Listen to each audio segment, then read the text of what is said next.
occasion for disaster.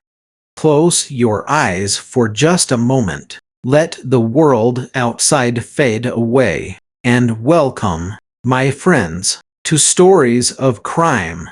This is our shared sanctuary, a quiet corner of the digital universe where we gather to explore the deepest, most shadowed corridors of the human heart. I am so deeply grateful you are here with me today, ready to listen, ready to feel, and ready to understand. Today, we embark on a journey of profound psychological depth as we immerse ourselves in a narrative that will challenge everything you think you know about fate, choice, and ruin. Today, we begin the occasion for disaster. What is it that truly drives us to the edge? Is disaster born in a sudden, violent flash of madness, or is it quietly, meticulously cultivated in the silent, whispered secrets of our everyday lives? This remarkable story is a master class in tension, a chilling yet beautiful exploration of the fragile threads that hold our morality together.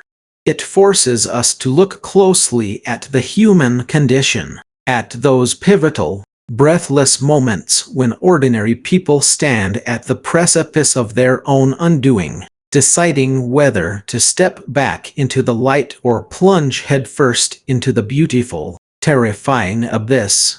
As my voice carries you forward through this digital landscape, you will feel the weight of every breath, the tension in every silence, and the irresistible pull of a mystery that demands to be solved. You are not merely a listener today. You are an intimate companion on a journey into the soul. Let the warmth of this narration wrap around you, but keep your senses sharp. In our world, every detail is a key, and every moment is a revelation. Do not turn away. Do not let your mind drift, because once the first domino falls, there is no stopping the descent. Stay with me until the very last word. Let the mystery unfold in your mind, and let us discover together what happens when human desire and devastating circumstance collide to create the ultimate occasion for disaster. The fragile edge of chaos. Listen closely. Take a deep, quiet breath, and allow yourself to settle into this moment, wherever you are. Perhaps you are driving, watching the rain streak across your windshield. Perhaps you are sitting in a quiet room, the soft glow of twilight fading outside your window.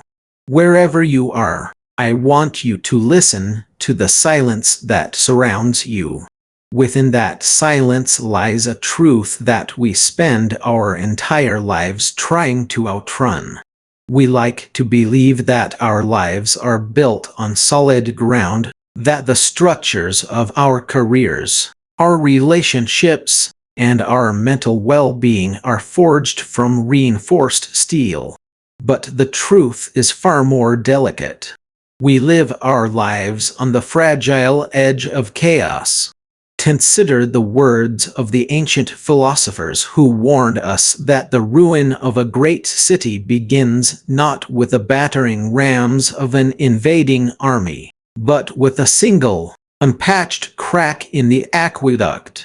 It is the accumulation of the unobserved, the small oversights, the quiet compromises we make in the dark when we think no one, not even ourselves, is watching. We do not fall off a cliff in a single, dramatic leap. We drift toward the edge, inch by millimeter, carried by the slow, seductive current of our own complacency. This is the core premise of our journey together in this chapter, which we call the hook, the moment we grasp the terrifying and liberating truth of how catastrophe is born. Imagine a beautifully calibrated watch. It is a masterpiece of engineering, consisting of hundreds of microscopic gears, balance wheels, and springs, all dancing in perfect, silent harmony. Now, imagine a single grain of sand falling into that delicate mechanism. At first, nothing seems to change. The hands of the watch continue to sweep gracefully across the face. The ticking remains steady.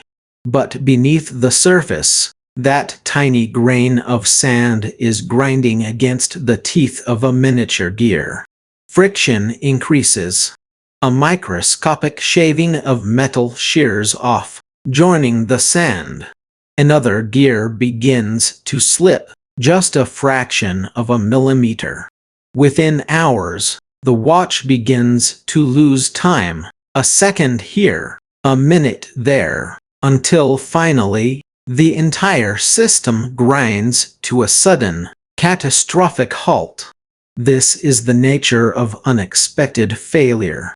We are often blindsided by the moments of collapse in our lives. We cry out to the heavens, asking why a tragedy has suddenly befallen us. Why did the business partner we trusted suddenly walk away? Why did the relationship we poured years into disintegrate over a single, trivial argument? Why did our physical health suddenly give way, leaving us stranded in a hospital bed? We look at these events as sudden lightning strikes, unpredictable acts of a cruel universe. But if we trace the timeline backward, if we examine the gears of our lives with a magnifying glass, we will find that the disaster was not sudden at all. It was prepared. It was invited. It was given an occasion. This brings us to the profound concept of the occasion for disaster. An occasion is not the cause itself, but rather the fertile soil in which the seeds of ruin are allowed to germinate. It is the open door we forgot to lock, the difficult conversation we chose to postpone, the subtle symptom of exhaustion we drowned in another cup of coffee. When we understand this, a deep and unsettling question arises within our souls. How prepared are we, truly, for the storms of life? Are we genuinely resilient, or are we simply surviving on a series of lucky breaks, crossing our fingers and hoping that the cracks in our foundation do not widen while we are looking the other way? To understand how this dynamic manifests in the real world, let us journey into a cold, mist-shrouded morning in the northern seas.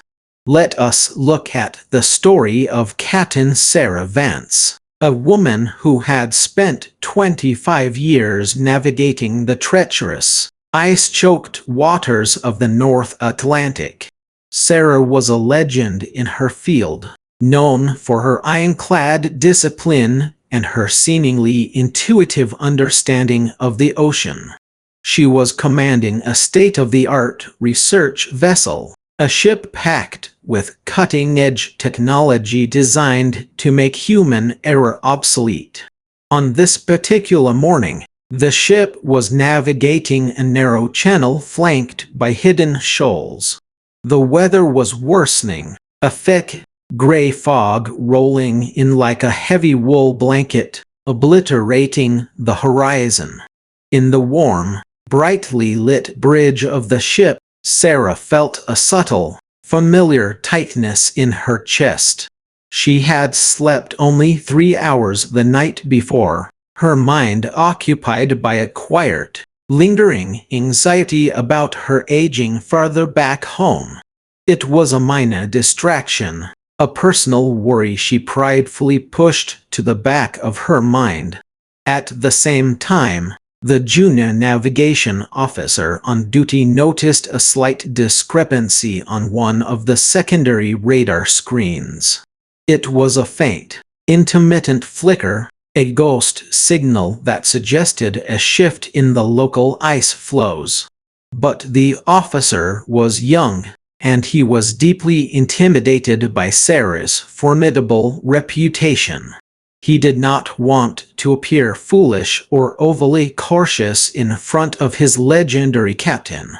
He assumed that if the anomaly were truly dangerous, the primary, computerized navigation system would sound an alarm. So, he stayed silent, swallowing his unease and staring intently at his console. Meanwhile, deep in the engine room, a maintenance technician had noticed a minor drop in pressure in one of these auxiliary cooling loops. It was a problem he had seen before, a stubborn valve that occasionally stuck but usually cleared itself after a few minutes. To fix it properly would require shutting down the auxiliary engine for an hour, which would delay their passage through the channel and draw the ire of the harbor master. The technician decided to wait until they reached open water, convincing himself that the system had enough built-in redundancy to handle a temporary spike in temperature. Do you see the picture forming? Each of these individuals made a completely understandable, highly relatable choice. None of them wished for harm. None of them were incompetent. They were simply tired, polite, and slightly hurried. They were living in the quiet compromise of the present moment. Then, the ocean made its move. A sudden, rogue gust of wind caught the ship's superstructure, pushing her off course by a mere 3 degrees. Under normal circumstances, the primary automated navigation system would have instantly corrected the drift.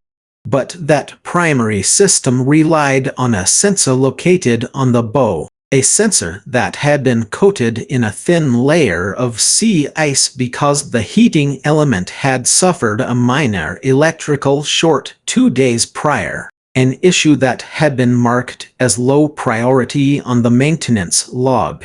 Because the sensor was iced over, the computer did not register the 3-degree drift.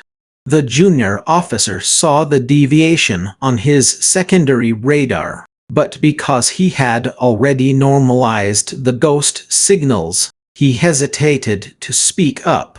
When he finally opened his mouth, his voice was tight with uncertainty. "Captain," he said, "I think we might be drifting toward the eastern shelf." Sarah, her mind clouded by fatigue and her attention divided by the personal worries she had refused to acknowledge, reacted not with immediate action, but with a brief moment of denial. "No," she replied, her voice sharp. "The main guidance system shows us dead center.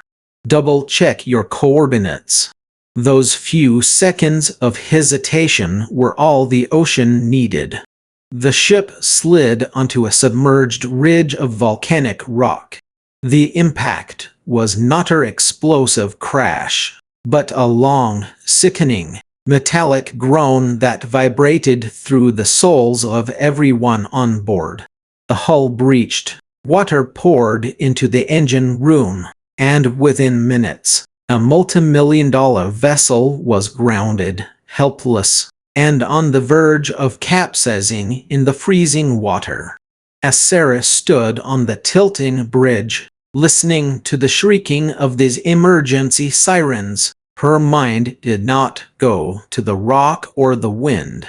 It went to her own tired eyes in the mirror that morning. It went to the junior officer's quiet face. It went to the small, unaddressed details that had conspired to bring her to her knees.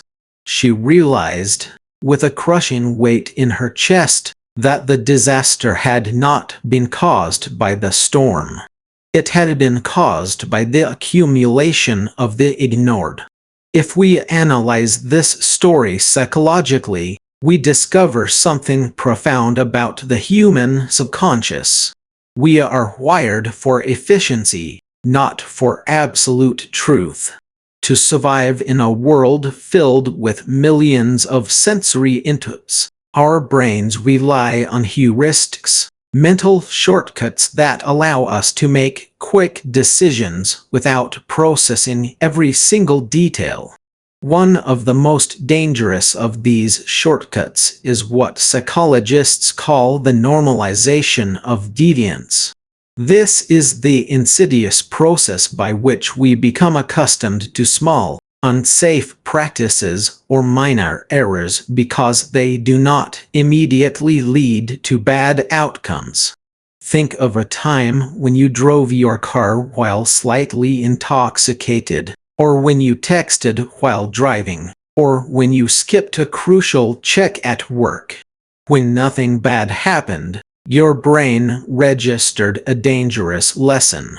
It learned that the rule was unnecessary, that the safety margin was too conservative.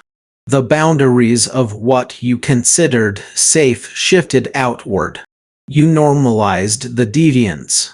You did it again and again until the unsafe behavior became your new normal. You did not realize that you were not actually safe. You were simply rolling the dice, and every safe arrival was merely a stay of execution. This psychological mechanism holds us back because it creates a false sense of security.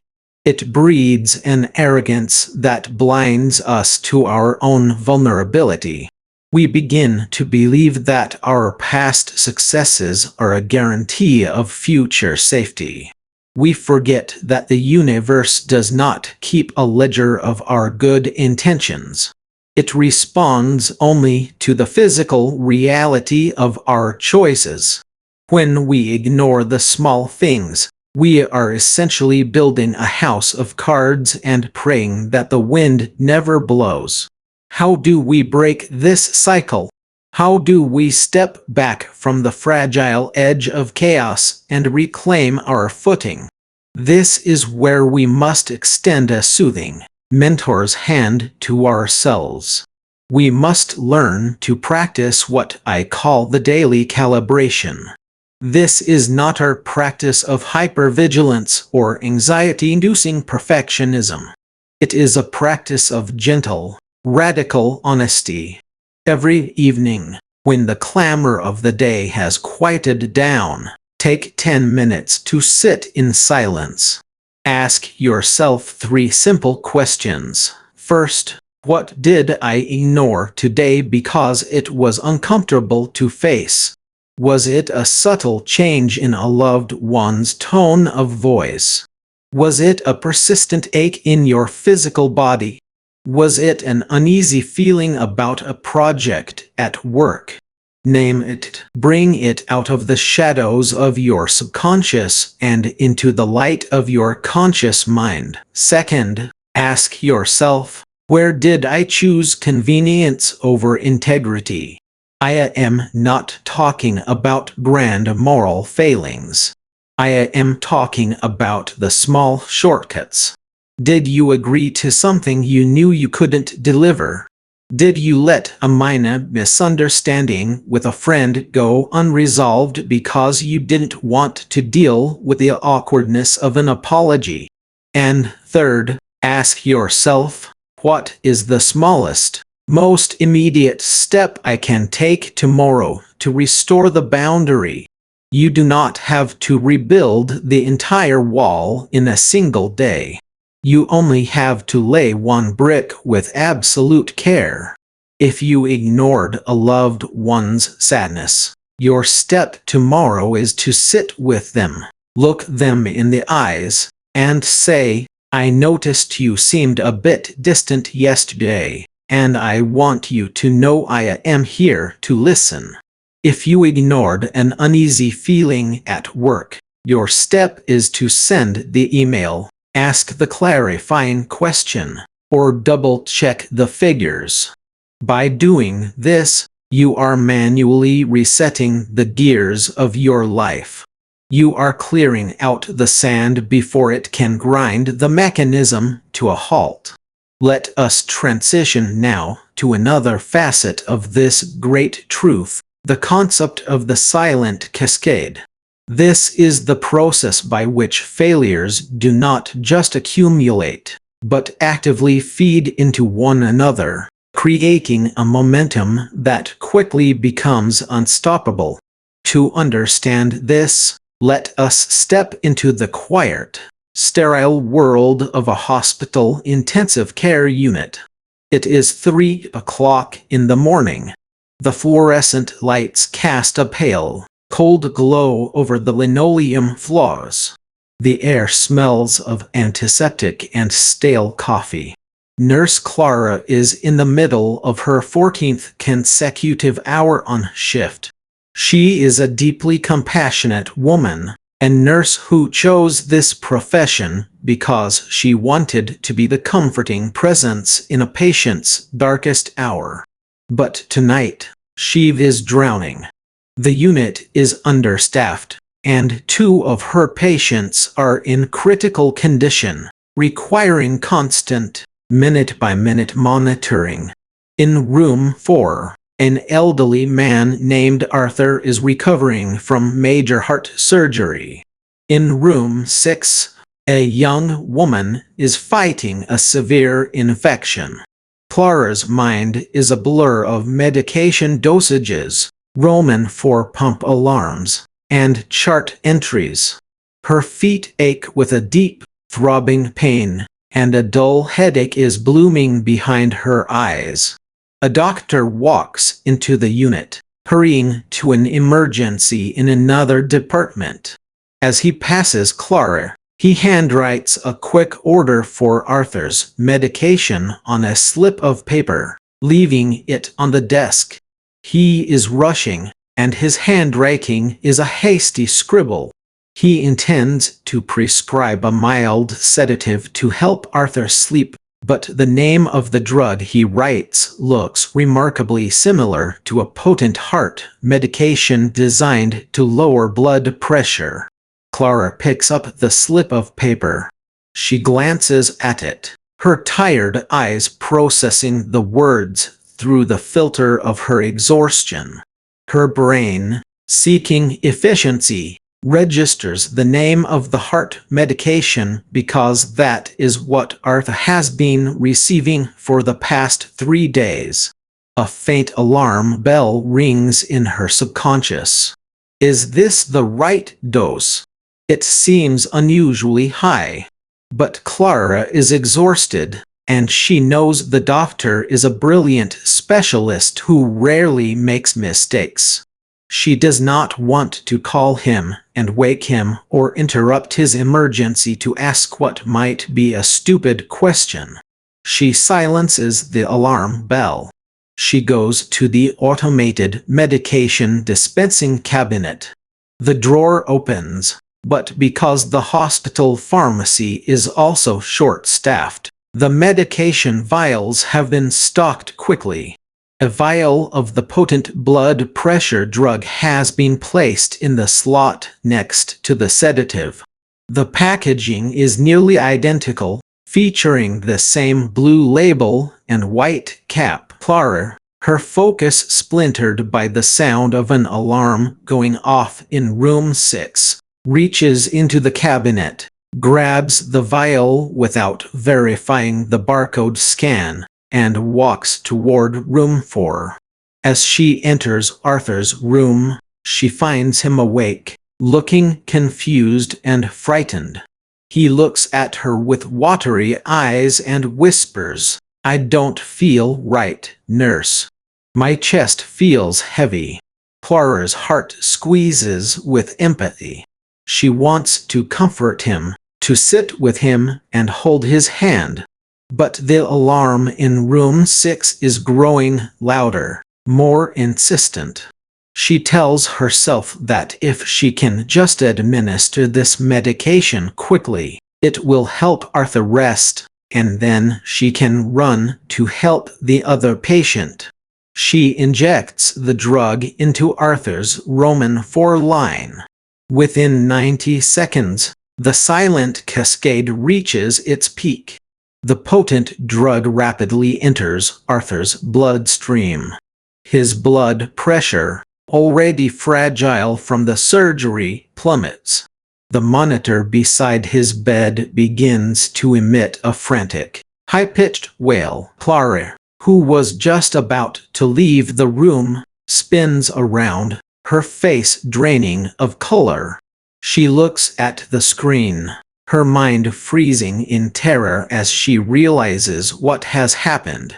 The small oversight of the doctor's handwriting, the minor error of the pharmacy stocking, the quiet hesitation of her own tired mind, and the distraction of the adjacent alarm had all lined up like the holes in a series of falling dominoes. The occasion for disaster had arrived, and the consequences were now unfolding with terrifying speed. This is the psychological reality of systemic vulnerability. We often believe that we can protect ourselves by being perfect in one area of our lives while letting other areas slide. We think we can be a stellar professional while neglecting our physical health, or that we can be a loving partner while harboring unresolved resentment. But our lives are not made of isolated compartments. They are highly integrated systems. A failure in one area inevitably bleeds into another, creating a vulnerability that can be triggered by the most unexpected catalyst.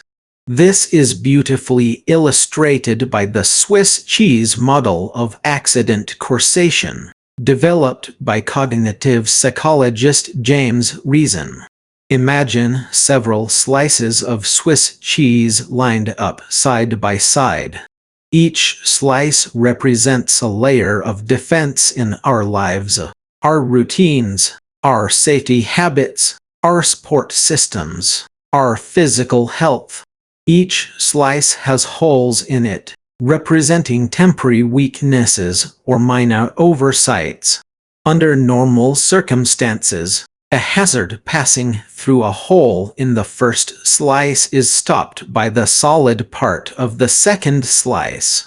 But occasionally, the holes in all the slices align perfectly. The hazard passes through every single layer of defense, and disaster strikes. When we understand this model, we realize that safety is not about achieving flawless, hole-free slices of cheese. That is an impossible standard for human beings.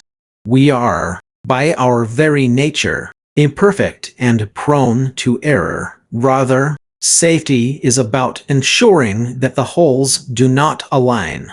It is about creating active redundancies, establishing circuit breakers that interrupt the cascade before it can reach its destructive conclusion. To apply this to your own life, you must learn to practice what I call the pores of grace. When you find yourself in a state of high stress, fatigue, or emotional overwhelm, you must recognize that your internal slices of cheese are currently full of holes. This is the moment when you are most vulnerable to making a critical oversight. When you feel this state arising, you must actively call a timeout. It does not need to be long. Even a 60-second pause can save you from a lifetime of regret. Step away from the computer, put down your phone, or excuse yourself from the room. Close your eyes and bring your awareness to your breath. Feel the physical sensation of the air entering and leaving your lungs. During this pause, ask yourself, What is the loudest distraction in my mind right now? Is it anger? Is it fatigue? Is it fear? Acknowledge it without judgment. Say to yourself, I am feeling incredibly overwhelmed right now, and because of that, my judgment is compromised. Then, make a conscious decision to slow down your processing speed. If you are about to send an important email, save it as a draft and look at it with fresh eyes in the morning. If you are about to make a major financial decision, tell the other party that you need 24 hours to review the details. If you are about to have a difficult conversation with your partner, say, I love you, and I want to resolve this, but I am too tired to speak constructively right now. Can we talk about this tomorrow morning after we have slept? By doing this, you are manually inserting a solid barrier into the cascade. You are preventing the holes from aligning. You are saving yourself and those you love from the unseen cliff. Let us now explore our final key point, the myth of absolute preparedness. This is perhaps the most subtle and dangerous trap of all. It is the belief that we can control every variable in our lives if we just plan hard enough, work long enough, and build strong enough defenses. It is the illusion of the fortress. Let us look at the story of Marcus, a man who had built his entire life around the concept of control. Marcus was a highly successful tech executive, a man whose analytical mind could anticipate market trends years in advance. He lived in a stunning, minimalist penthouse overlooking a glittering metropolitan skyline. Every detail of his life was meticulously curated. He followed a strict, scientific diet, exercised with clinical precision, and monitored his sleep cycles with a wearable device. He had disaster plans for his business, insurance policies for his assets, and security systems for his home. He believed he was invulnerable. But Marcus had a blind spot, one that was so large he could not even see it. He had treated his personal relationships with the same cold, transactional efficiency that he applied to his business. When his wife, Catherine, tried to talk to him about the deep, aching loneliness she felt in their marriage, Marcus would respond by hiring a better vacation planner or buying her an expensive piece of jewelry. He looked at her emotional distress as a problem to be solved with resources, rather than a cry for connection that required his vulnerability. He did the same with his children, outsourcing their upbringing to elite tutors and coaches, convincing himself that he was providing them with the ultimate preparation for life. He was so busy securing their future that he was never actually present in their past. He ignored the quiet sigh Catherine made when he turned his back to check his emails. He normalized the distant, polite tone his teenage son used when they spoke. He assumed that because the structure of his family looked perfect from the outside, the foundation was secure. Then came the year of the great market correction. Marcus's company faced an unprecedented crisis, a sudden regulatory shift that threatened to wipe out everything he had built. For 6 months, Marcus lived in a state of hypervigilance. He worked 20-hour days, survived on adrenaline and sleeping pills, and completely cut himself off from his family, retreating into his home office like a commander in a bunker. He believed he was protecting them. He believed that if he could just save the fortress, everything else would be fine. He succeeded. Through sheer force of will and brilliant strategy, he saved the company. The night the deal was signed, preserving his fortune and his reputation, Marcus walked out of his office, feeling a profound sense of triumph. He poured himself a glass of expensive scotch and walked into the living room, wanting to share his victory with Catherine. But the room was dark. The apartment was completely silent. On the polished marble kitchen counter lay a single envelope. Inside was a letter from Catherine. It was not angry. It was not bitter. It was simply exhausted. She wrote that she had waited for him for 15 years, hoping that one day he would come out of the fortress and actually live with her. But she had finally realized that the fortress was his true home, and she could no longer live as a ghost within its walls. She had taken the children and left. Marcus stood there, the glass of scotch trembling in his hand. He looked around the pristine, empty room.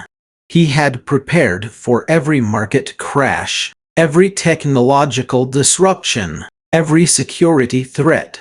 He had built the perfect defense against the outside world. But he had ignored the slow, quiet erosion of the hearts within his home. He had prepared for everything except the one thing that truly mattered: how to love and how to be present. In his quest for absolute preparedness, he had created the ultimate occasion for disaster. The psychological analysis of Marcus's life reveals a profound truth about our defense mechanisms. Often, our hypervigilance toward external threats is actually an intellectualization of our deepest fears. We focus on what we can control: our money, our careers, our schedules, our physical fitness, because it allows us to avoid facing what we cannot control: our vulnerability, our emotional needs, and the unpredictable nature of other human beings. We build high walls to keep out the pain, but those same walls keep out the love. We try to intellectualize our way out of our humanity, forgetting that the heart does not speak the language of logic. When we ignore our emotional and spiritual lives in favor of external security, we are creating a profound internal imbalance. We are leaving our inner world completely unprotected while we guard an empty gate. To heal from this, you must learn to practice the vulnerability inventory. This is the act of gently stepping down from your high walls and looking at the parts of your life that cannot be measured by a spreadsheet or protected by an insurance policy. Begin by identifying one area where you are using control as a shield. Is it in your relationships, where you refuse to express your true feelings for fear of rejection? Is it in your career, where you work excessive hours to avoid facing the quiet emptiness of your home life? Is it in your relationship with yourself, where you demand constant perfection because you believe you are unworthy of love if you fail? Once you have identified this area, make a conscious decision to lean into the discomfort of the uncontrolled. This means allowing yourself to be soft where you have been hard. It means having the courage to say, "I don't know the answer," or "I am feeling incredibly scared right now," or "I need your help." This is not a sign of weakness. It is the ultimate expression of strength. It is the realization that true resilience does not come from avoiding the storm, but from having a foundation that is flexible enough to bend without breaking. When you allow yourself to be vulnerable, you are not inviting disaster. You are dismantling the very mechanism that makes disaster inevitable. You are replacing the rigid, brittle walls of the fortress with the deep, living roots of authentic connection. As we bring this chapter to a close, let us pause and gather the threads of our journey. We have seen how the fragile edge of chaos is not a place of terror, but a place of profound awareness. We have learned that the great disasters of our lives are rarely the result of sudden, uncontrollable forces, but are rather the slow, quiet accumulation of the small things we chose to ignore. We saw this in the cold waters of the North Atlantic, where Captain Sarah Vance's quiet compromises led her legendary ship to ruin. We saw it in the sterile rooms of the intensive care unit, where Nurse Clara's exhaustion and the silent cascade of minor errors threatened a human life. And we saw it in the empty penthouse of Marcus, whose obsession with external control cost him the very hearts he wished to protect. But we have also discovered the path back to the solid ground. We have learned the gentle art of the daily calibration, sifting through the quiet corners of our days to restore our boundaries. We have discovered the power of the pores of grace, inserting a moment of stillness into the rushing torrent of our overwhelm. And we have embraced the vulnerability inventory, stepping down from our fortresses to build a life rooted in honest, courageous connection. Carry these lessons with you like a warm lantern in the dark. Do not look at the cracks in your life with fear or shame. Look at them with love and curiosity. They are not signs of your failure. They are simply invitations to heal, opportunities to tighten the gears, clear out the sand, and walk forward with a quiet, unshakable grace.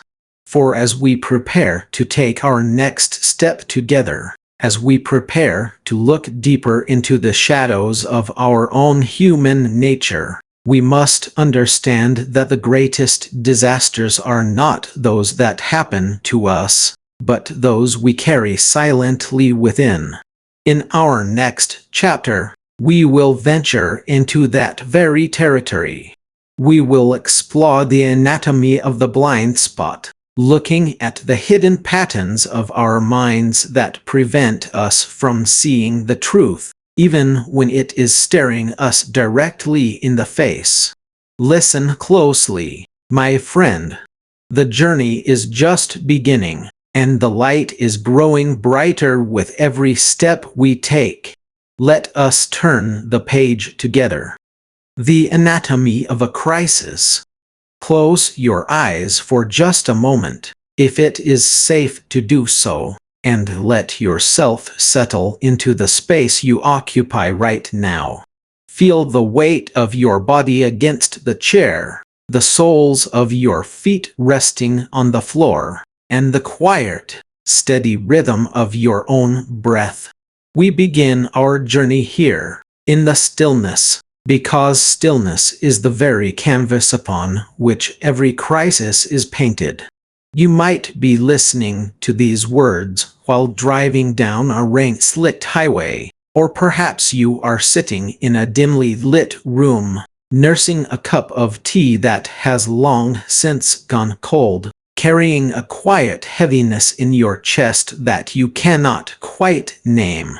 Wherever you are, I want you to know that you are not alone, and you are not broken. You are simply human, standing at the threshold of a profound exploration. Disasters do not announce themselves with trumpets. They do not give us polite notices or wait until we are emotionally prepared to receive them. Instead, they arrive like a sudden shift in the wind, a late-night phone call that shatters the silence of a sleeping house, or a quiet realization in the pit of your stomach that the life you have spent decades building is suddenly, irrevocably changing. This book, Occasion for Disaster, is not merely an academic study of crisis management, nor is it a dry manual of emergency protocols.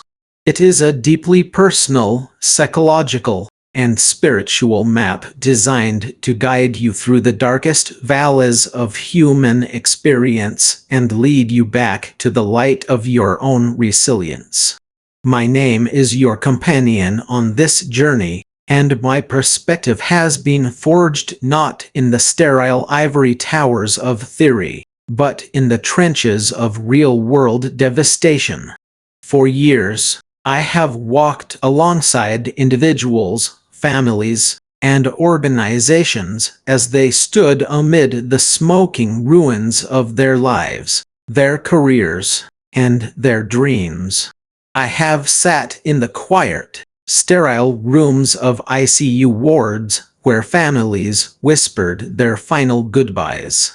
I have stood in the mahogany-paneled boardrooms of multi-billion-dollar empires as the foundations crumbled under the weight of scandal and systemic neglect. And, perhaps most importantly, I have sat on the edge of my own bed in the dead of night, staring at the ceiling, feeling the cold, suffocating grip of my own personal collapses. I know what it is like to feel the ground give way beneath your feet. I know the taste of fear, the numbness of shock, and the exhausting effort it takes to simply draw your next breath. This shared vulnerability is my authority. I do not speak to you from a position of untouched perfection, but as a fellow traveler who has learned that the cracked vessel is often the one that lets the light shine through most beautifully.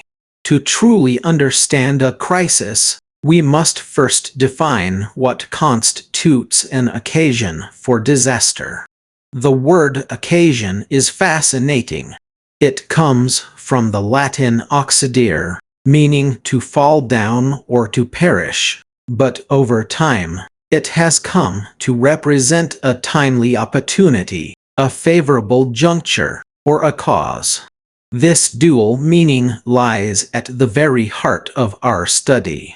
An occasion for disaster is not the catastrophe itself, rather, it is the fertile ground, the silent accumulation of vulnerability, and the specific moment when our internal weaknesses meet external pressures.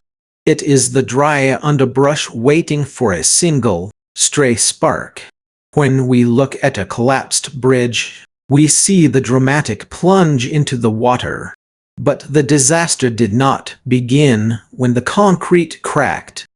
It began years earlier, in the microscopic fissures of the steel. They ignored maintenance reports, and the slow, invisible corrosive power of salt and rust. In our personal lives, the occasion for disaster is often cultivated in the quiet compromises we make with our values, the unaddressed resentments we allow to fester in our relationships, or the chronic stress we ignore until our bodies force us to a screeching halt. To understand this dynamic, let us step into a story that illustrates the anatomy of a crisis with chilling clarity. Imagine a crisp, golden autumn afternoon in a quiet, prosperous valley. In this valley sits a family-owned vineyard, passed down through 4 generations of the Morty family. For nearly a century, They produced a legendary vintage, celebrated across the world for its deep complexity and peerless quality.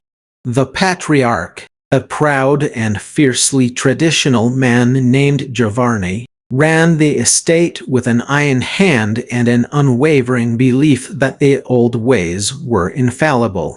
He believed that because they had survived the droughts of the 1970s and the economic recessions of the 1990s, they were invincible. However, beneath the surface of this idyllic landscape, a silent predator was creeping. A tiny, microscopic pest known as phylloxera had begun to infect the roots of a few vines on the western edge of the estate. One morning, the head viticulturist, a young woman named Sophia who had studied modern agricultural science, brought a diseased root to Giovanni. She pointed out the yellowing leaves and the stunted growth of the surrounding vines, warning him that without immediate, drastic intervention, which would require uprooting several acres of their beloved heritage vines and grafting them onto resistant rootstock, the entire valley would be compromised within 3 years. Giovanni, blinded by his past successes and the terrifying financial cost of such an intervention, dismissed Sophia. He accused her of being a modern alarmist who did not understand the resilience of the Morty soil. He chose comfort over truth. He normalized the variance, telling himself that the yellowing leaves were merely the result of a slightly warmer summer. He patched over the visible symptoms with superficial treatments, watering more frequently and applying chemical fertilizers to force the dying vines to produce one last, desperate yield. For 2 years, the illusion held. The vineyard produced its usual volume of grapes, and Giovanni felt vindicated. But the occasion for disaster had been fully established. The root systems were hollowed out, unable to absorb nutrients, holding onto the earth by mere threads. Then came the 3rd year, bringing with it an unseasonably harsh, early winter freeze followed by a torrential, week-long deluge of rain. The weakened root systems could not hold the saturated soil, nor could they withstand the sudden thermal shock. In the span of 48 hours, a massive mudslide tore down the western slope, carrying half the vineyard with it, while the remaining vines withered and turned black within weeks. The Morty legacy was erased in a single season. This story is a tragic master class in the anatomy of a crisis. Why did this happen? The psychological dynamics at play here are universal, deeply embedded in our subconscious minds, and they hold us back from preventing our own disasters every single day. The first dynamic is the normalization of deviance, a term coined by sociologist Diane Vaughan. It describes a process where we become so accustomed to a dangerous or substandard behavior or condition that we no longer perceive it as a threat. We take a shortcut at work, and nothing bad happens, so we do it again. We ignore a dull ache in our chest, and it fades away, so we ignore the next one. We allow a pattern of dishonesty or neglect to creep into our marriages, and because the roof does not immediately collapse, we assume we are safe. Our brains are hardwired to conserve energy, and keeping ourselves in a state of high alert is incredibly taxing. Therefore, the subconscious mind eagerly latches onto any excuse to rationalize away warning signs, choosing the soothing lie of stability over the demanding truth of vulnerability. Furthermore, we suffer from what psychologists call status quo bias and the sunk cost fallacy. Giovanni could not bear the thought of uprooting his heritage vines because his entire identity, his pride, and his family history were physically tied to those plants. To destroy them was to destroy a piece of himself. We do the same. We stay in toxic jobs, abusive relationships, or failing business ventures long after we know they are doomed because we have already invested so much time, emotion, and identity into them. We confuse the preservation of our history with the preservation of our future, failing to realize that sometimes the only way to save the vineyard is to burn the infected crops to the ground. How do we break free from these powerful subconscious traps before the mudslide comes? The practical application is both simple and profoundly difficult. We must learn to perform a regular, radical micro-audit of our lives. I invite you to do this with me now. Think of one area of your life where you feel a persistent, quiet sense of unease. It might be your physical health, your financial situation, a critical relationship, or your professional path. Now, ask yourself 3 searching questions. First, what is the yellowing leaf that I am pretending is just a natural variation? Be completely honest.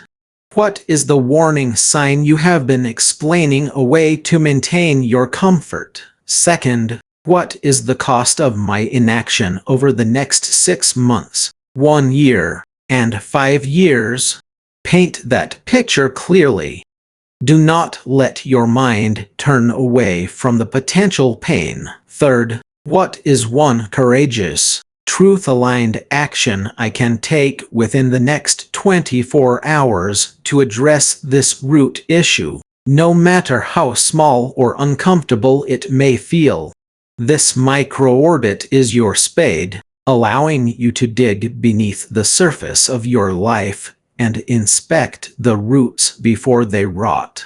By doing this, you transition from a passive victim of circumstance to an active, conscious steward of your own destiny. You begin to dismantle the occasion for disaster before it can find its spark. As we move forward, this audiobook will serve as your comprehensive roadmap through this process, structured as a 17-chapter journey to resilience. This journey is not a straight line. It is a spiral descent into the core of human vulnerability, followed by an ascendant rise into empowered, unshakable strength. Let us map out this terrain so you know exactly where we are heading, and how each step is designed to speak directly to your deepest fears and your highest hopes. Imagine you are a traveler standing at the edge of a vast, uncharted mountain range. The peaks are shrouded in mist, and the path ahead looks steep, rocky, and unforgiving. You are tired, your pack feels heavy, and you do not know if you have the strength to make the crossing. But beside you stands a seasoned guide, someone who has crossed these mountains 1,000 times, who knows every hidden crevasse, every safe shelter, and every clear spring of fresh water. That is the nature of the 17 chapters we will walk through together. Our journey begins in the valleys of self-assessment and truth-seeking. In the early chapters, we will learn how to identify our personal vulnerability profiles, understanding why we are uniquely susceptible to certain types of crises while remaining resilient in others. We will explore the neurobiology of fear, unraveling how the ancient amygdala hijacks our modern rational brains during a crisis, and how we can retrain our nervous systems to remain calm, centered, and analytical when the world around us is screaming. As we ascend into the middle chapters, we will tackle the difficult terrain of crisis response. We will learn the art of triage, how to make critical, life-altering decisions when we have incomplete information and zero time to spare.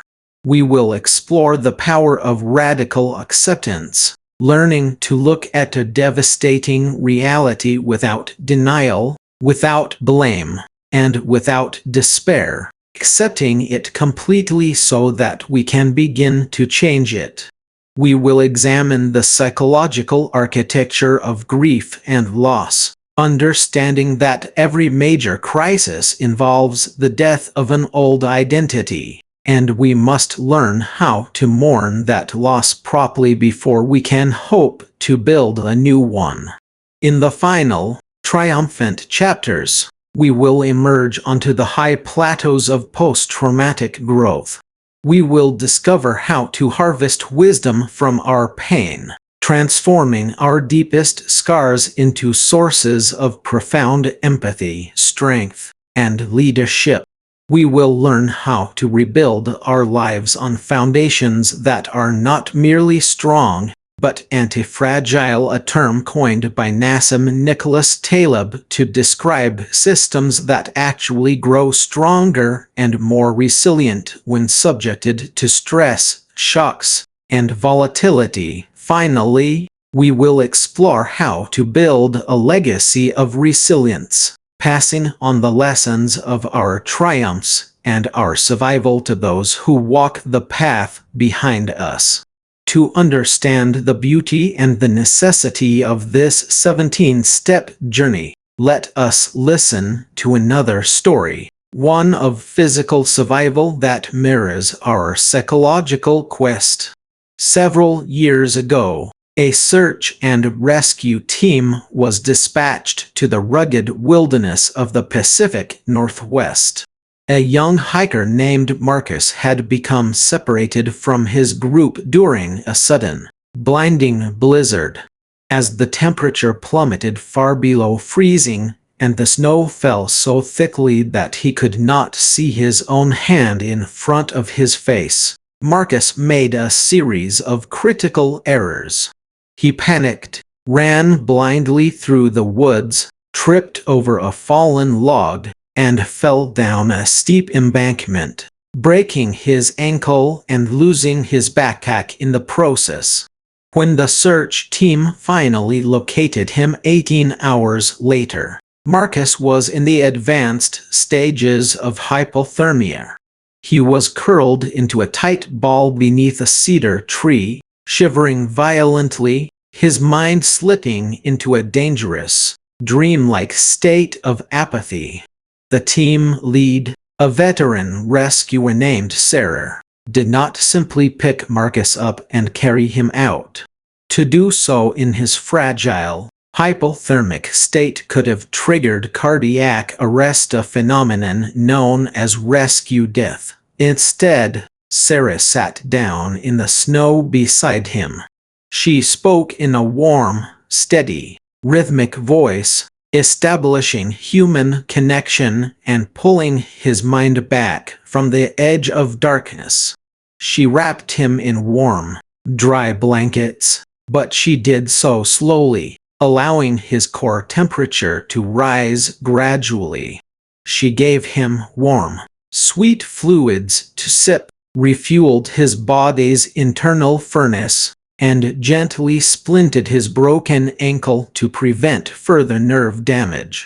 Only when his vital signs had stabilized did they begin the long, slow, systematic evacuation out of the forest, step by painful step, utilizing a team of rescuers who took turns carrying the stretcher to ensure no one collapsed from exhaustion. Marcus survived not because of a sudden, miraculous leap to safety, but because of a highly structured, patient, and compassionate process of reclamation. He had to be met exactly where he was, in the cold and the dark. His physical body had to be stabilized, his mind grounded, his injuries dressed, and his strength systematically rebuilt before he could return to the warmth of his home. The 17 chapters of this book are that rescue mission for your soul. We cannot simply lift you out of your pain and place you on the mountaintop of recovery in a single, rushed movement. If we try to skip the hard work of stabilization, grief, and true facing, we risk a psychological collapse. We must take the journey systematically. We must warm your spirit slowly, dress the fractures in your belief systems, and build your strength step by step, chapter by chapter, until you are fully capable of walking out of your wilderness on your own 2 feet, stronger and more whole than you were before you entered it. As you prepare to embark on this journey, I want you to make a sacred pact with yourself. This audiobook is not intended to be background noise while you wash the dishes or scroll through your phone. Treat these words as a deep, intimate conversation with your own future self, the self that has already survived the storm, the self that is waiting for you at the end of this path, wiser, stronger, and deeply at peace. When we discuss difficult concepts, let yourself feel them. When we explore painful stories, let yourself empathize with them. And when I offer you practical exercises, pause the recording, take a breath, and actually do the work. The depth of your transformation will be directly proportional to the depth of your engagement. In summary, we have laid the foundation of our work together. We have established that a crisis is not a random, isolated event, but a structured process and anatomy that can be mapped, understood, and mastered. We have defined the occasion for disaster as the slow, quiet cultivation of vulnerability, and we have identified the powerful psychological biases, like the normalization of deviance and the sunk cost fallacy, that keep us blind to the warning signs in our own lives. Most importantly, we have charted our 17-chapter course to resilience, promising a systematic, compassionate, and scientifically grounded path out of the darkness and into the light. Now, take a deep breath. Let the air fill your lungs completely. Hold it for a moment at the top, and then let it go with a slow, gentle sigh. Feel the tension leaving your shoulders. The introduction is complete, and the foundation has been poured. We are ready to take our very first steps together. In the next chapter, we will dive headfirst into the terrifying yet liberating reality of the first moments of impact.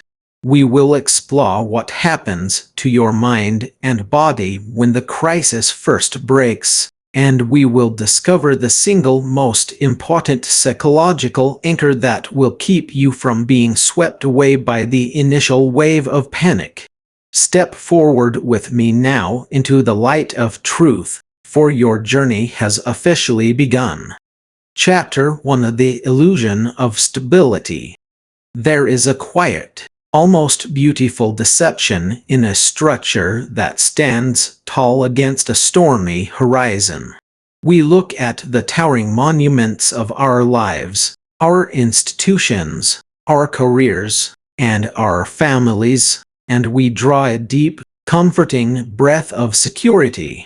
We tell ourselves that because it survived yesterday, it will surely survive tomorrow. But stability is rarely a solid foundation. More often, it is merely a slow-motion suspension of collapse. Imagine yourself standing in a grand, old cathedral. The air is cool and heavy with the scent of aged oak, ancient stone, and beeswax candle smoke. The stained glass window casts a kaleidoscope of deep crimson and sapphire light across the marble floor. It feels eternal. It feels safe, yet, deep beneath your feet, in the dark, damp silence of the crypt, water is slowly weeping through a hairline fracture in the limestone. It is a silent, microscopic erosion, happening molecule by molecule, hour by hour. To the worshipper standing in the light of the nave, the cathedral is a fortress. To the earth shifting beneath it, the cathedral is a temporary arrangement of dust. This is the illusion of stability. It is the false comfort we build around ourselves to keep the terrifying unpredictability of existence at bay. Welcome, dear listener, to Chapter 1, The Illusion of Stability. In this chapter, we are going to walk together into the quiet spaces of our lives where we have traded truth for comfort. We will examine the fragile scaffolding of our personal and professional worlds, not to destroy them, but to understand why they fail and how we can learn to see the cracks before the walls begin to crumble. To truly understand this illusion, we must first look at why we, and the grand organizations we build, are so desperately driven to ignore the early warning signs of disaster. Why do we look at a fraying rope and convince ourselves it is still strong enough to hold our weight? The human heart is a masterpiece of self-preservation, but its favorite defense mechanism is denial. When we are nestled within established structures, a collective hypnosis takes hold. We become deeply invested in the continuation of the status quo because the alternative, admitting that something is fundamentally broken, requires an expenditure of energy, courage, and grief that we are simply not ready to pay. Let us journey into a quiet office on a rainy Tuesday afternoon to see how this tragic dynamic plays out in the theater of real life. Consider the story of Julian, a senior structural engineer for a massive metropolitan transit authority. For over 20 years, Julian had been the quiet sentinel of the city's underground rail network. He knew the damp, subterranean tunnels like the back of his hand. He loved the rhythmic, metallic clatter of the trains, the smell of grease and wet concrete, the feeling of keeping millions of souls safe as they hurtled through the dark. One afternoon, while reviewing routine ultrasound scans of a critical support arch beneath the city's busiest transit hub, Julian noticed a minute anomaly. It was a faint, jagged shadow in the concrete core, a 3 mm variance in density. To an untrained eye, it was nothing, a mere glitch in the imaging software. But Julian felt a cold, sharp needle of dread prick the back of his neck. It was a sheer crack, deep within the load-bearing spine of the station. The next morning, Julian stood in the plush, carpeted office of the agency's executive director, holding the printed scans. He explained, with quiet urgency, that this 3 mm shadow meant the concrete was undergoing a process called delayed ettringite formation, a slow, chemical cancer that was quietly turning the structural core to powder. He warned that they needed to halt the trains running through the Easton Junction immediately to perform deep structural reinforcement. The director, A man whose career was measured in on-time percentages and balanced budgets, looked at the scans, then at Julian, and smiled a warm, patronizing smile. He pointed out the window to the bustling city below, where thousands of commuters were moving in perfect, orderly harmony. He asked Julian, with a soft, dismissive chuckle, if he really wanted to paralyze a city of 4 million people, cost the transit authority millions of dollars a day, and trigger a meteor panic, all because of a 3-millimeter shadow on a piece of paper. He reminded Julian that this very station had stood for 60 years without a single incident. The structures are resilient, Julian, the director had said, putting a hand on his shoulder. They are built to withstand far more than a little chemical wear. Go home, get some rest, and let us monitor it next quarter. Julian walked back to his desk, the weight of that dismissal pressing down on his chest. He looked at his retirement plan, his children's university tuition schedules, and the quiet, comfortable life he had spent decades building. He told himself the director was probably right. After all, the station was a marvel of mid-century engineering. It had survived earthquakes and floods. Surely, it could survive a tiny shadow. Julian locked the scans in his bottom drawer, swallowed his anxiety, and went home to have dinner with his family. He chose the comfort of the structure over the terror of the truth. 6 months later, during the peak of the evening rush hour, the vibration of a heavy freight train passing through the upper level caused the calcified core of the support arch to finally give way. The collapse was not a slow, graceful bending of steel. It was a sudden, explosive failure.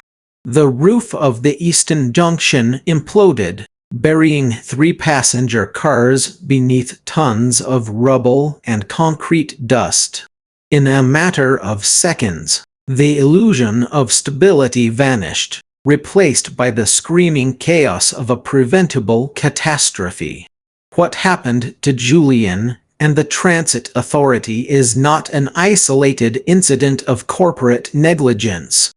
It is a profound manifestation of a psychological phenomenon known as the normalcy bias.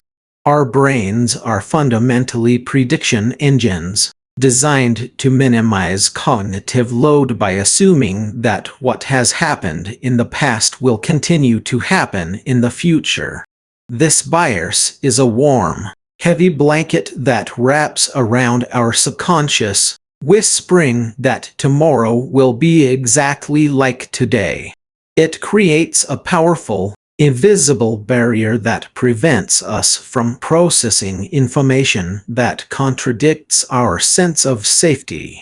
When we are confronted with an early warning sign, whether it is a physical symptom in our bodies, a sudden emotional distance in our marriages, or a structural flaw in our businesses, our minds immediately go to work to explain it away. We engage in cognitive editing, actively filtering out the data points that threaten our stability. We tell ourselves that the chest pain is just indigestion, that our partner is just tired from work, or that the market downturn is just a temporary correction. We do this because to accept the warning sign is to accept the death of our current reality. It demands that we step out of the comfortable warmth of our established structures and enter the cold, unpredictable wilderness of change.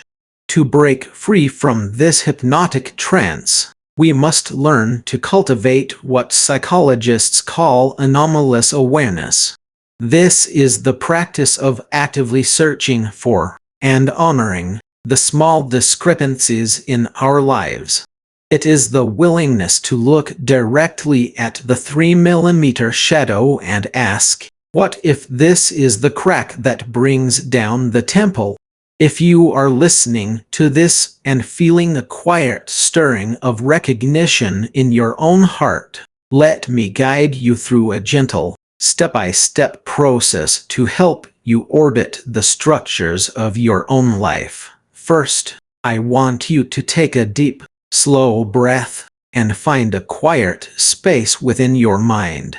Think of one area of your life that you consider highly stable, perhaps your career, your financial situation, or a long-term relationship. Now, ask yourself this simple, brave question. What am I actively choosing not to see in this area to keep myself feeling safe? What are the quiet whispers, the small anomalies, or the recurring frustrations that I have been sweeping under the rug? Write them down, not with judgment, but with gentle, clinical curiosity. Second, practice the discipline of the pre-mortem. Imagine that 1 year from today, this very area of your life has completely collapsed. The business has gone under, the relationship has ended, or your health has deteriorated. From this imaginary point of future ruin, look backward and ask yourself, how did this happen? What were the progressive steps that led to this failure? You will find that your subconscious already knows exactly where the weak points are. By visualizing the failure before it happens, you disarm the normalcy bias and allow yourself to see the path of erosion clearly. Third, establish what I call a red line threshold. This is a clear, objective metric that, if crossed, forces you to take action, regardless of how inconvenient or uncomfortable it may be. If you are monitoring a business venture, it might be a specific financial loss margin. If you are monitoring your physical health, it might be a specific test result. By setting these boundaries in advance, when your mind is calm and analytical, you prevent yourself from negotiating with the warning signs when they inevitably appear. Now, let us turn our gaze to a broader, historical landscape to examine the second key point of our journey, the dangerous weight of legacy and misplaced confidence.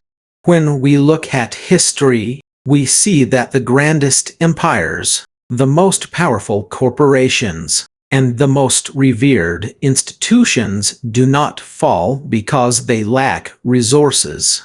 They fall because they become victims of their own past success. They build an altar to their legacy, and in doing so, they become blind to the changing tides of the world around them. To illustrate this, let us step back in time to the early years of the 20th century, into the grand boardroom of the House of Stirling. For over 150 years, the House of Stirling had been the undisputed king of European textile manufacturing. Their massive, soot-stained brick mills dominated the northern English landscape, churning out millions of yards of high-quality wool and cotton that clothed empires. The family matriarch, Beatrice Stirling, was a woman of immense poise and iron will. She had run the dynasty for 40 years, steering it through economic depressions, labor strikes, and changing political regimes. To Beatrice, the House of Stirling was not just a business. It was an eternal monument to British industry. One spring afternoon, Beatrice's youngest grandson, Arthur, returned from a trip to the United States, carrying a small, wooden crate. In the quiet of the boardroom, beneath the stern, oil-painted portraits of their ancestors, Arthur opened the crate and pulled out a spool of a strange, translucent, white thread. It was synthetic nylon, a newly developed polymer that was incredibly strong, cheap to produce, and resistant to water and wear. Arthur explained, with eager excitement, that this synthetic material was going to revolutionize the global garment industry. He urged Beatrice to invest their substantial capital reserves into refitting their mills with a technology to produce synthetic fibers, warning that if they did not adapt, their natural wool and cotton mills would become obsolete relics within a decade. Beatrice picked up the spool of nylon, felt its smooth, artificial texture between her fingers, and dropped it back into the crate with a look of quiet disdain. She walked to the window, looking out over the sprawling complex of her mills, the towering chimneys belching black smoke into the gray sky, a symbol of endless power. She looked at Arthur and spoke with a voice like polished marble. She reminded him that for a century and a half, the world had demanded sterling wool. She told him that people would always want the warmth of real sheep's wool and the breathing comfort of genuine cotton. She dismissed the synthetic thread as a cheap, vulgar novelty that would soon fade from fashion. "We are the House of Sterling," she said, her voice rich with misplaced pride. "We do not chase fleeting trends. We are the foundation upon which this industry is built." Over the next 10 years, the market shifted with tectonic speed. Consumers embraced the affordable, durable, and easy-to-care for synthetic clothing. Competitors who had embraced the new technology began producing garments at a fraction of the cost of the House of Sterling. Yet, Beatrice refused to yield. She poured the company's vast cash reserves into subsidizing their traditional wool mills, believing that if they just held on, the world would return to its senses and crave the quality of their heritage. She was wrong. The demand for their traditional products evaporated. One by one, the grand brick mills fell silent, their fires extinguished, their towering chimneys standing like lonely tombstones against the sky. By the time Beatrice realized the depth of her error, the company's capital was completely depleted. The House of Sterling, which had survived wars and revolutions, was forced into a humiliating bankruptcy. The legacy that Beatrice had fought so hard to protect had become the very anchor that dragged them into the abyss. This tragic fall is a classic illustration of the hubris of durability. When an individual or an organization achieves a high level of success, they develop a profound psychological blind spot. They begin to confuse the durability of their past with the stability of their future. They believe that their history of survival gives them an inherent immunity to change. Psychologists refer to this as the success trap. The very practices, beliefs, and structures that enabled our past achievements become calcified. We begin to worship the process rather than the purpose. In our personal lives, this manifests when we hold onto old identities, old coping mechanisms, or outdated worldviews because they served us well in our youth. We tell ourselves, "This is who I am, and this is how I have always done things." We treat our past self as a sacred monument that must never be altered, failing to realize that the environment around us is constantly shifting. If you are to survive the inevitable disruptions of life, you must learn the profound art of intellectual and emotional humility. You must be willing to dismantle the altars of your past success to make room for your future growth. To apply this to your own life journey, let us walk through a powerful psychological exercise. I want you to imagine your life as a grand museum.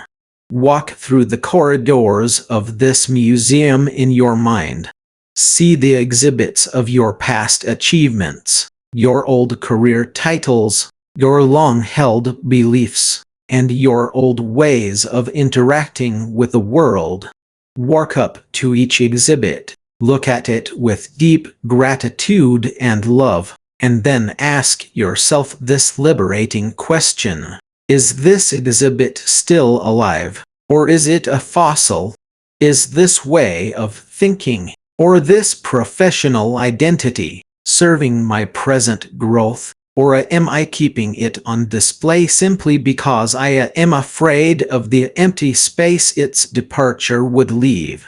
Once you have identified a fossil in your life, I want you to practice the art of intentional composting.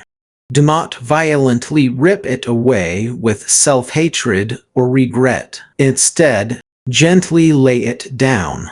Acknowledge that it was beautiful, that it kept you safe, and that it brought you to where you are today. But then, let it decay. Let its energy return to the soil of your life, so that it can nourish the new, fragile seeds of who you are becoming. This is how we transform the weight of legacy into the fuel of adaptation. As we bring this first chapter to a close, let us sit together for a moment in the quiet space we have created. We have explored the beautiful, deceptive nature of the illusion of stability.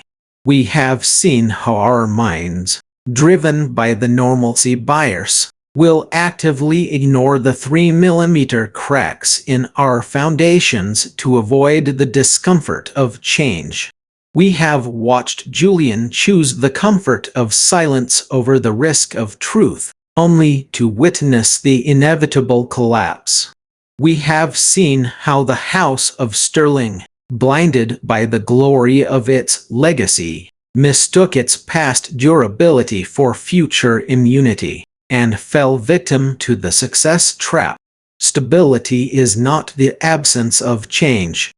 It is the capacity to flow with it.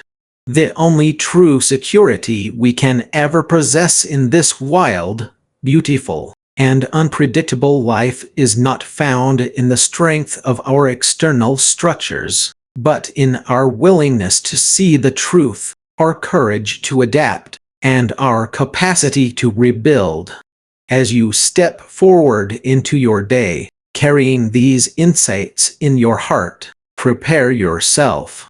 In our next chapter, we will step out of the illusion of stability and enter the eye of the storm. We will examine what happens when the cracks widen, the foundations give way, and we find ourselves standing in the smoking ruins of what we once thought was eternal. We will explore the painful, beautiful, and transformative anatomy of the disaster itself. Until then, keep your eyes open, watch the shadows on the wall, and remember that the crack in the stone is not just the beginning of the end, it is also the place where the light enters. Chapter 2: The Catalyst of Neglect. Welcome back, dear listener. Take a deep, settling breath, and let the outside world fade away for a moment. Allow yourself to arrive fully in this space, right here, right now, as we open the pages to Chapter 2. the catalyst of neglect.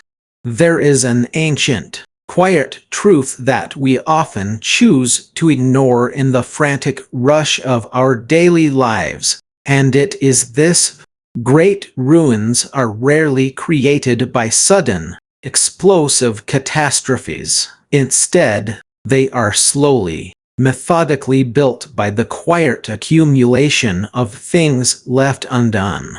It is the dust settling on a forgotten promise. It is the microscopic fissure in the foundation of a house that no one bothers to seal. It is the silent, incremental retreat of love from a marriage, or the steady, unnoticed erosion of self-discipline in a human heart. We tend to prepare ourselves for the storms. We watch the horizon for the dark clouds. We listen for the roll of thunder, and we brace our shoulders against the wind.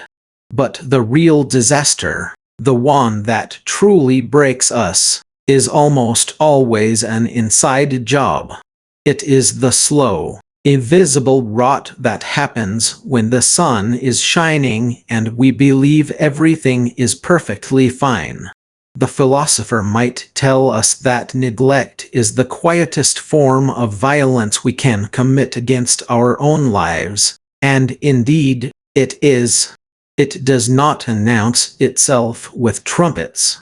It creeps in on soft, velvet pores, whispering that we can always attend to it tomorrow.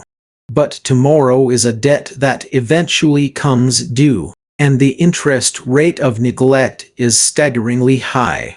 Let us pause for a moment and look closely at the core concept of this chapter: identifying minor vulnerabilities and overlooked hazards.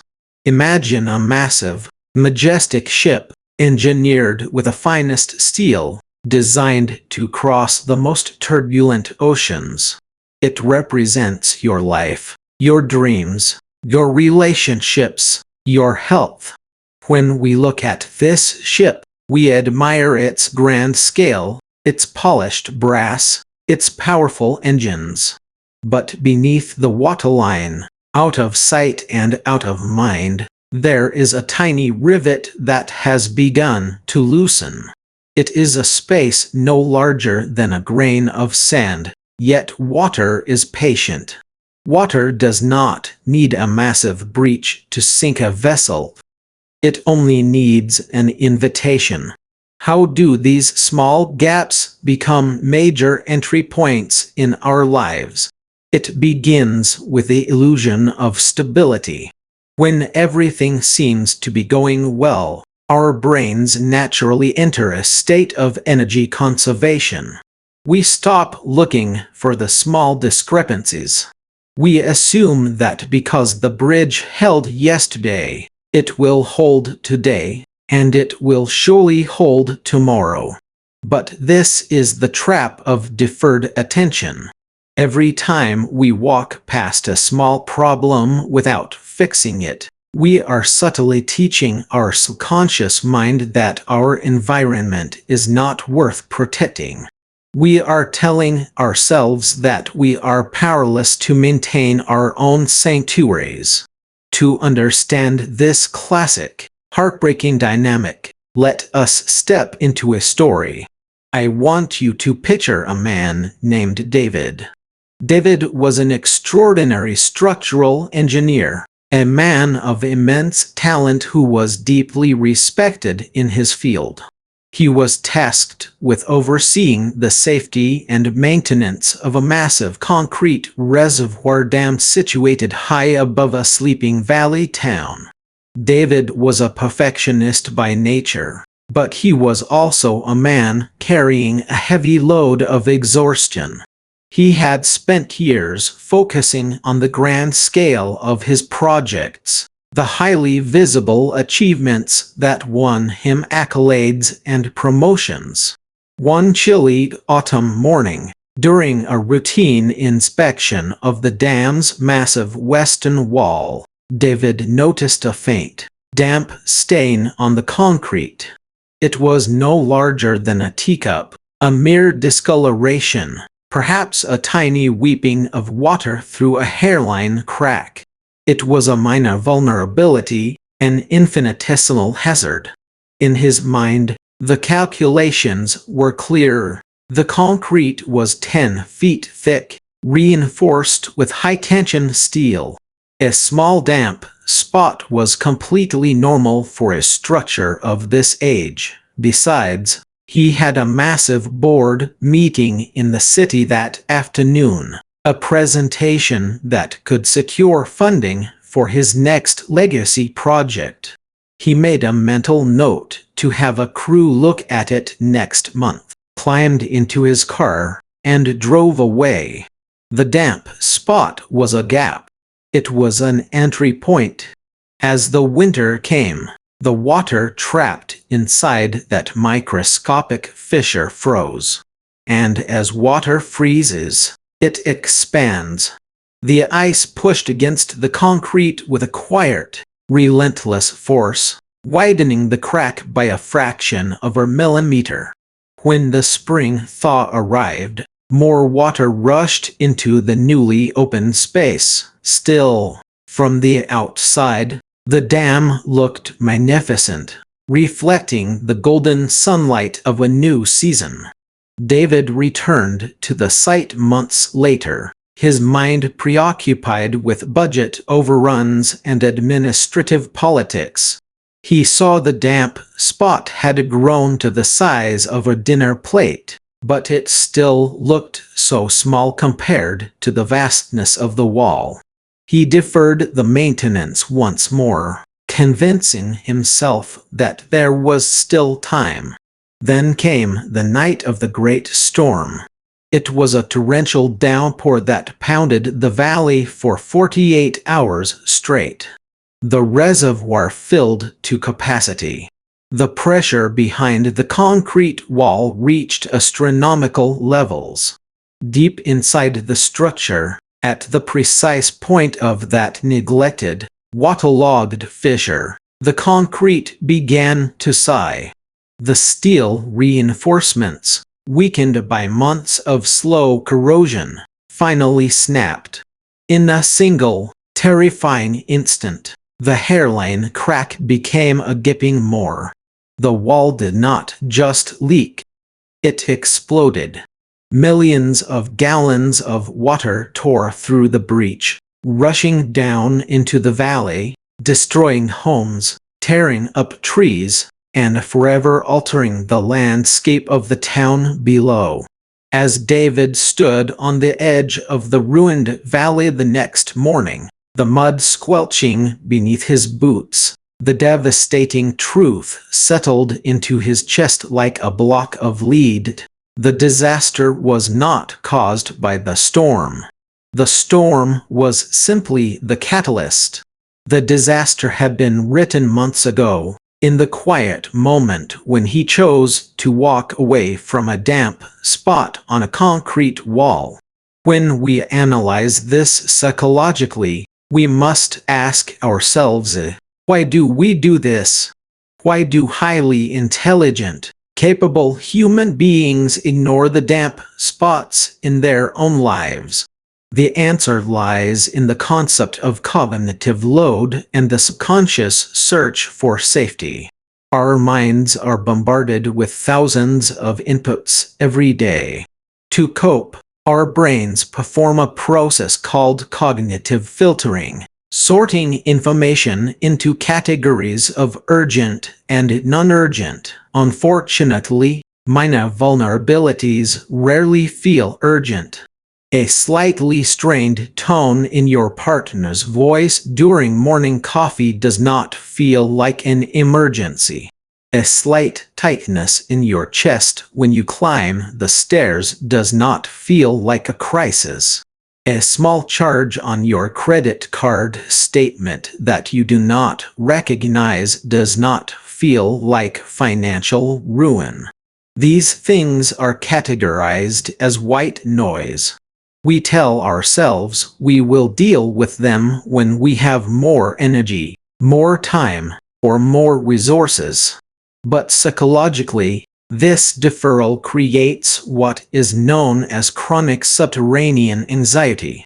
Even if your conscious mind has filed the problem away, your subconscious mind knows the crack is there.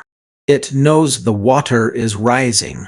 This hidden knowledge drains your psychological reserves, making you more irritable, more exhausted, and less resilient when actual crises occur. You are essentially carrying around a heavy backpack of unaddressed truths, wondering why you feel so tired even on your days off. So, how do we stop this cycle? How do we find the courage to face the minor hazards before they become catastrophic failures? Let us work through this together, step by step, with a gentle but firm guiding hand. The first step is what we call the emotional audit. Once a week, I invite you to find a quiet space, free from the chime of notifications and the demands of others. Sit with a blank piece of paper and ask yourself one simple, piercing question. What am I actively pretending not to notice? This is a question that cuts straight through the noise. It is not about blaming yourself. It is about shining a warm light into the dark corners. Write down whatever comes up, no matter how small or seemingly insignificant.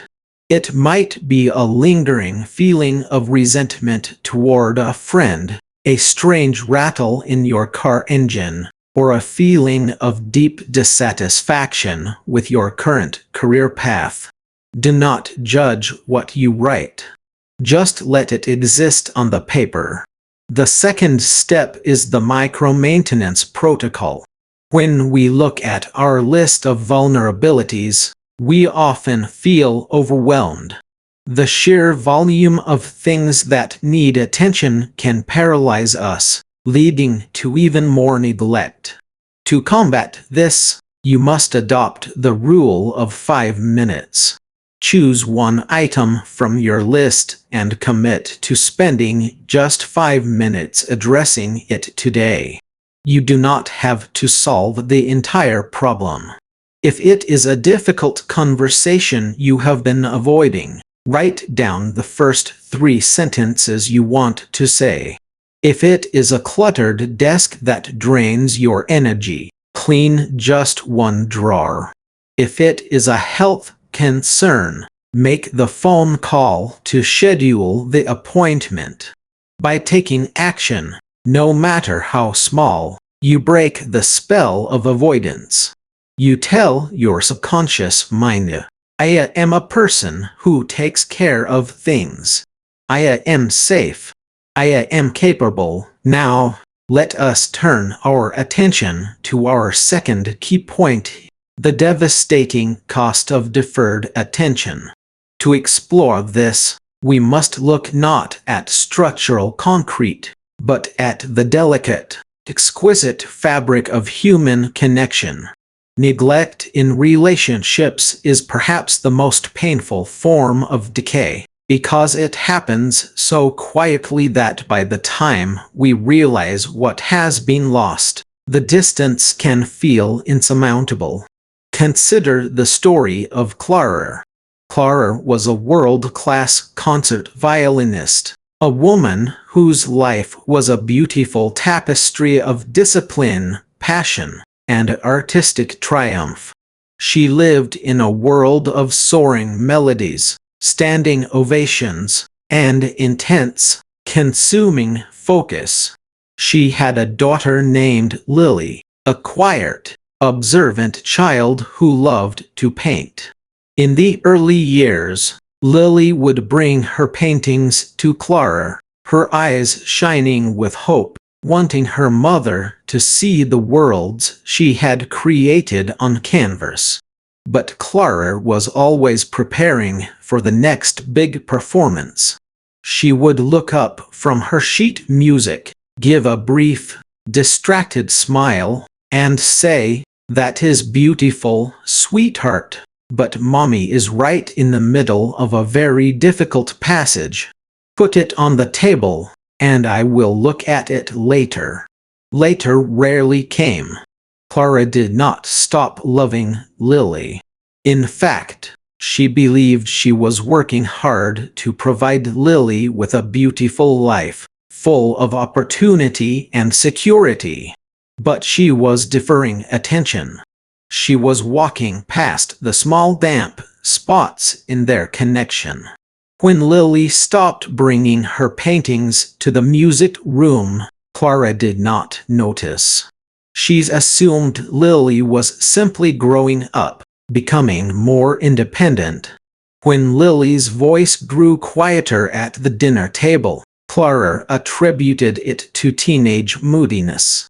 She was too exhausted from her travels and her performances to dig deeper. She promised herself that once this season of touring was over, she would plan a beautiful trip for just the two of them. She would rebuild the bridge. Years melted away like wax.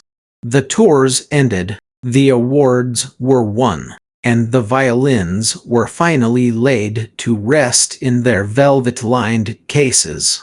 Clara was ready to step into the role of the present, nurturing mother she had always intended to be. But when she knocked on the door of Lily's room, she found it empty. Lily had packed her bags and moved across the country to attend art school. When Clara tried to call, the conversations were polite, short, and devastatingly hollow.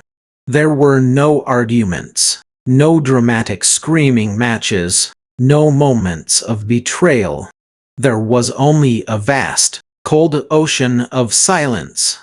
Lily had learned, over 15 years of gentle deferrals, that her mother's attention was a currency she would never possess. She had closed the door to her heart, not out of anger, but out of self-preservation. Clara sat in her grand, empty house, listening to the ticking of the clock, realizing that the music she had spent her life chasing had cost her the only melody that truly mattered.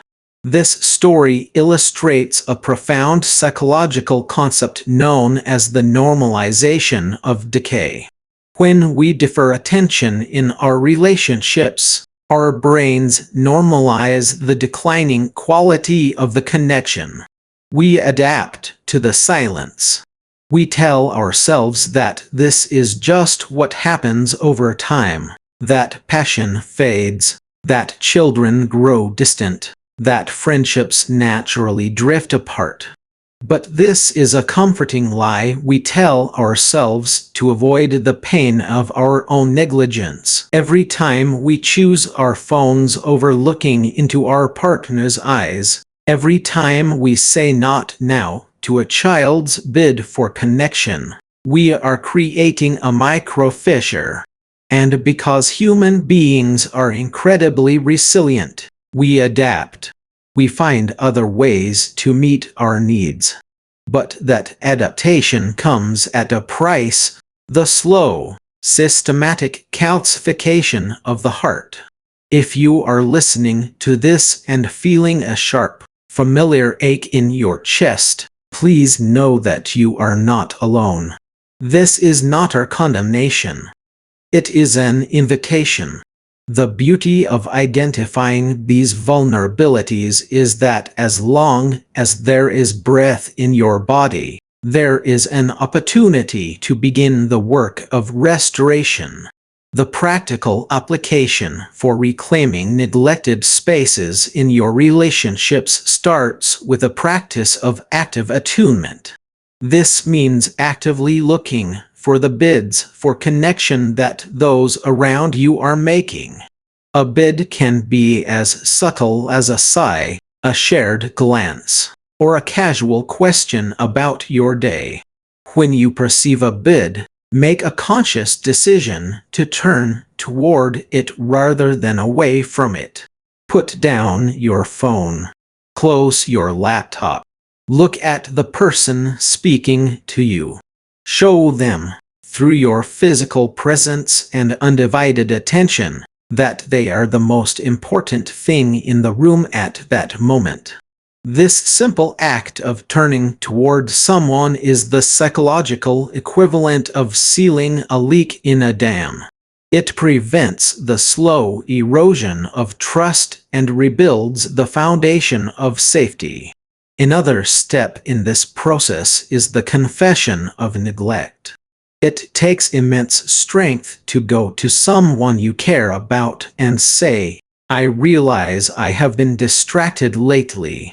I realize I haven't been fully present with you, and I want to apologize.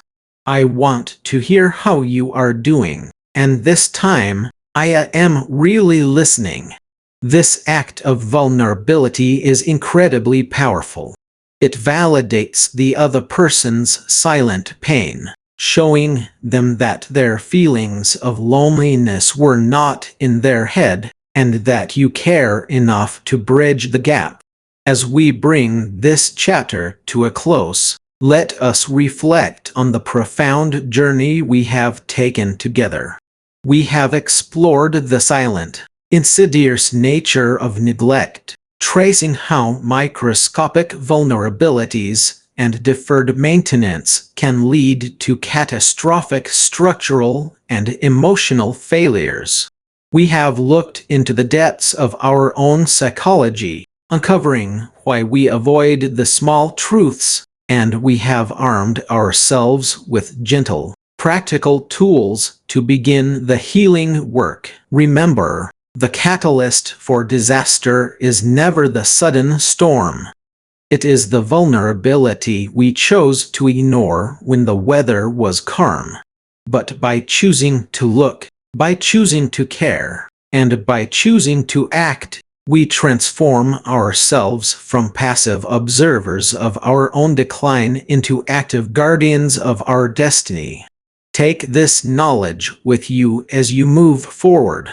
Let it settle deep into your mind, like a warm, protective light guiding your steps. In our next chapter, we will take this understanding a step further as we explore the terrifying dynamics of cascading failures, how one neglected crack can trigger a domino effect that threatens to bring down our entire world, and how we can find the strength to halt the collapse before it is too late. Rest well, stay present, and I will meet you there in the quiet space of Chapter 3. Chapter 3: Miscommunication Loops. The air in a crisis room is never truly still. It carries a heavy, metallic taste, thick with the scent of ozone from overheating servers, the bitter residue of long cold coffee, and the invisible, suffocating weight of collective dread. When a system begins to fail, the descent into chaos is rarely silent. Yet, the most destructive force in these high-stakes moments is not the failing machinery, nor is it the external threat knocking at the gates. It is the quiet, insidious disintegration of the words we speak to one another. We often believe that human communication is a bridge, solid and dependable, built to withstand the storms of life.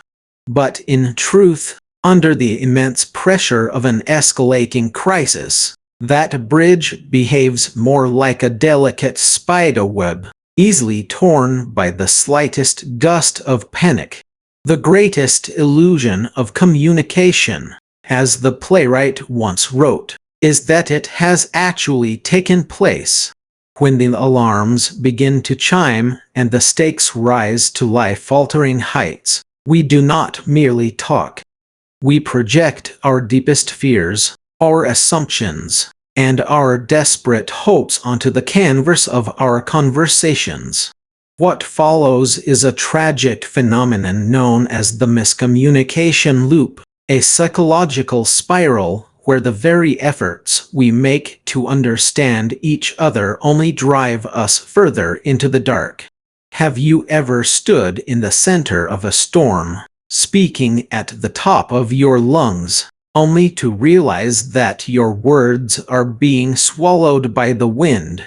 Have you ever looked into the eyes of a teammate, a partner, or a friend during a moment of intense stress and felt the terrifying realization that while they are nodding, they have absolutely no idea what you are truly saying?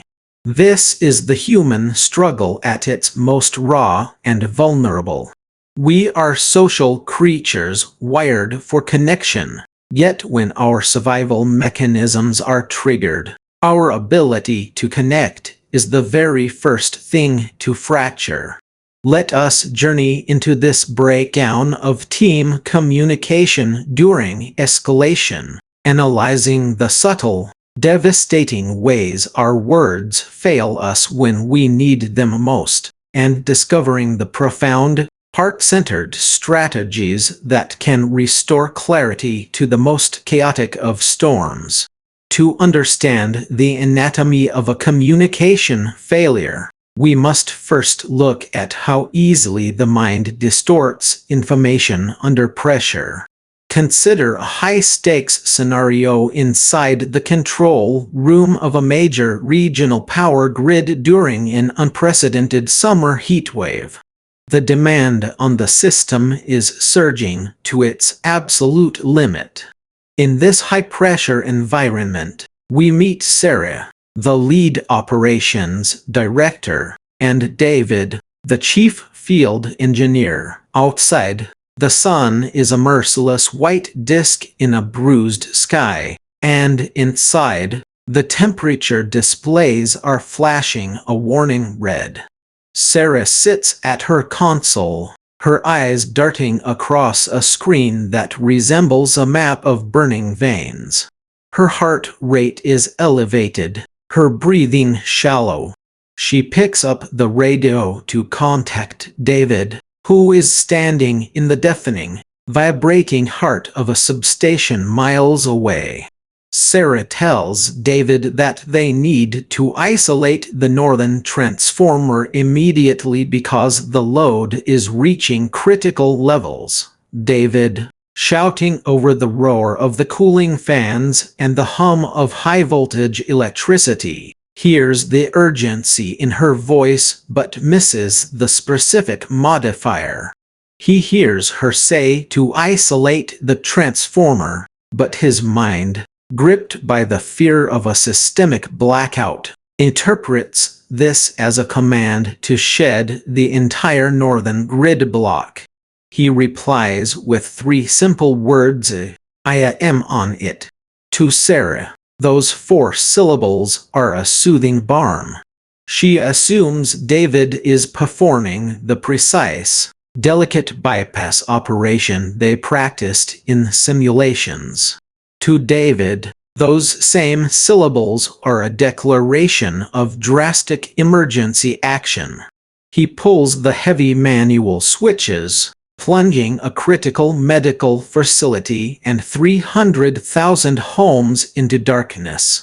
When the screens in the control room go black, the silence that falls between Sarah and David is not just a lack of sound.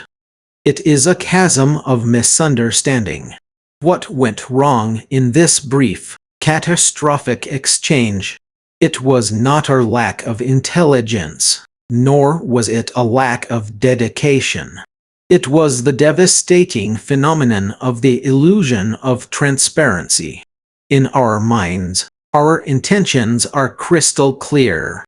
We believe that because we know exactly what we mean, the person receiving our message must surely understand it with the same vivid clarity. But under stress, the brain undergoes a process called cognitive narrowing.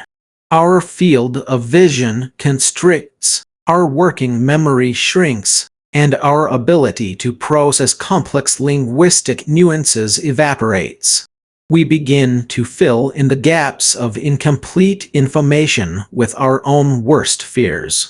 This classic dynamic matters deeply to our subconscious because it touches upon our primal fear of isolation. To be misunderstood in a moment of danger is to be abandoned. When we feel the pressure rising, our amygdala flares, hijacking the prefrontal cortex, which is the seat of our empathy, logic, and structured language. We stop listening to understand. We begin listening only to survive. We grab onto fragments of sentences like drowning swimmers grabbing at pieces of driftwood, often pulling ourselves and our teams under in the process. How do we heal this fracture in our moments of highest tension? The path forward requires a profound shift in how we view the act of speaking itself. It demands that we transition from a mindset of transmission to one of confirmation. The most powerful tool at your disposal in these moments is the closed-loop communication protocol, a technique born in the high-stress cockpits of aviation and the intense environment of trauma base. It is a deceptively simple process, yet it requires a radical suspension of ego. When you give an instruction or share vital information during an escalation, you must never assume it has been received. You must actively demand a playback. If you are the sender, you do not simply ask, "Do you understand?" Under pressure, a stressed brain will almost always answer yes, simply to relieve the immediate social pressure of the interaction. Instead, you must ask, "Tell me what you are going to do next." If you are the receiver, you must resist the urge to rush into action to prove your competence. You must pause, take a single deep breath to steady your nervous system, and repeat back the core of the message in your own words. You might say, "What I hear you asking me to do is isolate the northern transformer by bypassing the load, not by shutting down the entire block. Is that correct?" This simple act of reflection acts as a circuit breaker. It halts the runaway train of assumption and forces both minds back into alignment. It is a moment of profound connection, a hand reaching out through the fog of war to ensure that no one is left behind. Let us now turn our attention to another equally devastating communication failure: the weight of hierarchical silence and the barrier of politeness. To explore this, imagine a sterile, brightly lit operating room in a prestigious teaching hospital. The hum of the life support machines is a steady, rhythmic reassurance. On the table lies a patient undergoing a complex, hours-long cardiac procedure. The lead surgeon, Dr. Harrison, is a legend in his field, a man of immense talent and an equally immense, intimidating presence. Standing across from him is Nurse Elena, a highly skilled clinician who has spent years monitoring patients in critical care. As the surgery progresses, Elena notices a subtle, disturbing trend on the arterial pressure line. It is a slow, downward drift, a whisper of impending cardiovascular collapse. She looks at Dr. Harrison. He is focused entirely on a difficult suture, his brow furrowed, his body tense. He is sweating, his movements rapid and slightly impatient. Elena feels a cold knot of anxiety tighten in her stomach. She wants to speak up, but she hesitates. She remembers a time last month when she questioned a decision and was met with a sharp, public reprimand that left her feeling deeply humiliated. She tells herself that Dr. Harrison is the expert, that he must see the monitor, that surely he has a plan. When she finally speaks, her voice is quiet, laced with a tentative, polite hesitation. "Dr. Harrison," she says, "the pressure is looking a little soft." Dr. Harrison, deeply immersed in his own cognitive tunnel, barely registers her words. Soft is a subjective term. To him, soft means acceptable within the margins of a difficult surgery. He grunts in acknowledgement, but does not look up. Minutes pass. The soft pressure becomes a catastrophic drop. By the time the alarms begin to scream, the patient's heart has stopped. The subsequent effort to resuscitate is frantic, disorganized, and ultimately tragic. This heartbreaking failure illustrates the profound danger of mitigated speech. When we are afraid of conflict, rejection, or the judgment of those in authority, we soften our language. We use hints, euphemisms, and passive phrasing to deliver critical warnings. We do this to protect our social standing and to shield ourselves from vulnerability. But in doing so, we unwittingly sign the death warrant of effective teamwork. Psychologically, this dynamic stems from our ancient, evolutionary need to belong to the tribe. In our ancestral past, to anger the leader of the tribe was to risk banishment, which meant certain death in the wild. Our brains still carry this deep-seated fear. We would often rather risk a systemic disaster than risk immediate, personal, social rejection. This is the tragic paradox of human communication. Our survival instincts can drive us to choices that ensure our collective failure. To overcome this powerful subconscious barrier, we must actively cultivate a culture of psychological safety, and we must learn the art of assertive clarity. If you are in a position of leadership, you must recognize that your authority is a natural communication dampener. People will naturally hesitate to tell you the truth if they fear your reaction. Therefore, you must actively invite dissent. You must make it safe, and indeed expected, for your team to challenge your assumptions.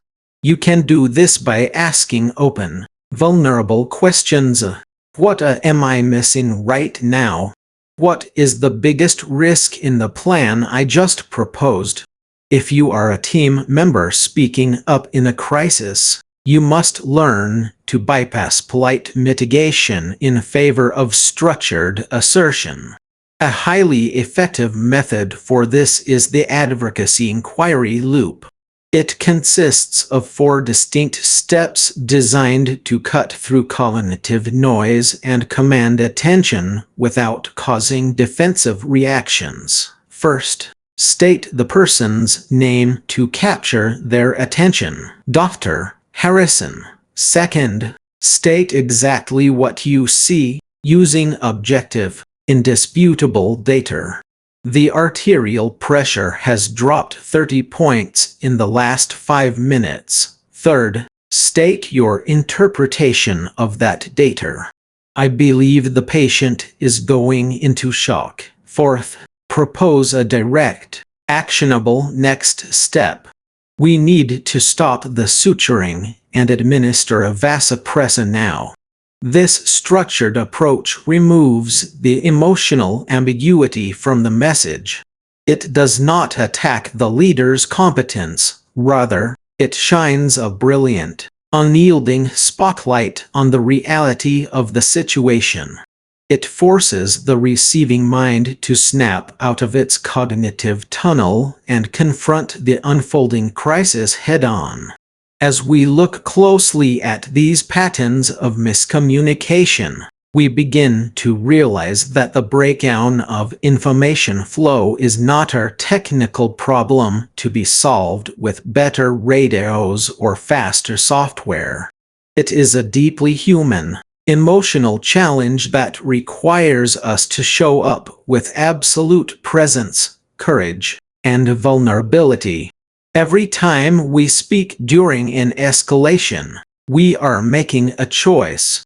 We can choose to let our fear run the dialogue, retreating into defensive postures, silent assumptions, and safe, polite half-truths, or we can choose to step into the arena of radical clarity, risking the discomfort of directness for the sake of the team, the mission, and the lives that depend on us. To navigate the treacherous waters of miscommunication loops, we must remember that clarity is not a luxury. It is a profound act of care. When the world is falling apart around us, the most generous thing we can do for one another is to speak with uncompromising honesty, to listen with fierce, undivided attention, and to build a bridge of shared understanding that no storm can wash away.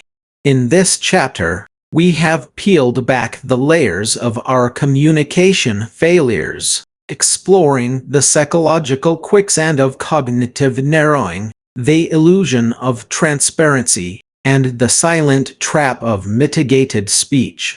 We have seen how Sarah and David's unverified assumptions led to darkness, and how Eleanor's polite hesitation in the operating room resulted in an unspeakable loss. But we have also discovered the life-saving power of closed-loop communication and the structured clarity of the advocacy inquiry loop. These are not merely administrative protocols. They are the lifelines that bind us together when the ground beneath our feet begins to shake. But as we master the art of the words we say to one another, we must also confront a deeper, more challenging truth. Communication does not exist in a vacuum. It is deeply influenced by the invisible, powerful structures of power, trust, and vulnerability that exist within any group of human beings. What happens when the breakdown is not just a temporary slip of the tongue, but a symptom of a deeper, systemic rot within the leadership itself? What happens when those in charge are so blinded by their own pressure and ambition that they actively silence the voices trying to save them from disaster? As we prepare to turn the page, the alarms are still sounding, and the stakes are about to rise even higher. In the next chapter, we will venture into the dark heart of organizational silence, exploring how structural pride and systemic denial set the stage for the ultimate catastrophe. The storm is intensifying, and the true test of our resilience is yet to come. Let us take a deep breath, hold fast to the lessons of clarity, and move forward into the light of deeper understanding. Chapter 4: The Ripple Effect. Welcome, dear listener, to Chapter 4, The Ripple Effect. I invite you to take a deep, centering breath, to settle into your space, and to let the noise of the outside world gently recede into the background. For the next several minutes, we are going to explore a phenomenon that is as terrifying as it is beautiful, a fundamental truth that governs not only the vast, complex machinery of our modern civilization, but also the delicate, quiet corners of our private inner lives. To understand the ripple effect is to understand the invisible threads that tie us all together. There is an old, profound philosophical truth that reminds us that when we try to pick out anything by itself, we find it hitched to everything else in the universe. Nothing exists in a vacuum. No decision, no matter how small or seemingly insignificant, is ever truly isolated. Let us begin by painting a picture. Imagine a cold, quiet morning in late autumn. The air is crisp, carrying the scent of damp earth and fallen leaves. In a state-of-the-art regional power distribution center, a lone operator named Arthur sits before a massive wall of digital monitors. The room hums with a low, hypnotic frequency, the sound of millions of watts of electricity being quietly guided through thousands of miles of copper and steel. Arthur is tired. His youngest daughter has been sick with a fever all night, and his mind is a hazy fog of worry and exhaustion. He reaches for his mug of lukewarm coffee, and in that fleeting second of distraction, his finger brushes against a control panel, selecting the wrong line bypass toggle. On his screen, a tiny amber warning light flashes. It is a minor, localized error. It is a discrepancy of mere fractions of a percent in grid voltage. Arthur looks at it, decides it can wait until he finishes his sip of coffee, and in that single moment of hesitation, the invisible machinery of the world begins to tilt. What Arthur does not see, what none of us can see in the moment of our small mistakes, is the systemic interdependence that governs our lives. Within seconds, that minor fluctuation in voltage travels down the line, searching for balance. It reaches a substation 30 miles away, where an aging transformer, already stressed by the unseasonably cold weather, interprets the tiny surge as a critical threat. The transformer automatically shuts down to protect itself. This shutdown forces the electricity to redirect, flooding adjacent lines that are already operating near capacity. Within 3 minutes, a cascade of automated safety shutdowns is triggered across 3 states. Think of the physics of a chain reaction in a crisis. It is not a slow, orderly progression. It is an exponential explosion of consequence. By the time Arthur realizes what has happened, the amber light has turned into a crimson wave of failure. Tens of thousands of homes plunge into darkness. In a nearby city, traffic lights go black, causing instant gridlock. In a local hospital, backup generators roar to life, but for a terrifying 10 seconds, life support machines flicker, and the hearts of doctors and nurses skip a beat. All of this because of a tired man, a lukewarm cup of coffee, and a single, localized delay in judgment. This is the ripple effect in its most raw, physical form. But why does this dynamic matter so deeply to us on a psychological level?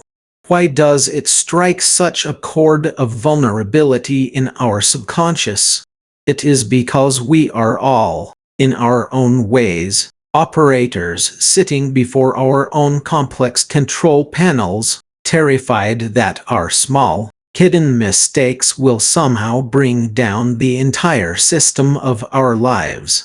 We live with a constant, underlying anxiety that our secret weaknesses, our minor procrastinations, or our momentary lapses in kindness will cascade outward and destroy the things we have worked so hard to build.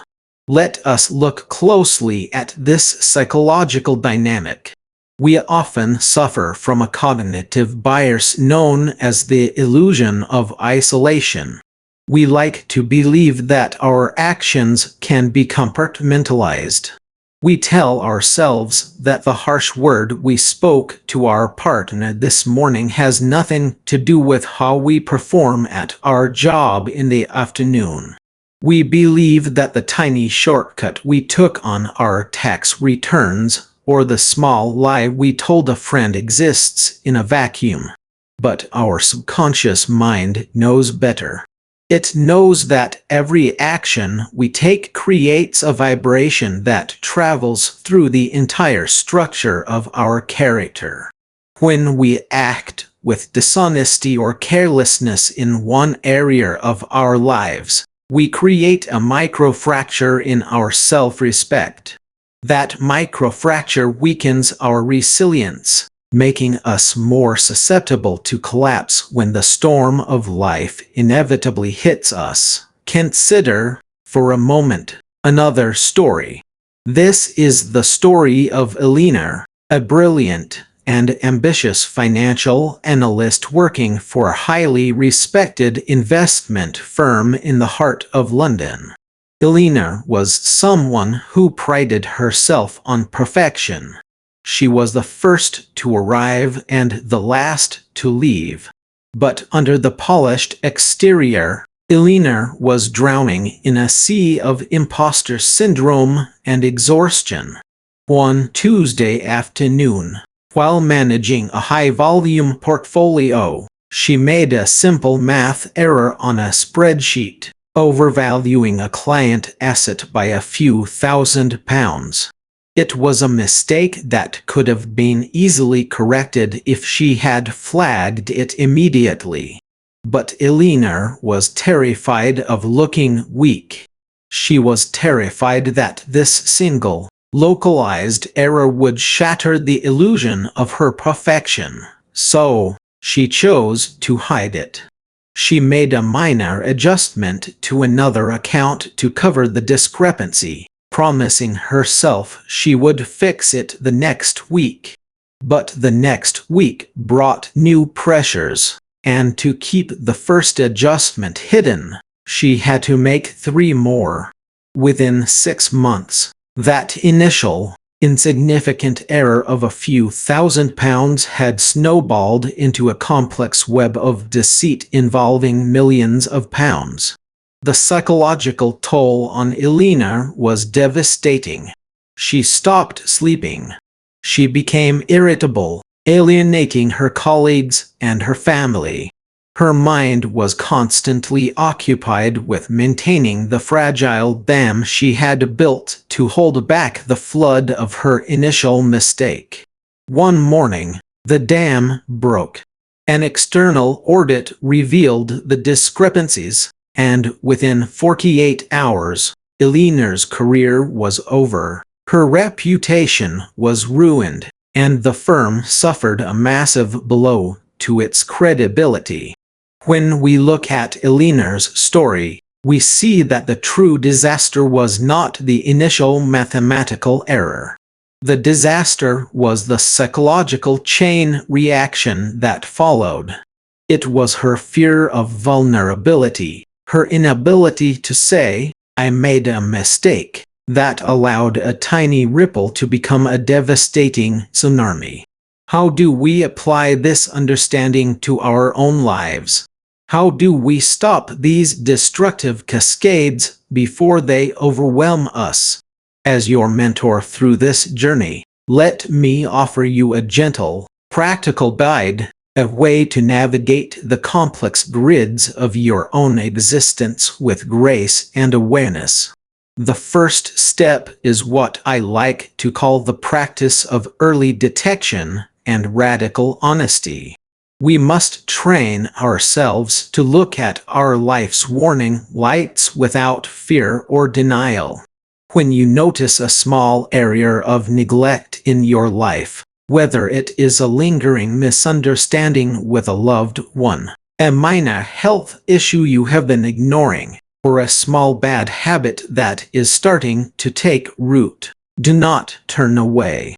Do not tell yourself it is too small to matter. Instead, stop, take a breath, and address it immediately.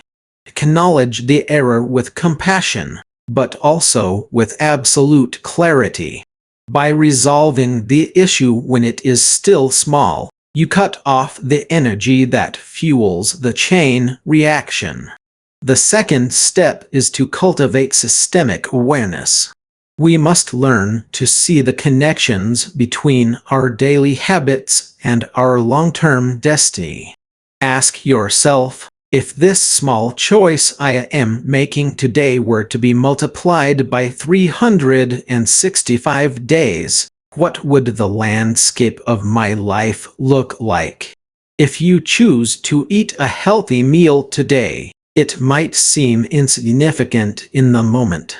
It will not suddenly make you fit. But that single, positive choice sends a ripple of vitality through your cells, making it slightly easier to make a healthy choice tomorrow. Conversely, if you choose to indulge in a moment of anger or resentment, that choice also ripples outward, coloring your perceptions and your interactions for the rest of the day. The third step is to build shock absorbers into your life. In engineering, systems are designed with redundancies and safety margins to absorb unexpected surges without collapsing. We must do the same in our personal lives. We build these shock absorbers through self-care, healthy boundaries, and supportive relationships. When you maintain a strong foundation of physical health, emotional resilience, and deep, trusting friendships, you create a buffer system. When an unexpected crisis occurs in one area of your life, these buffers absorb the impact, preventing the error from cascading into a total system failure. Let us pause for a moment and reflect on the beauty of this concept. Yes, the ripple effect can bring disaster if we are careless, but it also holds the key to our greatest triumphs. Just as a single error can cascade into a crisis, a single, deliberate act of courage, love, or integrity can cascade into a wave of profound transformation. Think of a time when someone showed you a simple, unexpected kindness.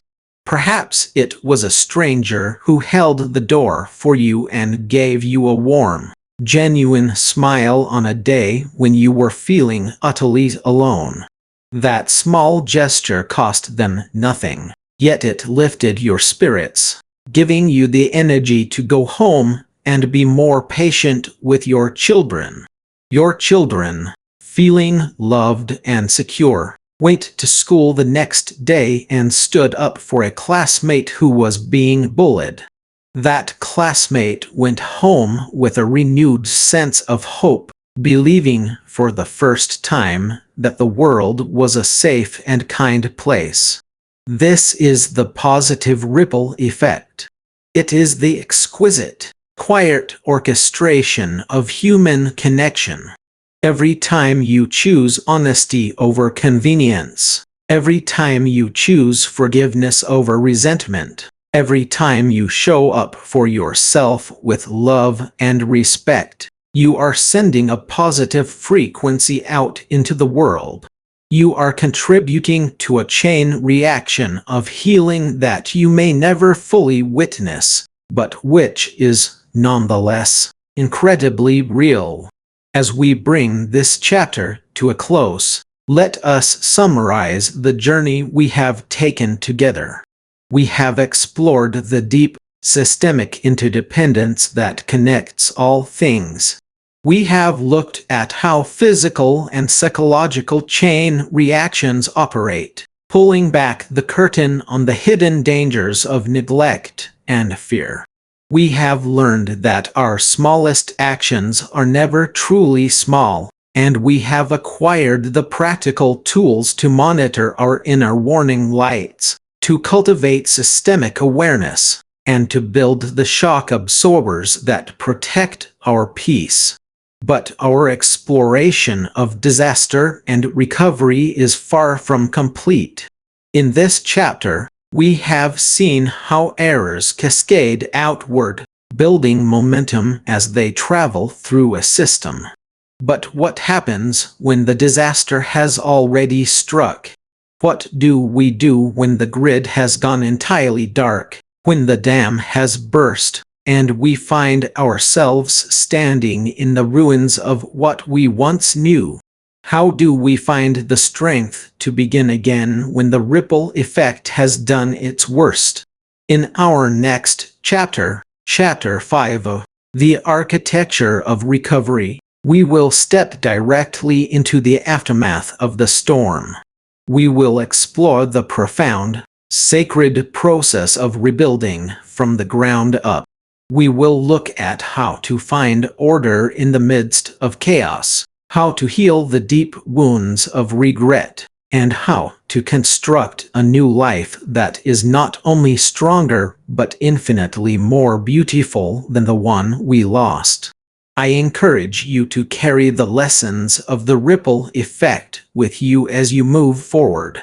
Be gentle with your mistakes, but be swift in your honesty. Remember that you are a vital, interconnected part of a magnificent, living tapestry. Every breath you take, every word you speak, and every choice you make matters more than you can possibly imagine. I will see you in the next chapter, where we will learn how to turn our deepest disasters into our greatest occasions for rebirth. Until then, be kind to yourself, stay present, and walk with peace in your heart. Chapter 5, Blind Spots in Leadership. Welcome back, companion of the inner journey. Take a deep, quiet breath, let your shoulders drop, and allow the clamor of the outside world to fade into a soft, distant murmur. You are here, present and still, ready to venture into some of the most shadowed corridors of the human psyche. We begin our exploration of Chapter 5, Blind Spots in Leadership, with a quiet, arresting truth that has echoed through the grand halls of history and the silent corners of our own lives. The tragedy of the blind spot is never a lack of intelligence. It is, instead, the presence of an emotional shield.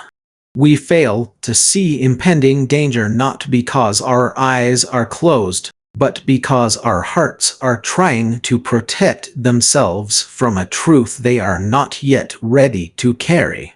Imagine, if you will, a magnificent vessel slicing through the obsidian waters of a northern sea.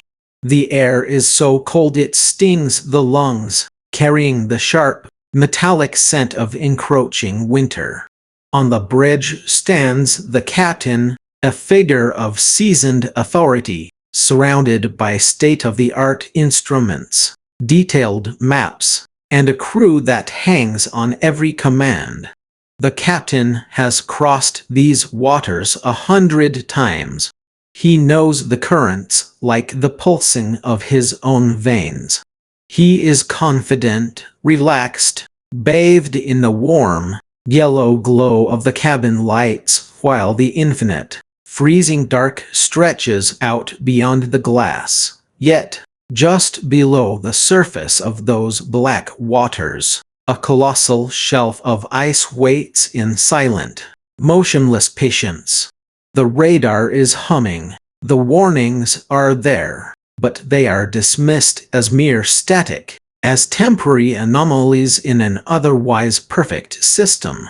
Why does this seasoned leader, with everything at stake, refuse to see the danger until the steel hull screams against the ice.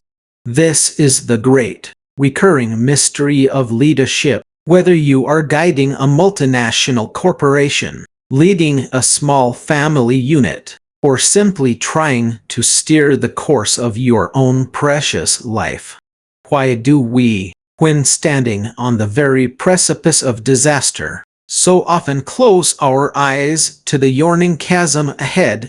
To understand this, we must unpack the heavy, complex machinery of cognitive biases. These are the silent editors of our reality, the subconscious gatekeepers that filter the vast, chaotic torrent of sensory information into a neat, comfortable narrative that matches what we already believe. Consider the weight of confirmation bias. It is a seductive whisper in our ear, telling us that every piece of data that supports our current plan is a profound truth, while every warning sign is merely noise to be ignored. It is an evolutionary defense mechanism. Our brains crave safety and consistency, and there is nothing more terrifying to our primal ego than the realization that we might be wrong, that we might be vulnerable, or that our carefully constructed kingdom might be built on sand. Let us step into a story to see this dynamic play out, not in the abstract, but in the painful, visceral reality of a human life. Imagine Julian. Julian is the founder and chief executive of a pioneering medical technology firm based in a sprawling, rain-washed city. He is a man of intense charisma, with eyes that seem to look directly into the future and a voice that can convince the most skeptical investors to part with millions. His office is a sanctuary of brushed steel, soft leather, and floor-to-ceiling windows that look out over a sea of gray clouds and distant mountains. For 5 years, Julian has poured his soul into a revolutionary diagnostic device, a small, sleek black box designed to detect early-stage illnesses from a single drop of blood. He has sacrificed his marriage, his health, and his sleep to bring this vision to life. He has built a temple of innovation, and he is its high priest. It is a late Tuesday evening. The office is empty, save for the low, rhythmic hum of the air conditioning and the soft, rhythmic patter of rain against the glass. Julian sits at his desk, bathed in the blue light of his computer screen, reviewing the final testing reports before the public launch. His heart is beating with a mix of exhaustion and exhilarating anticipation. There is a soft knock at his glass door. It is Sarah, his head of quality assurance. Her face is pale under the harsh fluorescent hallway lights, and she is holding a thick manila folder as if it were an explosive device. Her knuckles are white. Julian smiles, a warm, paternal gesture, and beckons her in, but his stomach tightens with a sudden, unbidden wave of dread. "Julian," Sarah says, her voice barely above a whisper. "We have a problem with a temperature calibration sensor. In high humidity environments, it drifts. It gives false negatives." Julian's smile does not fade, but it freezes. He feels a sudden warmth rise up his neck, a rush of blood that carries with it a desperate, defensive energy. He immediately rationalizes. "Sarah," he says, his voice smooth, steady, and patronizingly calm. "We tested for humidity in the chamber. The drift is within our acceptable margin of error. You're being overly cautious, as always.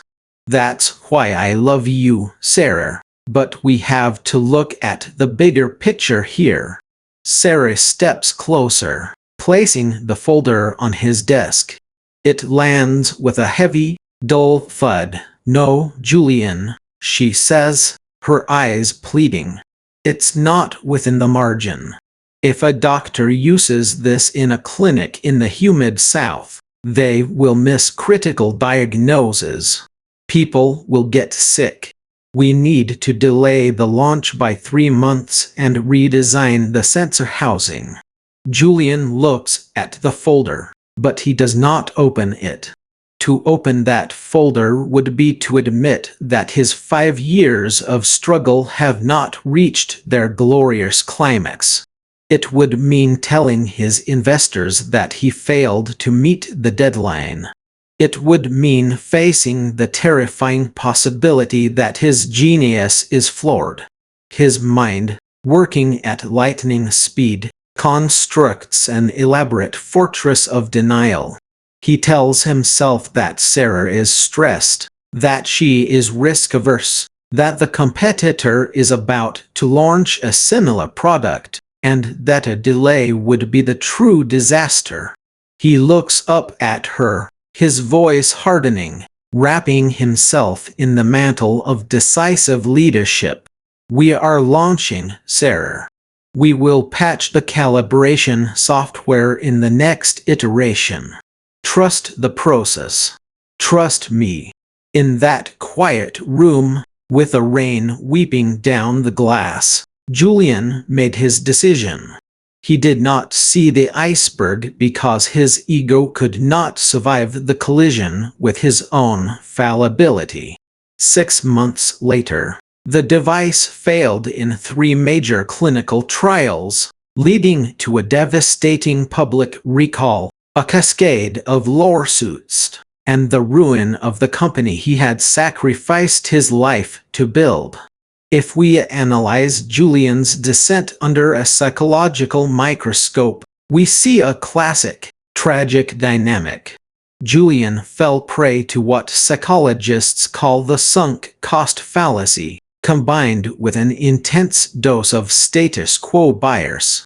He had invested so much of his identity, his time, and his reputation into this specific path that the emotional cost of changing direction was simply too high for his subconscious mind to pay.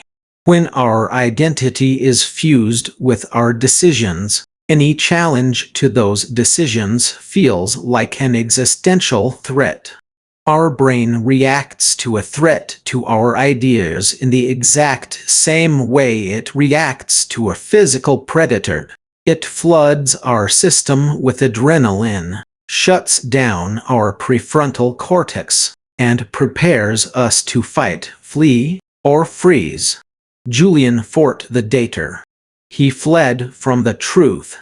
How do we break this pattern in our own lives? How do we, as leaders of our businesses, our families, and our own destinies, learn to see the things we are most afraid to look at? Take a deep breath and let this realization settle into your heart. The solution is not to try harder to be right. The solution is to cultivate a deep, quiet affection for being wrong. It is to separate your identity from your ideas. You are not your plans. You are not your current strategies. You are the conscious awareness that is steering the ship, and a good captain cares far more about the safety of the vessel than the beauty of the original map. Here is a practical, step-by-step exercise you can begin practicing today. A gentle method to illuminate your own blind spots. We call it the primatum of the soul. First, identify a major decision or path you are currently pursuing. It could be a business venture, a relationship transition, or a personal goal. Sit quietly, close your eyes, and project yourself forward in time, exactly 1 year from today. Second, imagine that this decision has failed catastrophically. The project is ruined, the relationship has broken, or the goal has collapsed into dust. Do not look at why it failed yet. Simply sit with the feeling of the failure. Let the sadness, the disappointment, and the grief wash over you. Embrace it. Realize that you survived it. Third, ask yourself this crucial question. Knowing that this path has failed, what were the quiet warnings I ignored 12 months ago? Write down those warnings with absolute, unfiltered honesty. You will find that your subconscious mind already knows exactly where the weak points are. By giving yourself permission to imagine the failure as a completed fact, you bypass the ego's defensive barriers and allow your deep wisdom to speak. Now, let us turn our gaze to the second critical pillar of our exploration, the art of actively seeking dissenting viewpoints. To lead effectively, we must not only dismantle our own internal biases, we must also dismantle the cultural and relational walls that prevent others from telling us the truth. The higher we rise in any hierarchy, the more silent our environment becomes. People begin to tell us what they think we want to hear, whispering sweet, validating lies into our ears while the real world crumbles around us. We build mirrors where we desperately need windows. Consider the profound silence that often blankets a family dynamic or a corporate boardroom. It is the silence of compliance, a quietness born of fear or exhaustion. When a leader reacts to bad news with anger, disappointment, or passive-aggressive withdrawal, they send a powerful, unspoken signal to everyone around them. Your honesty is dangerous to your safety.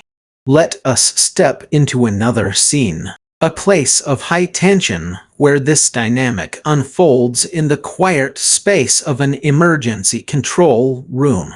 The air in the municipal water treatment facility is thick with the smell of chlorine and ozone. The room is dominated by a massive wall of monitors, flashing green and yellow indicators, casting a surreal, twilight glow over the faces of the engineers. At the center of the room stands Clara, the director of public safety for a major metropolitan area. She is a woman of formidable intellect, known for her iron will and her zero-tolerance policy for mistakes. She has spent 20 years climbing the bureaucratic ladder, and she prides herself on her ability to maintain order and calm in the face of any crisis. A severe storm has just passed through the valley, causing unprecedented runoff into the reservoir system. Clara stands with her arms crossed, staring at the main display. Her team is exhausted, having worked a 36-hour shift. A young, junior analyst named David sits at her workstation in the corner. His hands are hovering over the keyboard, his eyes darting back and forth between two columns of data. He has detected a subtle, anomalous spike in organic contaminants at one of the secondary filtration sites. It is a tiny, easily missed fluctuation, but David's training tells him it could be the harbinger of a massive system failure. But David remembers what happened 3 months ago. Another analyst, a colleague he respected, had raised a false alarm about a chemical imbalance. Clara had publicly humiliated him in front of the entire staff, questioning his competence and suggesting he wasn't cut out for high-pressure work. The message was loud and clear. Do not bring problems to Clara unless you are 100% certain, and even then, tread carefully. David looks at Clara. She is barking orders to these operations team, her face set in a mask of absolute, unyielding confidence. The pressure in the room is palpable. He feels a cold knot of anxiety tighten in his stomach. If he speaks up and is wrong, his career at this agency is over. If he stays silent, the system might self-correct. He looks at his screen, then at the back of Clara's head. He closes the data tab. He says nothing. 2 days later, the anomaly became a full-blown public health crisis, with thousands of households receiving contaminated water, resulting in widespread illness and a devastating loss of public trust. Clara's iron-fisted leadership, designed to project absolute strength, had created a toxic vacuum of silence that allowed disaster to slip through the gates undetected. When we look at Clara's story, we see the devastating impact of what Harvard Business School professor Annie Edmondson calls a lack of psychological safety. In our subconscious minds, we are social creatures deeply attuned to the threats of tribal rejection. To speak up against a leader, to offer a dissenting view, or to point out a potential flaw feels, on an evolutionary level, like stepping out of the safety of the cave and facing the wilderness alone. If a leader does not actively, repeatedly, and warmly invite dissent, the natural state of any group will always be silence. We choose the comfort of belonging over the danger of truth. To heal this in your own sphere of influence, you must become a cultivator of constructive friction. You must actively design systems that reward the bringer of bad news. Here is how you can gently guide your team, your family, or your community into a space of absolute transparency. First, change your default response to disagreement. When someone offers a view that challenges your plan, your first instinct may be to defend, to explain, or to dismiss. Instead, practice the sacred pause. Take a slow breath, look the person in the eye, and say these simple, transformative words. Thank you for having the courage to tell me that. Tell me more about what you see that I am missing. By thanking them first, you immediately disarm their fear response. You signal to their subconscious mind that their honesty is a gift, not a threat. You make it safe for them to be your eyes in the dark. Second, establish the ritual of the designated dissenter. In any important meeting or family discussion, assign one person the explicit role of playing the devil's advocate. Their job is not to be contrarian for the sake of it, but to find the cracks in the armor of your plan. Because this role is formally assigned, it removes the social stigma of disagreement. The dissenter is not being difficult. They are simply performing their duty.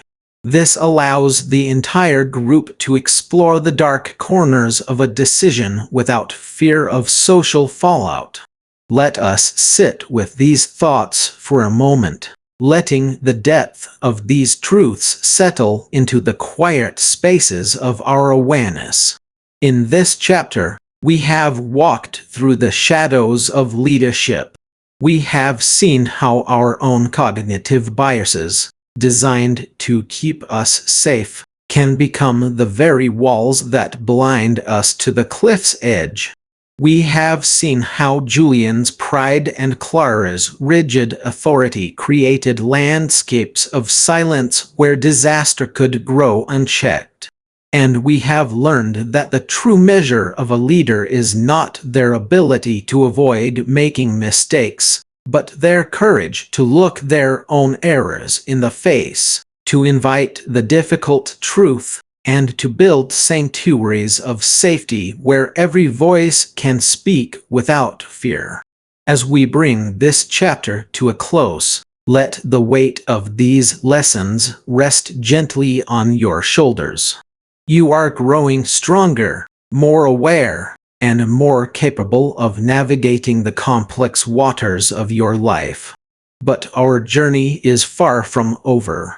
As we prepare to turn the page, a new, more mysterious question begins to emerge from the mist. Once we have learned to see our blind spots, how do we find the courage to act on what we discover? Especially when the truth demands that we tear down what we have spent a lifetime building. In the next chapter, we will venture into the heart of the crucible, exploring the profound, gut-wrenching dynamics of crisis decision-making and the ultimate price of transformation. Sleep on these truths, digest them, and when you are ready, I will be waiting for you in the light of the next chapter. Chapter 6: Standard Operating Procedures as Traps. Welcome, listener. Take a deep breath, settle into your space, and let the noise of the outside world gently fade away. We are about to step together into a territory that is as quiet as it is deadly. It is a landscape paved with the best of intentions, lined with neat, orderly rows of instructions, and policed by the comforting illusion of absolute safety. This is Chapter 6, Standard Operating Procedures as Traps. Imagine for a moment that you are standing in a vast, silent forest at twilight. The air is cool, carrying the sharp scent of damp pine and wet earth. Under your feet is a beautifully paved concrete path. It is wide, clean, and marked with bright white lines that tell you exactly where to step, how fast to walk, and when to pause. For miles, this path has kept you safe from the tangled undergrowth, the hidden bogs, and the sharp thorns of the wilderness. It has relieved you of the exhausting burden of deciding where to place your feet. You do not have to think. You only have to follow. But then, the path abruptly ends at the edge of a crumbling cliff. Or worse, the path continues straight into a rising forest fire, its concrete glowing hot under the smoke-filled sky. The manual in your hand says, "Keep walking forward on the paved path." The manual promises that the path is the only approved route to safety. Your eyes, your skin, and that ancient, quiet voice deep in your chest all scream that to take another step forward is death. Yet, the weight of the rules, the fear of what lies off the path, and the terrifying prospect of being blamed for wandering into the dark hold you frozen in place. You stand there, paralyzed, while the smoke closes in. This is the psychological reality of the standard operating procedure when it transforms from a helpful guide into a deadly trap. It is the moment when rigid protocols actively prevent creative problem-solving, blinding us to the living, breathing reality of the crisis unfolding right in front of our eyes. To navigate this landscape, we must first learn to differentiate between useful rules and bureaucratic paralysis. Rules are not inherently evil. In fact, they are the quiet scaffolding of civilization. They are the checklists that keep airplanes from falling out of the sky and ensure that surgeons do not leave sponges inside a patient's chest. Useful rules are born from past tragedies. They are the distilled wisdom of those who went before us, whispering, "Do not make the same mistake we did." They are designed to free up our cognitive load, to handle the routine and the predictable so that our precious, limited conscious awareness can be saved for the unexpected. But bureaucratic paralysis occurs when the rule becomes more important than the reality it was created to serve. It happens when the organization, the team, or even your own internal self-censorship begins to value compliance over outcome. When we fall into this trap, we stop asking, "Does this action make sense in this unique moment?" Instead, we ask, "Does this action shield me from blame if everything goes wrong?" This shift is subtle, but it is catastrophic. It replaces active, compassionate intelligence with a cold, algorithmic obedience that can turn human beings into passive witnesses to their own undoing. Let me take you into a quiet, fluorescent-lit corridor of a major metropolitan hospital at 3 o'clock in the morning to show you exactly how this tragedy plays out in real life. Dr. Evelyn Reed stood over the bed of a 22-year-old patient named Leo. The air in the room was thick with the clinical smells of isopropyl alcohol and hot plastic from the electronic monitors. Leo was dying. His breathing was a ragged, wet whistle, and his face had taken on a terrifying, dusky gray hue. Evelyn's heart hammered against her ribs, a frantic, wild bird trapped in her chest. By every metric of her 15 years of medical experience, she knew exactly what was happening. Leo was experiencing a highly unusual, hyperacute allergic reaction to a rare medication he had been given hours before. She needed to administer a specific, high-dose antagonist immediately to reverse the swelling in his airway. But there was a problem. The hospital's computerized medication dispensing system, a state-of-the-art software suite designed to prevent medication errors, had crashed nationwide 10 minutes prior. The standard operating procedure for a system outage was clear, printed in bold lettering on laminated cards hanging from every workstation. During a software interruption, all high-potency medications must be hand-verified by the head pharmacist on duty, signed off by 2 attending physicians, and manually logged in a paper ledger before being removed from the emergency vault. The head pharmacist was currently 3 floors down, desperately trying to reboot the main server. The only other attending physician on duty was trapped in an emergency surgery on the opposite side of the hospital campus. Evelyn stood before the locked glass cabinet of the emergency vault. Inside, sitting on a velvet-lined tray, was the vial that could save Leo's life. She had the physical key to the cabinet in her pocket, a master key meant only for extreme, catastrophic physical disasters. But to use that key without the double signature, without the pharmacist's verification, and without the digital log active was a direct, egregious violation of protocol. It was an offense that would trigger an automatic, system-wide investigation. It could cost her her medical license, her career, and the reputation she had spent her entire life building. She looked back at Leo. His chest rose and fell in shallow, useless jerks. The nurse beside her, a young man named Marcus, held the manual resuscitator bag, his knuckles white as he squeezed air into Leo's failing lungs.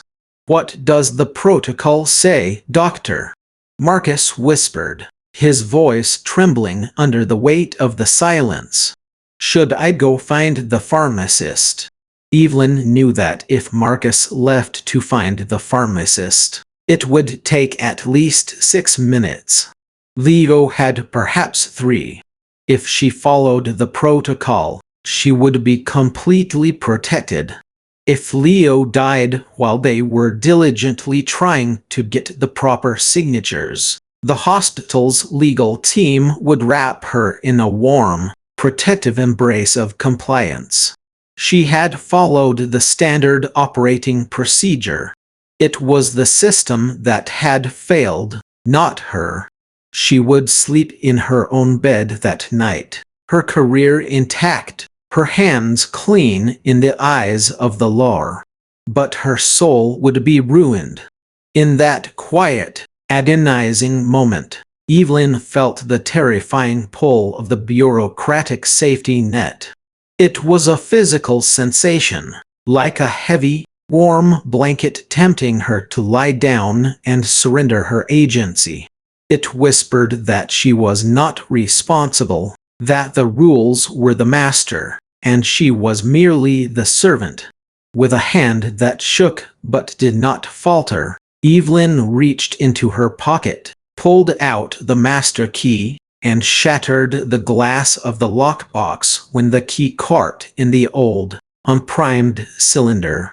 She grabbed the vial, drew the medication into a syringe, and pushed it into Leo's intravenous line herself, bypassing 3 separate safety checks required by the manual. Within 2 minutes, the ragged whistle in Leo's throat softened. The gray in his cheeks receded, replaced by a faint, warm flush of returning oxygen. He was alive. But the aftermath was swift and merciless. Evelyn spent the next 6 months defending her decision before a board of administrators who looked at her through the cold, unyielding lens of compliance metrics. They did not see a young man saved from the grave. They saw a dangerous precedent, a rogue actor who had exposed the institution to liability by stepping off the paved concrete path. Why does this dynamic matter so deeply to our psychological well-being? Why do we find ourselves so easily trapped by these rigid frameworks, even when our intuition is screaming at us to break them? Psychologically, standard operating procedures exploit one of the deepest, most vulnerable parts of the human subconscious, our existential dread of isolation and blame. As social creatures, our brains are wired to prioritize tribal belonging and safety from ostracization over almost everything else. In our evolutionary past, to be cast out of the tribe was a death sentence. The modern bureaucratic structure is simply a highly organized, sophisticated version of the tribe. The rules are the tribal customs. When we follow the rules, even when those rules lead to a disastrous outcome, we are psychologically shielded. We can point to the manual and say, "I did what I was told." We share the blame with a collective. This is what psychologists call error prevention focus. It is a state of mind dominated by the desire to avoid mistakes, to minimize vulnerability, and to escape judgment. But when we step off the path of the standard operating procedure, we stand entirely alone. If we break the protocol and fail, the full, crushing weight of the failure falls squarely upon our shoulders. We are exposed, vulnerable, and subject to the collective's wrath. Therefore, our subconscious minds will often choose a guaranteed, slow-motion disaster over a risky, creative rescue, simply because the disaster can be blamed on the system, while the rescue carries the terrifying risk of personal failure. How do we break free from this paralyzing spell? How do we find the courage to reclaim our agency when the rules around us have become a trap? The soothing mentor's hand that guides you through this darkness offers a gentle, yet firm practice. It begins with what we call the protocol versus purpose audit. Whenever you find yourself facing a decision in your professional or personal life where the established rules feel stifling or counterproductive, take a long, slow breath and ask yourself these 3 questions. First, what was the original, living spirit behind this rule? Every protocol was created to solve a specific problem that existed in the past. It was meant to protect something precious: time, safety, quality, or human life. Find that original purpose.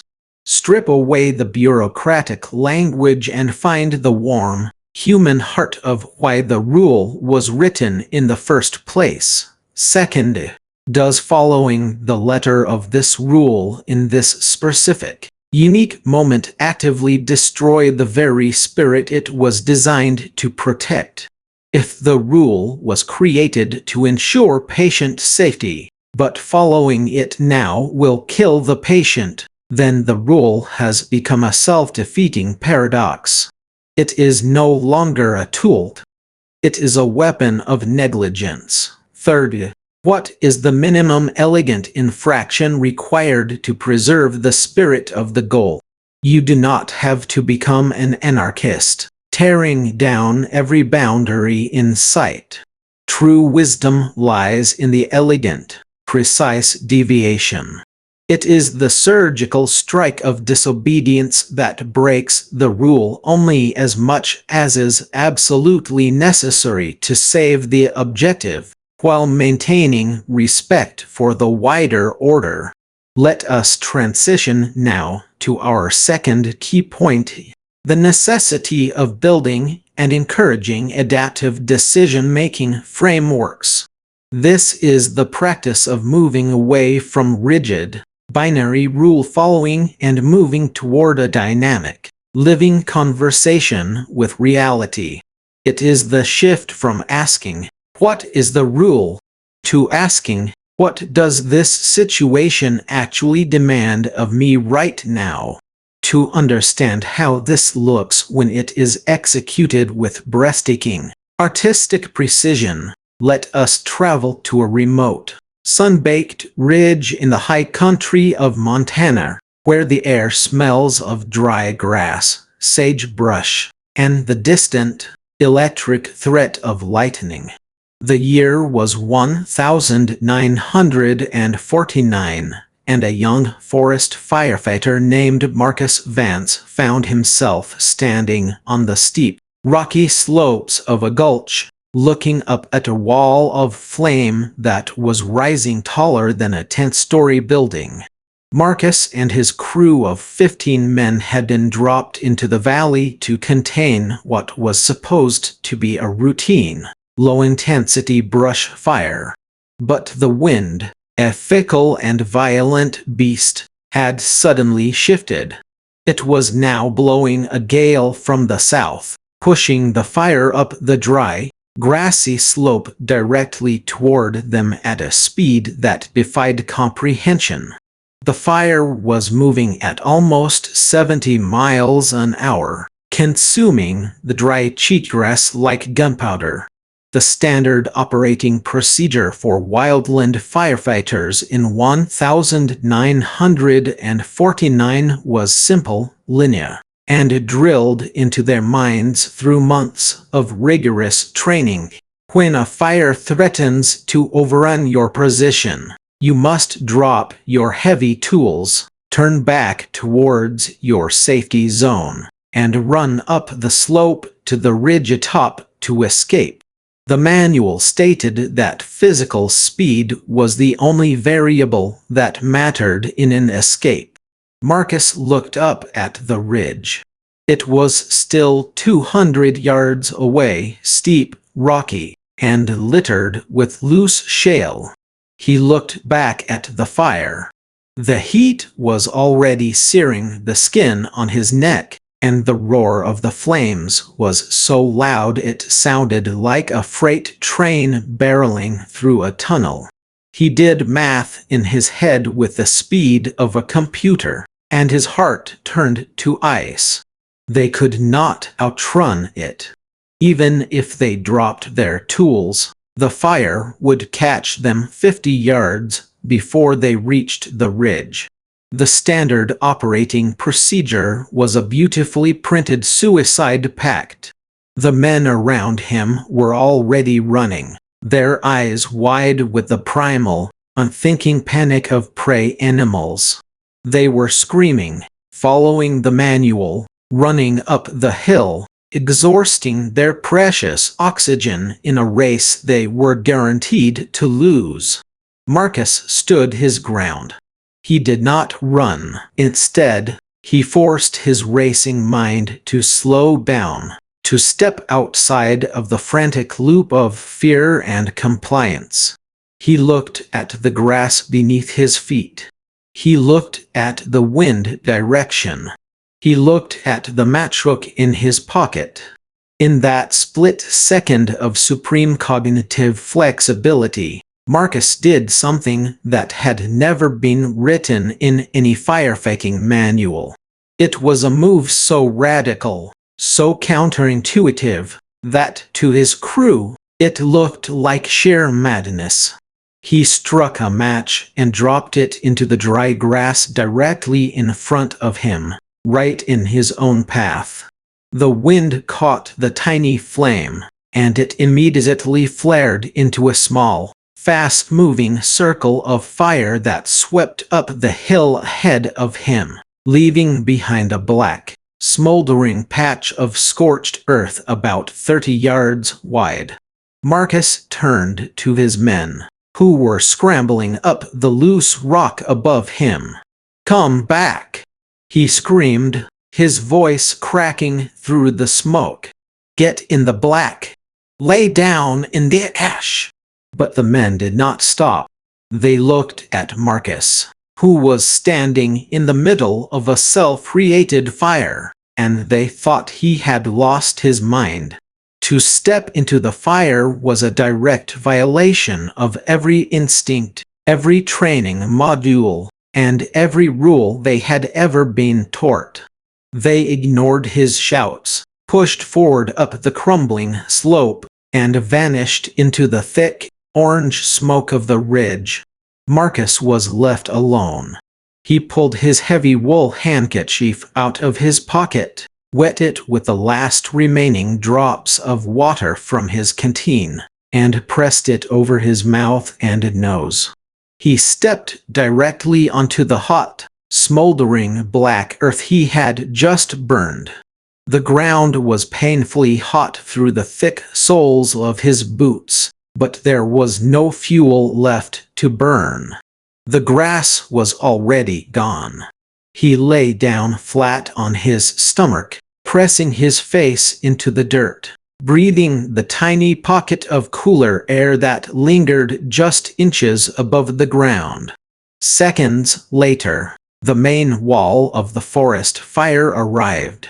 It was a terrifying, suffocating wave of superheated gas and blinding orange light that swept over his body like a wave from a hellish ocean. The heat was so intense that it singed his hair and blistered his back through his heavy cotton shirt. But the fire could not linger on the patch of land where he lay. There was nothing left to feed it. The monstrous flame front split around Marcus's little oasis of black ash, roaring past him up the mountain, leaving him untouched in the center of the devastation. When the smoke finally cleared, Marcus stood up from the ashes, coughing, bruised, and weeping, but completely alive. Of the 15 men who had followed the standard operating procedure and ran up the slope, only 2 survived by finding a crevice in the rocks near the very top of the ridge. The rest had been overtaken by the fire, victims of a protocol that could not adapt to a reality that was moving faster than the rules could account for. What is the profound psychological lesson of Marcus Vance and the fire in the gulch? It is the concept of cognitive shift under pressure. When we are placed in situations of extreme stress, danger, or professional crisis, our brains naturally experience what is known as cognitive narrowing. The prefrontal cortex, the seat of our high-level reasoning, creativity, and perspective, begins to shut down as the amygdala floods our system with adrenaline and cortisol. In this state of neurological alarm, our brains crave simplicity. They crave scripts. We fall back on the most deeply ingrained habits and rules we know, clinging to them like a child clings to a parent's hand in a dark room. This is why the firefighters ran. Their brains were trapped in a survival script that said, "Fire is dangerous, therefore run away from fire." The script was so powerful that when Marcus offered them a counterintuitive, creative solution to step into a controlled fire to save themselves, their narrowed minds could not process the paradox.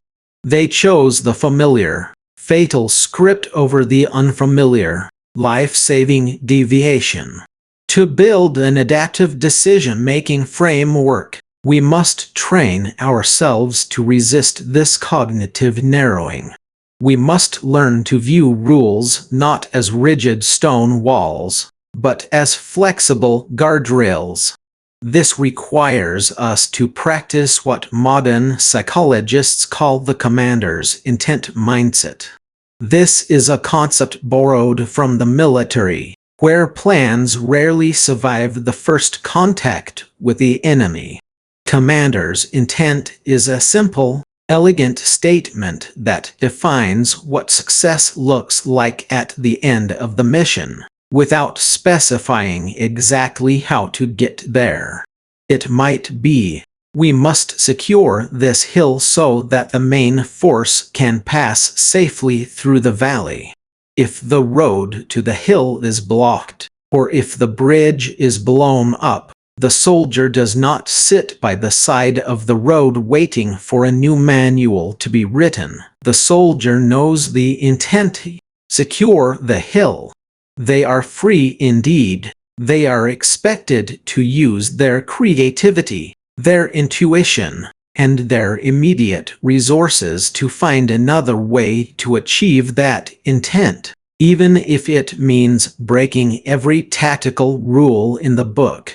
You can apply this gentle, powerful wisdom to your own life today. It begins by cultivating an adaptive mindset through small, deliberate practices of micro-disobedience.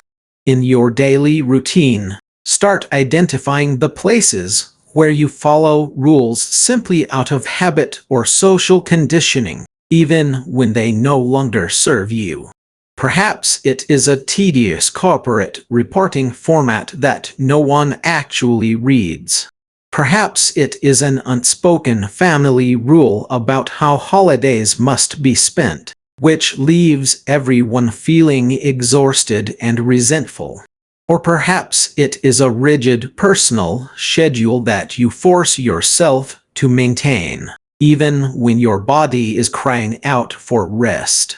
Begin to gently, Deliberately step off the paved concrete path in these low-stakes environments. Ask yourself, what is the intent of this routine? Is there a more creative, elegant, and life-giving way to achieve that intent today? By flexing this muscle of adaptive decision-making in the quiet, safe moments of your life, you are training your brain to stay open, flexible, and creative when the real crises arrive. You are building the cognitive pathways that will allow you to stand calm in the middle of the burning gulch, look at the dry grass at your feet, and strike the match that will save your life. As we draw this chapter to a close, let us gather up the threads of what we have explored together. We have seen how standard operating procedures, while vital for maintaining order and consistency in a predictable world, can easily transform into deadly traps when the world becomes volatile, uncertain, and chaotic. We have felt the stifling weight of bureaucratic paralysis through the eyes of Evelyn Reed, who had to choose between the safety of clinical protocol and the life of a dying young man. We have felt the searing heat of the forest fire with Marcus Vance, who had the sublime, terrifying courage to burn his own path to safety when the manual promised only death. We have come to understand that the true measure of our intelligence and our humanity does not lie in our ability to follow instructions blindly. It lies in our capacity to remain awake, aware, and deeply connected to the living reality of the present moment. It lies in our willingness to hold our rules with a light, respectful, yet sovereign hand, ready to let them go the instant they threaten to destroy the very things we love. Take a moment now to let these truths settle deep within your heart. Feel the warmth of your own agency, the quiet power of your own creative mind, and the deep, reassuring knowledge that you are not merely a passenger on a paved path. You are the pathfinder. As the echoes of this chapter begin to fade into a gentle silence, let yourself rest. But keep your mind open, for our journey is far from over. In our next chapter, we will step out of the trap of the rules and venture into the deceptive, glittering hall of mirrors that is the illusion of control. We will explore what happens when we mistake our sophisticated plans, our elaborate models, and our beautiful forecasts for reality itself, and we will learn how to navigate the terrifying, beautiful truth of a world that refuses to be tamed. Rest now, breathe deeply, and when you are ready, let us walk together into the next chapter.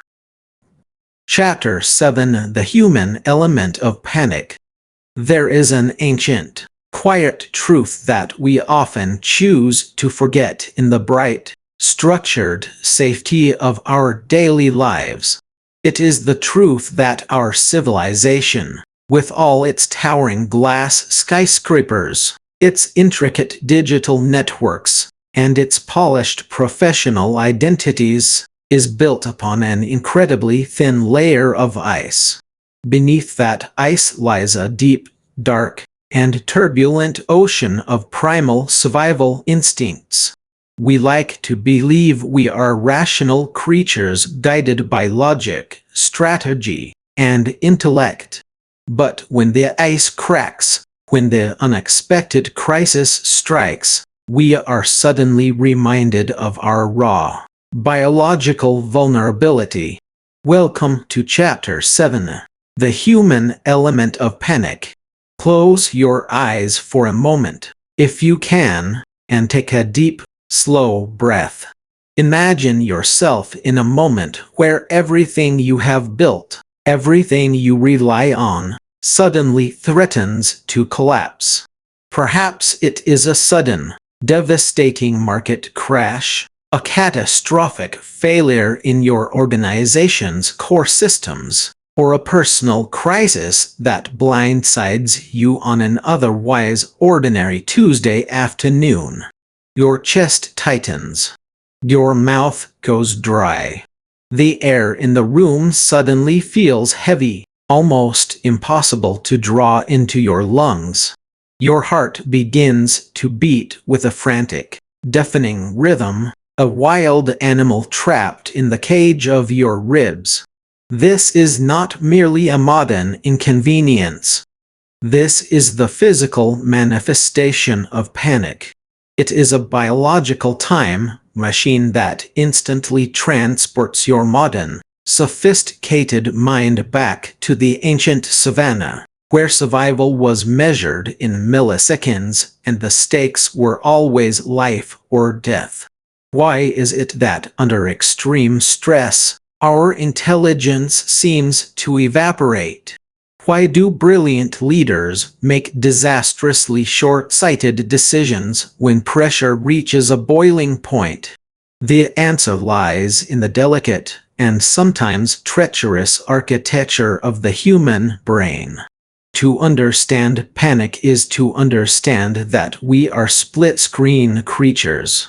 We live simultaneously in our highly evolved prefrontal cortex, which plans for the future and analyzes complex data, and our ancient amygdala, the vigilant sentinel that knows only one language of survival.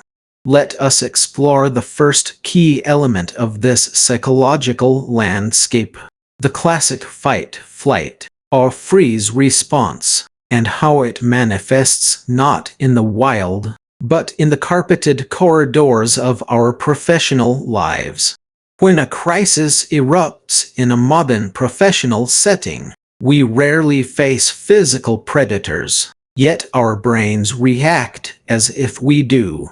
The adrenaline that once helped our ancestors run from a predator now surges through our veins during a high-stakes board meeting or a critical system outage. But because we cannot physically run or physically fight, these primal urges manifest in deeply destructive psychological behaviors. Consider the story of Sarah Jenkins. Sarah was the lead software architect for a national medical telemetry network. It was a position of immense responsibility, though she rarely felt the weight of it in her quiet, climate-controlled office. One rainy Thursday evening, at precisely 7:42, the main monitoring dashboard began to flicker. Within minutes, the screens turned a blinding, violent crimson. A catastrophic database corruption was cascading through the network, threatening to cut off vital sign monitoring for over 300 intensive care patients across 4 major hospitals. In an instant, Sarah's world shattered. The silence of her office was replaced by the high-pitched hum of her own rising blood pressure. Her hands, cold and trembling, hovered over the keyboard. In that moment of intense vulnerability, Sarah experienced the profound paralysis of the freeze response. Her mind, usually a harbor of structured logic, became a white noise machine. She stared at the flashing red alerts, unable to read the words, unable to process the very code she had written. The weight of 300 lives pressed down on her chest like a physical slab of concrete. Her assistant, a young engineer named Mark, ran into the room, his voice tight with anxiety, asking what they should do. The freeze response inside Sarah suddenly mutated into the fight response. Feeling cornered, overwhelmed, and deeply terrified of her own perceived incompetence, she lashed out. She turned on Mark with a cold, biting sarcasm that left him stunned and silenced.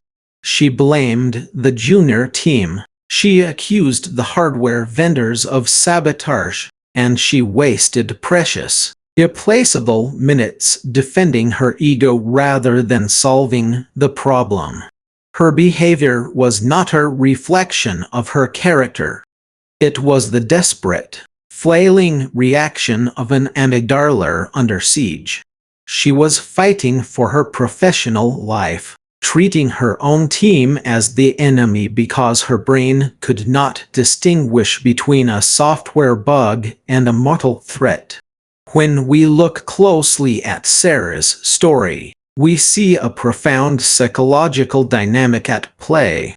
In professional environments, the fear of social death, of public shame, of career ruin, is processed by the brain in the exact same pathways as the fear of physical death.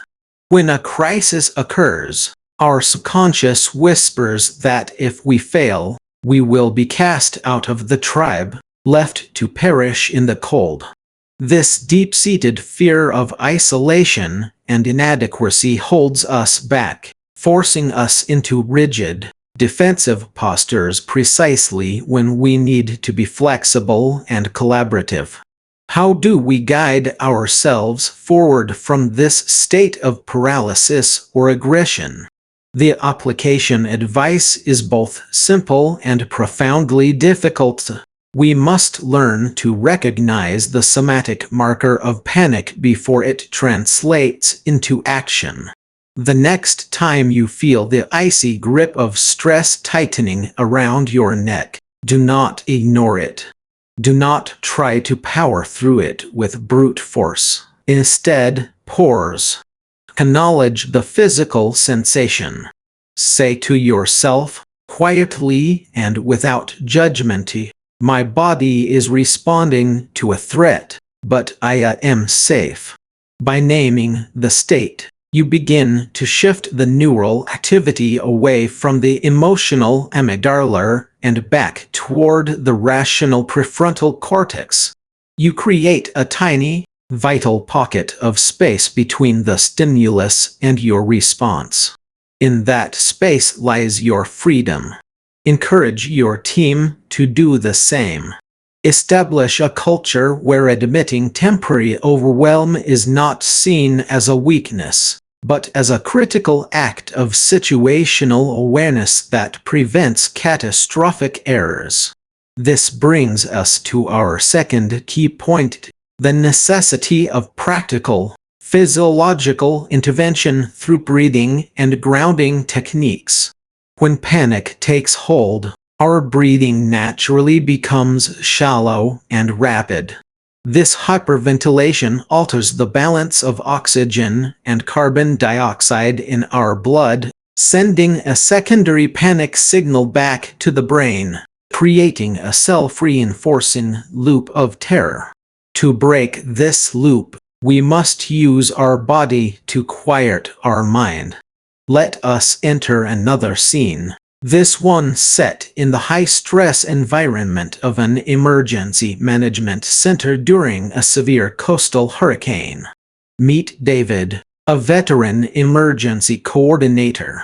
Outside, the wind is a deafening, continuous roar, tearing sheets of metal off roofs and pushing a massive wall of dark ocean water toward the coastal dikes. Inside the command center, the phones are ringing incessantly, a chorus of urgent, desperate pleas for help. Suddenly, the main power grid fails. The backup generators kick in with a low, vibrating growl, but the main communication link with the rescue teams on the water goes completely silent. Static, cold and indifferent, crackles from the speakers. David feels a sudden, sharp pain in his chest. His breathing accelerates. He can feel his heart hammering against his ribs like a wild bird. He looks at his map, but the lines blur. He feels an overwhelming urge to run out of the room, to escape the crushing weight of responsibility for the lives of his team members out in the storm. This is the flight response in its purest, most desperate form. But David has been trained in the art of physiological self-regulation. He knows that if he allows his breathing to remain shallow, his capacity for critical decision-making will completely disintegrate within minutes. David closes his eyes for a single heartbeat. He places one hand flat against his chest and the other on his abdomen. He begins the practice of box breathing.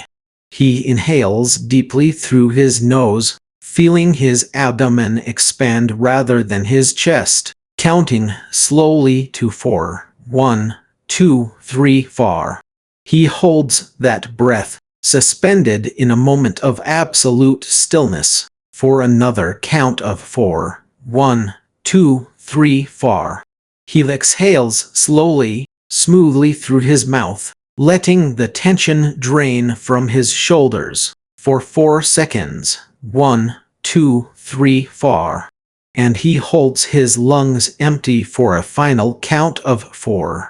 He repeats this cycle 3 times. With each cycle, the frantic alarm bells in his nervous system begin to quiet.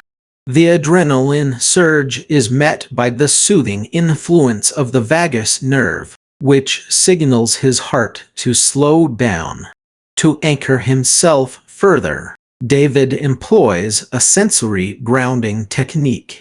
He looks down at his desk.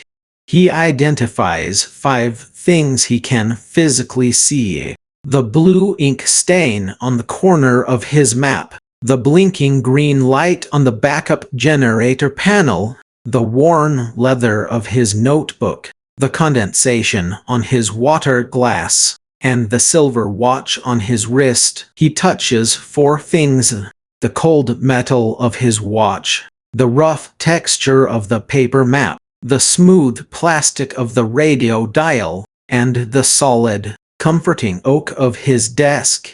He listens for 3 distinct sounds: the deep hum of the generator, the rhythmic patter of rain against the reinforced glass, and the steady, calm breathing of his colleague across the room. He identifies 2 smells: the faint scent of ozone from the electrical equipment and the rich, earthy aroma of stale coffee. Finally, he focuses on 1 taste: the bitter remnant of the dark chocolate he ate hours ago. By the time David finishes this process, the fog in his mind has cleared. The static on the radio is still there. The storm is still raging, but David is no longer a victim of the storm within himself. He is grounded, present, and ready to lead. He turns to his communications officer, his voice steady, calm, and resonant, and begins to systematically implement the secondary backup protocols. The psychological analysis of David's actions reveals something beautiful about the human design. The mind and the body are not separate entities. They are 2 sides of a single, continuous loop. When our thoughts are chaotic, our body reflects that chaos. But conversely, when we deliberately bring order, rhythm, and stillness to our physical body, our mind has no choice but to follow. Grounding techniques work because they force our attention away from the imagined, terrifying futures projected by our anxiety and drag us back to the only place where we actually possess power: the present moment. Panic thrives in the future, in the realm of what-ifs and worst-case scenarios. Grounding lives in the now, in the concrete reality of what is. For you, the listener, navigating the stormy seas of your own life, these techniques are not mere academic exercises. They are your emotional seatbelts. When you feel the tide of panic rising, whether in a difficult conversation with a loved one, during a high-pressure presentation, or when facing an uncertain future, practice the box breathing technique. Do not wait for a crisis to try it for the first time. Practice it in moments of quiet, so that when the storm arrives, your muscle memory will guide you to safety. Walk yourself through the 5-4-3-2-1 grounding exercise.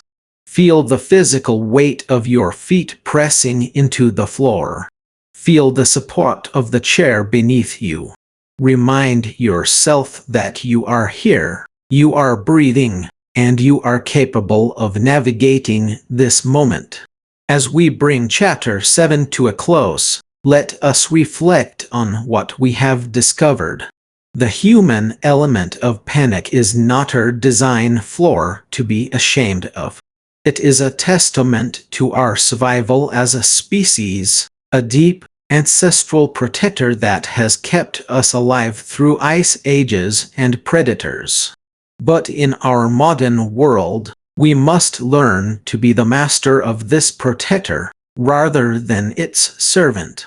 We must understand its language of fight, flight, and freeze, and learn to soothe it with a gentle, firm hand of self-awareness, breathing, and presence.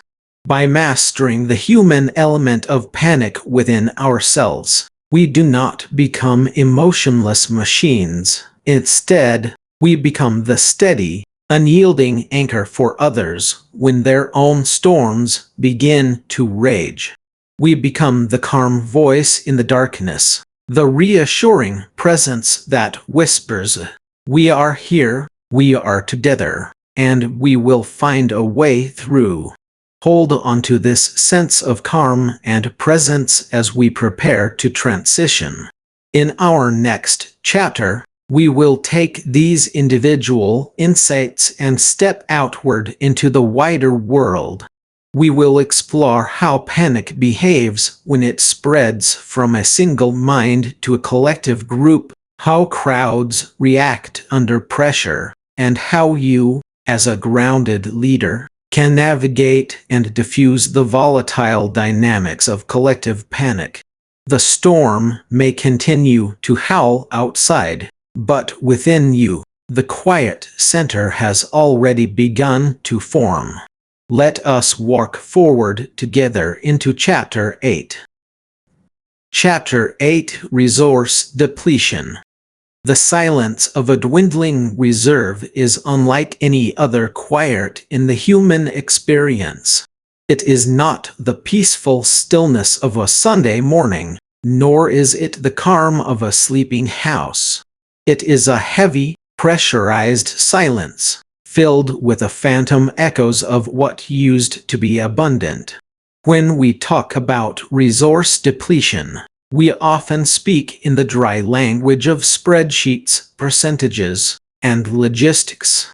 But to truly understand the anatomy of a crisis, we must look at the human face of scarcity. We must look at what happens when the margin for error vanishes entirely, leaving us to make choices that slice through our very humanity. Imagine a small, remote community hospital nestled deep in the rugged valleys of the Cascade Mountains. The winter of 2021 had already brought record-breaking snowfalls, but on this particular night, a sudden, violent ice storm had severed the main power transmission lines, plunging this entire region into a freezing, pitch-black isolation. Inside the walls of this hospital, named St. Jude in the Pines, the emergency backup generators had roared to life with a reassuring, deep-throated rumble. For the first few hours, There was a sense of managed adversity. The staff, though tired, moved with a practiced efficiency of professionals who had seen their share of winter power outages. They had warmth, they had light, and they had the steady, rhythmic life support systems keeping their most vulnerable patients stable. At the center of this fragile sanctuary was Dr. Clara Dyers, the chief medical officer. Clara was a woman who had spent 20 years in emergency medicine, a career built on the foundation of structured calm. She was the anchor of St. Jude. But beneath her clinical composure lay a deep, instinctual understanding of the delicate balance between life and the machinery that sustains it. She knew, with the certainty born of experience, that safety is often nothing more than a well-maintained illusion. The illusion began to splinter at precisely 2 in the morning. A young technician, his face pale and his breath visible in the drafty corridor, knocked softly on Clara's office door. He didn't speak at first. He merely held out his hands, which were stained with a dark, pungent oil of diesel fuel. He explained, in a voice that trembled slightly, that the external fuel line feeding the primary generator had sustained a hairline fracture, likely caused by the shifting ice and extreme cold. It wasn't a catastrophic rupture that would trigger an immediate alarm, but rather a slow, weeping wound. By the time they discovered it, thousands of gallons of winter-blend diesel had already seeped silently into the frozen ground beneath the snow. The calculation was instant and brutal. They did not have the 72 hours of emergency power they had assumed. They had, at best, 7 hours. And outside, the roads were completely impassable, blocked by downed ancient fir trees and sheets of solid ice that made even heavy rescue vehicles useless. In that single moment, Clara's world shifted from the steady rhythm of crisis management to the terrifying velocity of rapid resource depletion. The runway had suddenly shortened to a fraction of its original length, and she was moving too fast to stop. This is the exact point where the psychology of survival undergoes a radical transformation. When we believe we have an abundance of time or material, our minds naturally seek optimal, elegant solutions. We try to save everyone. We try to fix everything. But when the horizon of scarcity rushes forward to meet us, that luxury is the first thing to burn. Clara did not panic. Instead, she felt a strange, icy clarity settle over her mind. She gathered her department heads in the dim light of the nurses' station, the amber glow of the battery-powered emergency lanterns casting long, dancing shadows against the walls. She did not sugarcoat the reality. She laid out the numbers on a simple clipboard. They had 24 patients in the building. 6 of them were on mechanical ventilators in the intensive care unit. 3 were newborns in incubator units. The rest were in various states of recovery, depending on electrically heated blankets, continuous monitoring, and automated medication drips. The first lesson of triaging resources in a true crisis is the recognition of what is non-negotiable. Clara looked at her team and spoke in a quiet, warm, yet unyielding tone. She told them that they were no longer in the business of maintaining comfort. They were now in the business of preserving bare existence. They began by systematically shutting down every non-essential power draw in the hospital. The hallway lights were extinguished, leaving only the faint, green glow of the exit signs to guide their steps. The physical therapy wing, the administrative offices, the cafeteria, and the waiting rooms were completely closed off, their heavy fire doors shut to trap what little warmth remained. The hospital shrank, physically and metaphorically, into a tight, defensive circle around the ICU and the neonatal wing. But the physical space was only the easiest part of the equation. The far more painful depletion was happening within the human resource. The nurses and doctors have been working back-to-back shifts for nearly 30 hours. Sleep deprivation is a silent thief of cognitive bandwidth. As the hours ticked away, Clara watched her staff's movements slow. Their eyes grew heavy, their speech slurred slightly, and the time it took to calculate simple medication dosages began to double. Clara realized that the most critical, limited asset in that building was not the diesel fuel, nor was it the oxygen tanks. It was the decision-making capacity of her team. If a nurse made a decimal point error in a drug calculation due to exhaustion, a patient would die just as surely as if the generator had failed. To manage this, Clara implemented a cognitive triage. She paired the most exhausted staff members with those who had managed to get even an hour of sleep, creating a system of mandatory double checks for every clinical action. She forced her lead surgeon, a man who had been standing on his feet for an entire day, to sit in a chair in the corner of the room and close his eyes for 20 minutes, ignoring his protests. She knew that a leader's job in a depletion scenario is not just to ration physical goods, but to protect the finite cognitive reserves of the people carrying out the work. By 4 in the morning, the temperature inside the hospital had begun to drop. The air took on a crisp, metallic edge. The patients, sensing the shift in the environment and the sudden dimming of the lights, began to grow anxious.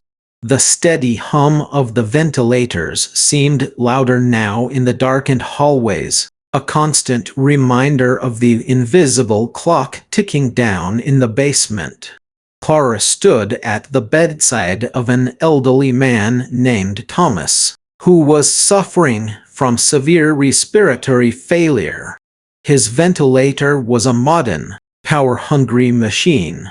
Next to his bed sat a portable oxygen cylinder, a mechanical backup that required no electricity but possessed a limited lifespan of its own.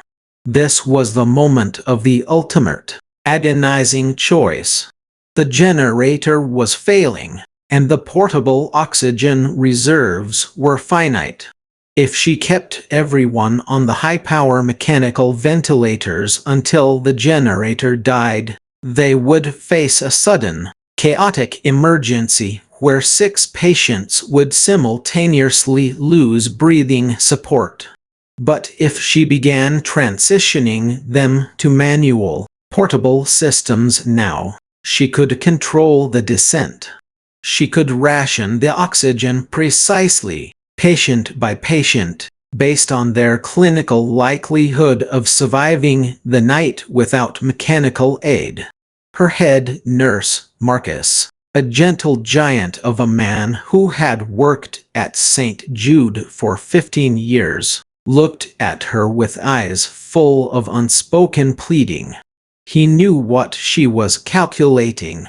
To transition some patients early meant reducing their level of support, accepting a higher level of risk for those who were already weak.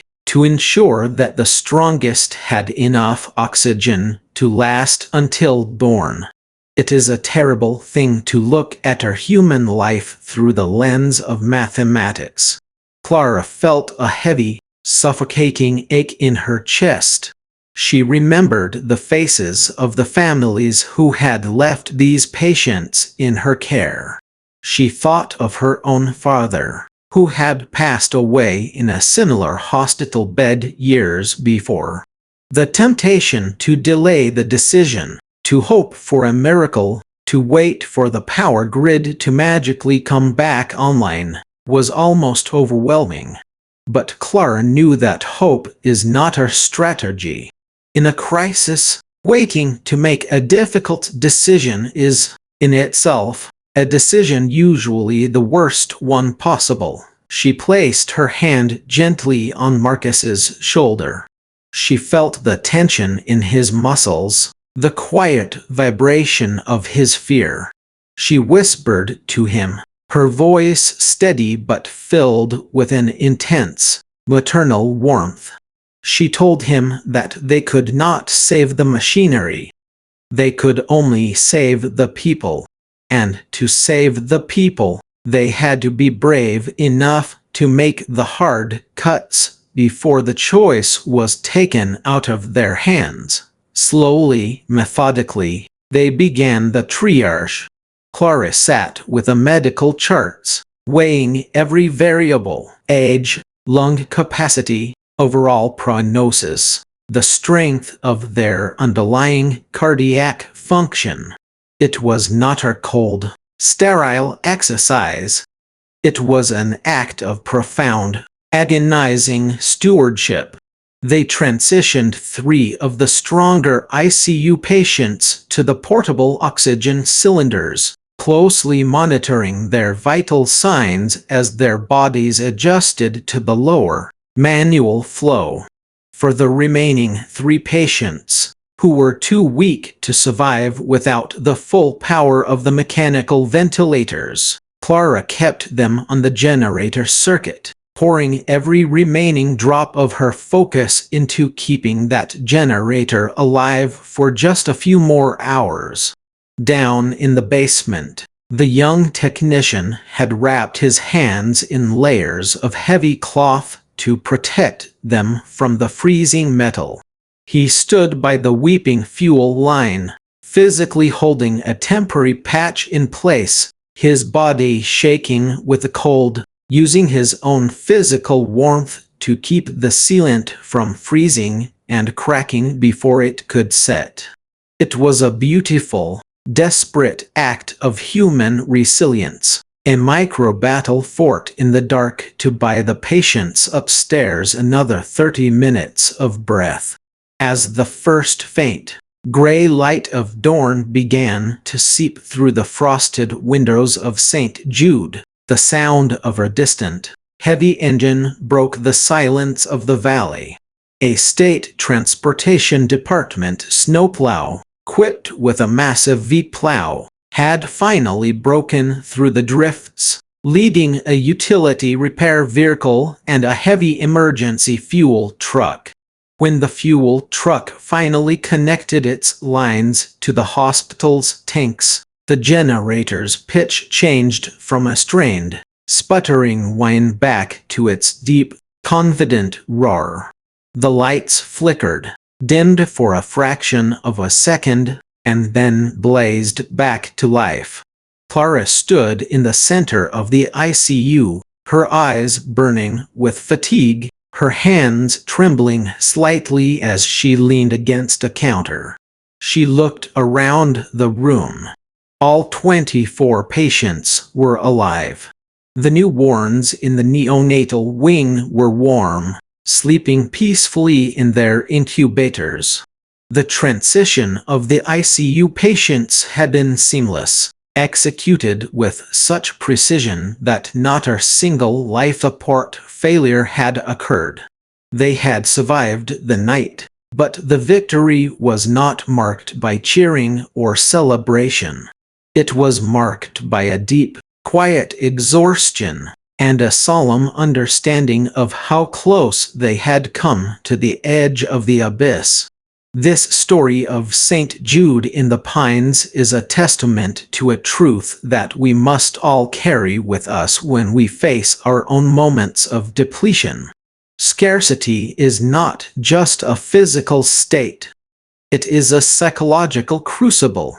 When our resources, whether they are financial, physical, emotional, or cognitive, begin to drain away, our natural instinct is to cling to the illusion of safety, to deny the reality of the countdown, and to try and maintain the status quo until it is too late. But true leadership and true resilience lies in the willingness to look at the emptying reservoir with absolute honesty. It requires us to accept the pain of triage, to make the difficult, conscious choices of what to let go so that we can protect and preserve what is truly essential. It teaches us that the value of our resources is not measured by how much we have in times of peace, but by how wisely, how courageously, and how humanely we manage the very last drop when the storm is at its peak. Chapter 9: External Pressures and Public Eye. Welcome, dear listener, to Chapter 9: External Pressures and Public Eye. Take a deep breath. Let the noise of the world fade away for just a moment, and allow yourself to arrive fully in this space. Today, we are going to explore one of the most terrifying, yet utterly inevitable, crucibles of any crisis: the moment your private struggle is dragged into the harsh, unyielding glare of the public square. Socrates once whispered to his students that the way to gain a good reputation is to endeavor to be what you desire to appear. But in our modern, hyperconnected, and relentlessly loud world, that ancient wisdom feels beautiful, yet heartbreakingly difficult to maintain. Today, we do not merely live our lives. We are watched. We are scrutinized by stakeholders, devaluated by peers, judged by the media, and dissected by a faceless, nameless public that often craves the drama of a fall more than the quiet beauty of a redemption. Imagine walking onto a brightly lit stage. The heat of the spotlights is so intense you can feel it pressing against your skin. You cannot see the audience because the glare is too blinding, but you can hear them. You can hear the collective intake of their breath, the rustle of their papers, the quiet, expectant murmurs of thousands of people waiting for you to make a mistake. This is the weight of external scrutiny. It is a psychological panopticon where we feel that every movement, every word, and even every silence is being weighed and found wanting. Let us begin by unpacking our first core concept: the sheer, crushing pressure of external scrutiny. When a crisis strikes, your natural human instinct is to retreat. You want to pull the blankets over your head, curl into a protective posture, and process your pain, your fear, or your confusion in the quiet sanctuary of privacy. But the modern world rarely affords us that luxury. Instead, when the storm hits, the windows are thrown open, and a crowd gathers to watch you try to keep your house from blowing away. To understand this dynamic, let us step into the life of Julian. Julian was the director of a municipal water filtration system for a mid-sized valley city. He was a quiet man, a man who loved chemistry, order, and the silent, vital service of keeping 500,000 people safe and healthy.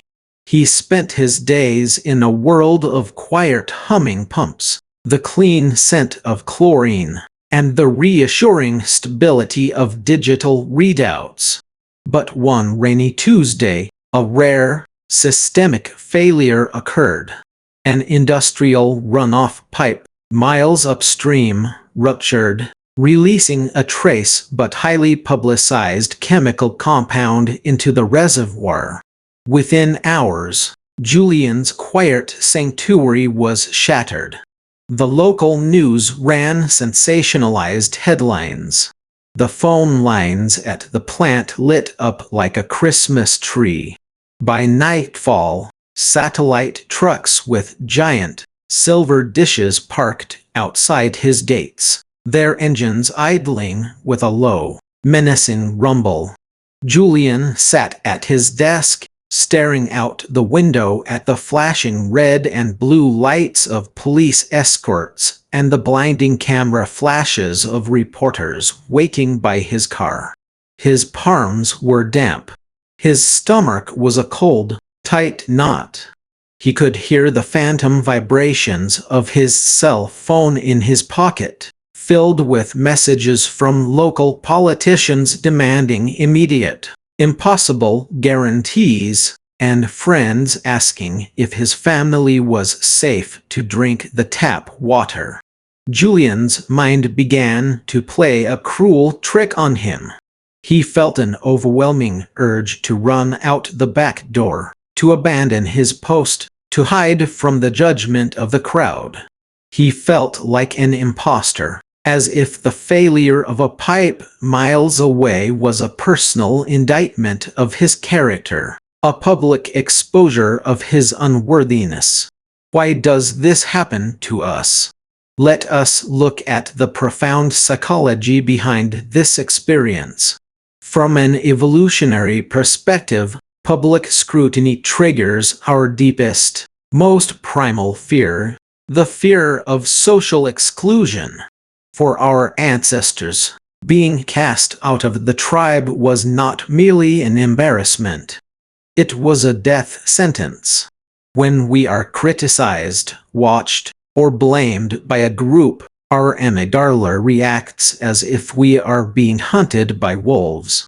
It does not understand the difference between a critical tweet, a harsh news broadcast, and a physical threat to our survival. Our brain registers public disapproval as physical danger. This is why public pressure can feel so suffocating, causing our heart rates to spike, our vision to narrow, and our ability to think rationally to evaporate. But how do we guide ourselves through this dark, psychological forest? If you are facing your own moment of public scrutiny, whether it is a corporate disaster, a public misunderstanding, or a personal crisis that has leaked into your social circle, here is a practical, step-by-step path forward. First, you must build what psychologists call a containment field. When the world is shouting at you, you must establish a clear boundary between your external reputation and your internal self-worth. Your reputation is merely a projection, a shadow cast on a wall by a flickering fire. It is not you. To do this, implement the 10-second grounding protocol. When you feel the wave of public anxiety rising, close your eyes, place both feet flat on the floor, and breathe in deeply for 4 seconds, hold for 4, and exhale for 4. Remind yourself silently, the noise outside is a storm, but I am the mountain. The storm will pass, but the mountain will remain. Second, you must curate your inputs. When you are under scrutiny, your instinct will be to read every comment, watch every news report, and analyze every whispered rumor. This is a form of emotional self-harm. You must appoint a trusted ally, a professional colleague or a dear friend, to act as your filter. Let them read the criticisms, extract the essential facts you need to address, and discard the emotional venom. You do not need to drink poison to understand that it is toxic. Now, let us turn our eyes to our second crucial pillar, transparent and ethical crisis communication. When we are under fire, the temptation to hide, to spin the truth, or to offer calculated ambiguities is almost overwhelming. We want to protect ourselves, and we believe that if we can just buy a little time, or present the facts in a slightly softer light, the danger will pass. But this is a dangerous illusion. Let us look at a different story, the story of Clara. Clara was the director of quality assurance for a family-owned pharmaceutical company that produced specialized pediatric vitamins. One afternoon, a routine laboratory audit revealed a terrible truth. A calibration error in a single batch had resulted in some bottles containing double the recommended daily dose of a particular mineral. It was not lethal, but it could cause mild illness in young children. The company's public relations consultants gathered in the wood-paneled boardroom. They argued for caution. They suggested a quiet, soft recall, couched in vague, highly technical language that would not alarm the public or damage the company's pristine brand. They drafted a press release that used phrases like administrative alignment and proactive product optimization. Clara listened to them, her heart heavy. She looked at the draft, and then she looked out the window. She thought of her own children. She knew that if she signed off on this polished, dishonest spin, she might protect the company's stock price for a week, but she would destroy the sacred trust they had built with mothers and fathers over 3 decades. Clara stood up. She rejected the corporate spin. She insisted on absolute, raw, and unvarnished transparency. She drafted her own statement. It did not hide behind legal jargon. It began with a simple, devastatingly honest admission. We made a mistake, and we are deeply, deeply sorry.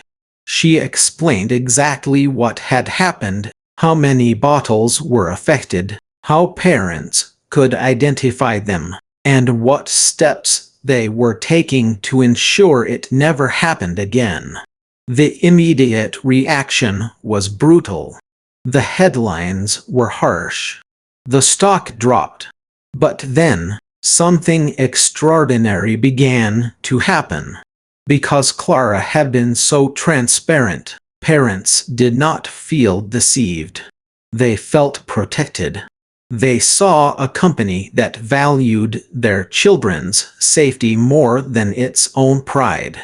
Within 6 months, the brand's trust ratings had not only recovered, they had reached an all-time high. Clara had transformed a potential disaster into a profound monument to her organization's integrity. Why does transparency have such a healing power? Psychologically, trust is not built on the illusion of perfection. It is built on the presence of predictability and vulnerability. When an organization or an individual admits a mistake, it reduces cognitive dissonance for the observer.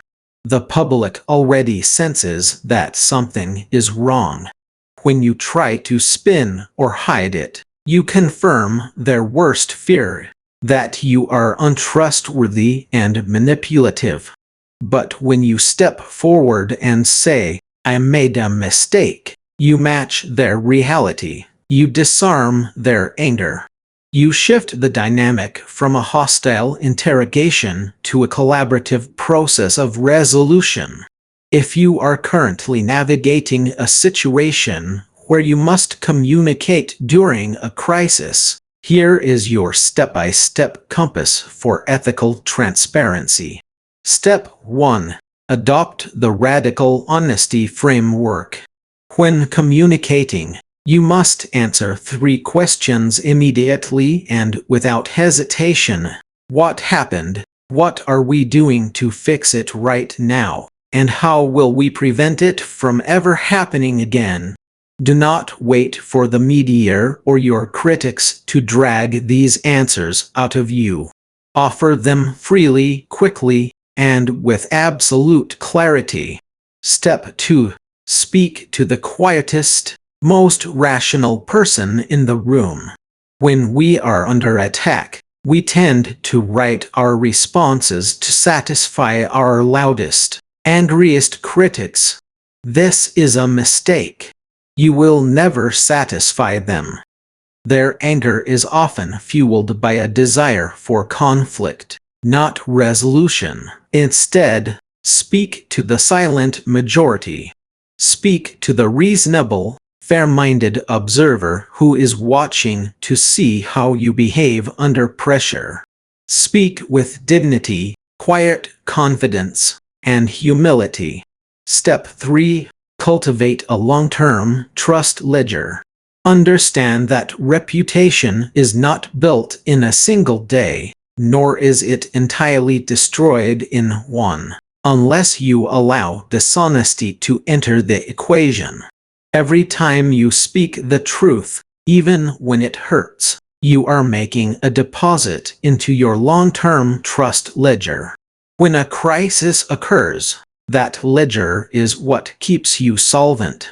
As we draw this chapter to a close, let us reflect on the profound journey we have taken together.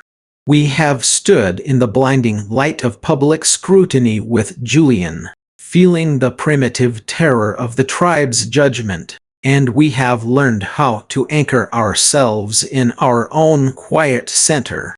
We have sat in the boardroom with Clara, resisting the seductive, dangerous siren song of corporate spin, and discovered the immense, restorative power of absolute, vulnerable truth. External pressure is not merely an obstacle to be avoided. It is a mirror. It strips away our comforting illusions, our polished masks, and our easy answers. It shows us, with absolute, terrifying clarity, who we truly are when the stakes are at their highest. It asks us a fundamental question. When the world is watching, will you break, or will you stand? In our next chapter, we will take this journey a step further. We will move from the chaotic, noisy arena of public perception into the quiet, often overlooked ruins of the aftermath. We will explore how to rebuild when the storm has finally passed, how to gather the scattered pieces of our organizations, our careers, and our souls, and how to construct something stronger, wiser, and more beautiful than anything we had before. Rest now, dear listener. Let these insights settle into your mind like gentle snow on a quiet field. The world outside may be loud, but inside you, there is a space of stillness, integrity, and unbreakable strength.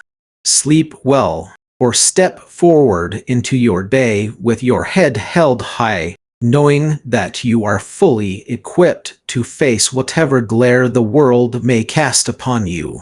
Until next time. Chapter 10: The Turning Point. Chapter 10: The Turning Point.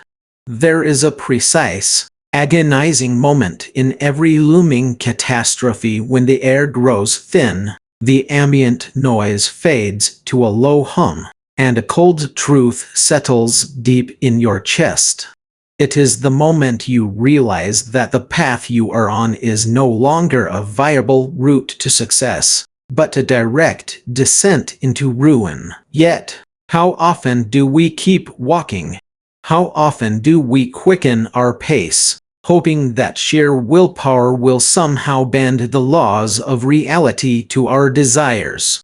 We call this determination, but in the quiet chambers of our souls, we know it is something far more dangerous.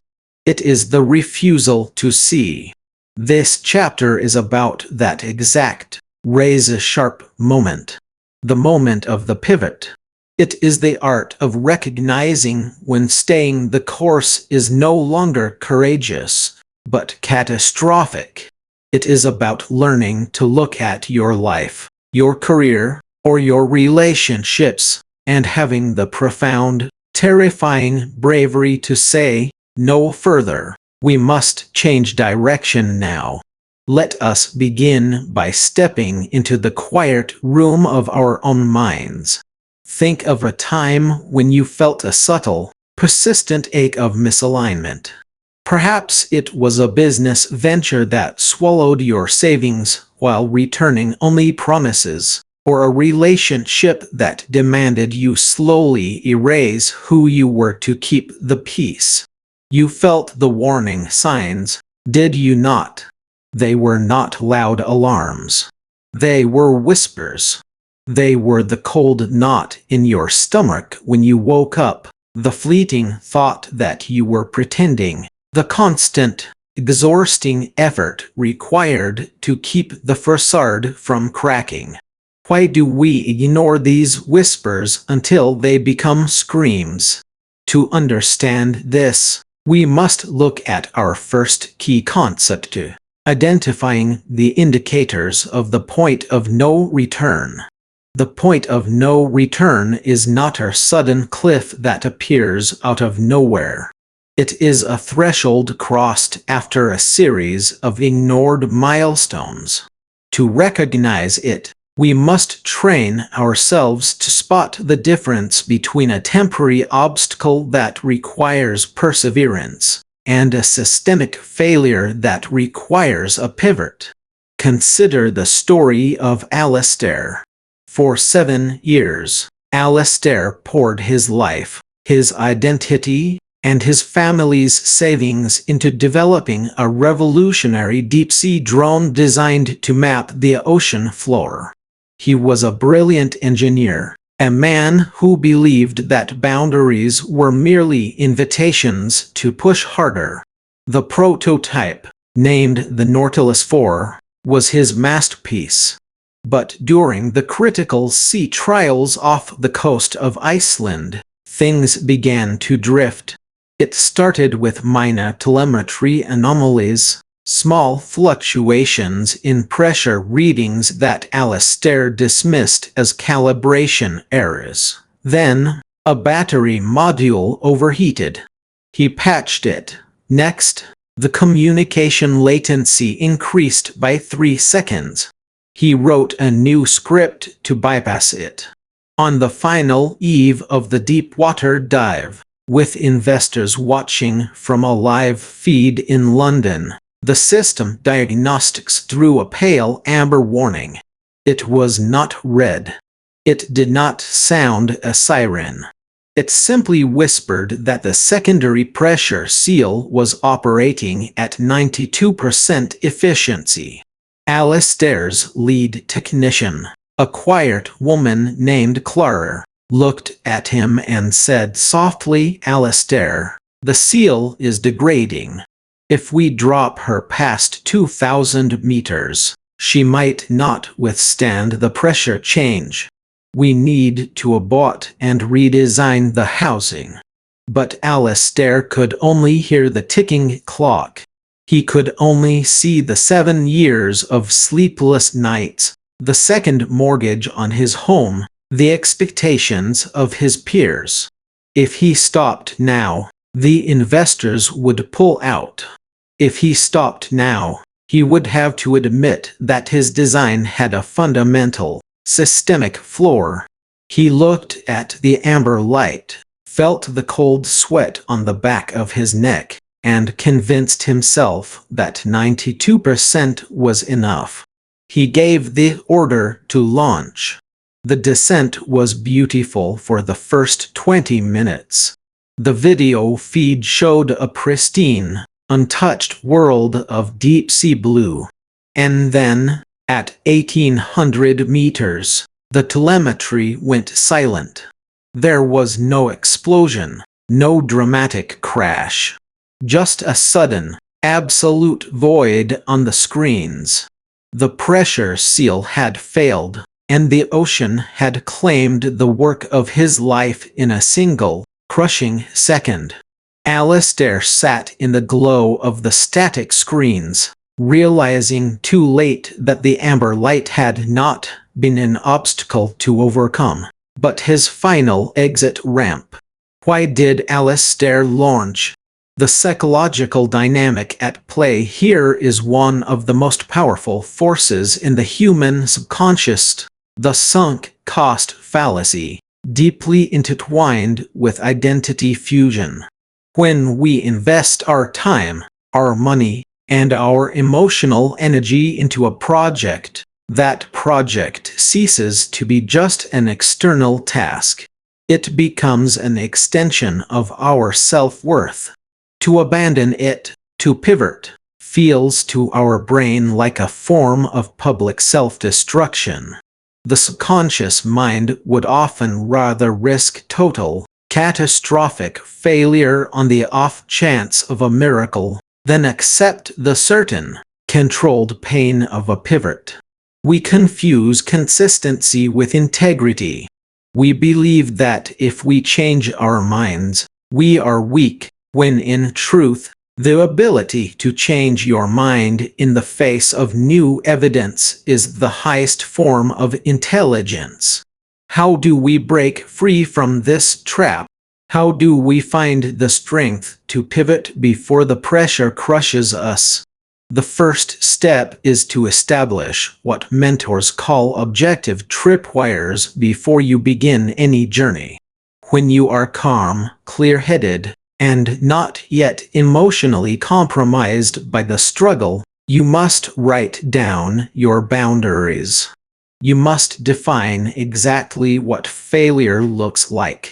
You must say to yourself, if the pressure seal drops below 95%, we stop, no matter who is watching, no matter how much we have spent. These tripwires act as an external conscience.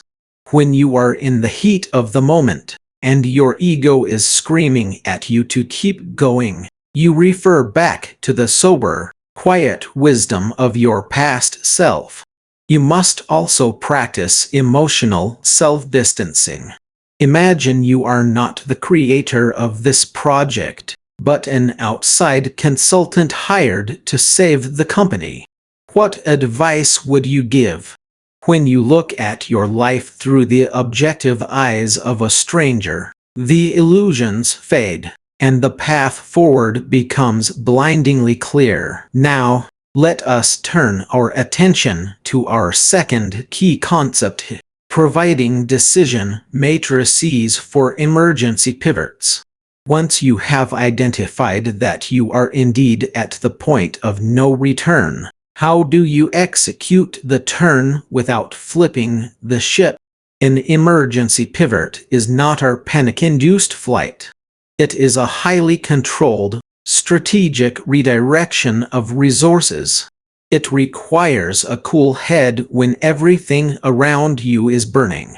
Let us look at the story of Sarah. Sarah was the director of a major humanitarian aid camp in a valley that was suddenly threatened by an unprecedented flash flood. She had over 400 refugees under her care, along with 50 staff members and tons of medical supplies. The weather reports had been unreliable, but by mid-afternoon, The river at the edge of the camp had begun to breach its banks. The local authorities assured her the levees would hold. They told her that evacuating would cause unnecessary panic and ruin the delicate, expensive medical equipment that had taken months to transport and assemble. Sarah stood in the pouring rain, watching the brown, swirling water creep closer to the tents. She had a decision matrix she had developed years ago for crisis management. It did not rely on hope or promises.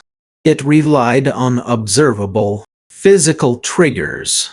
Her matrix was simple. If the water reached the base of the secondary generator, or if the main road out of the valley showed signs of mudslides, she had to pivot from aid delivery to total evacuation, regardless of official reassurances.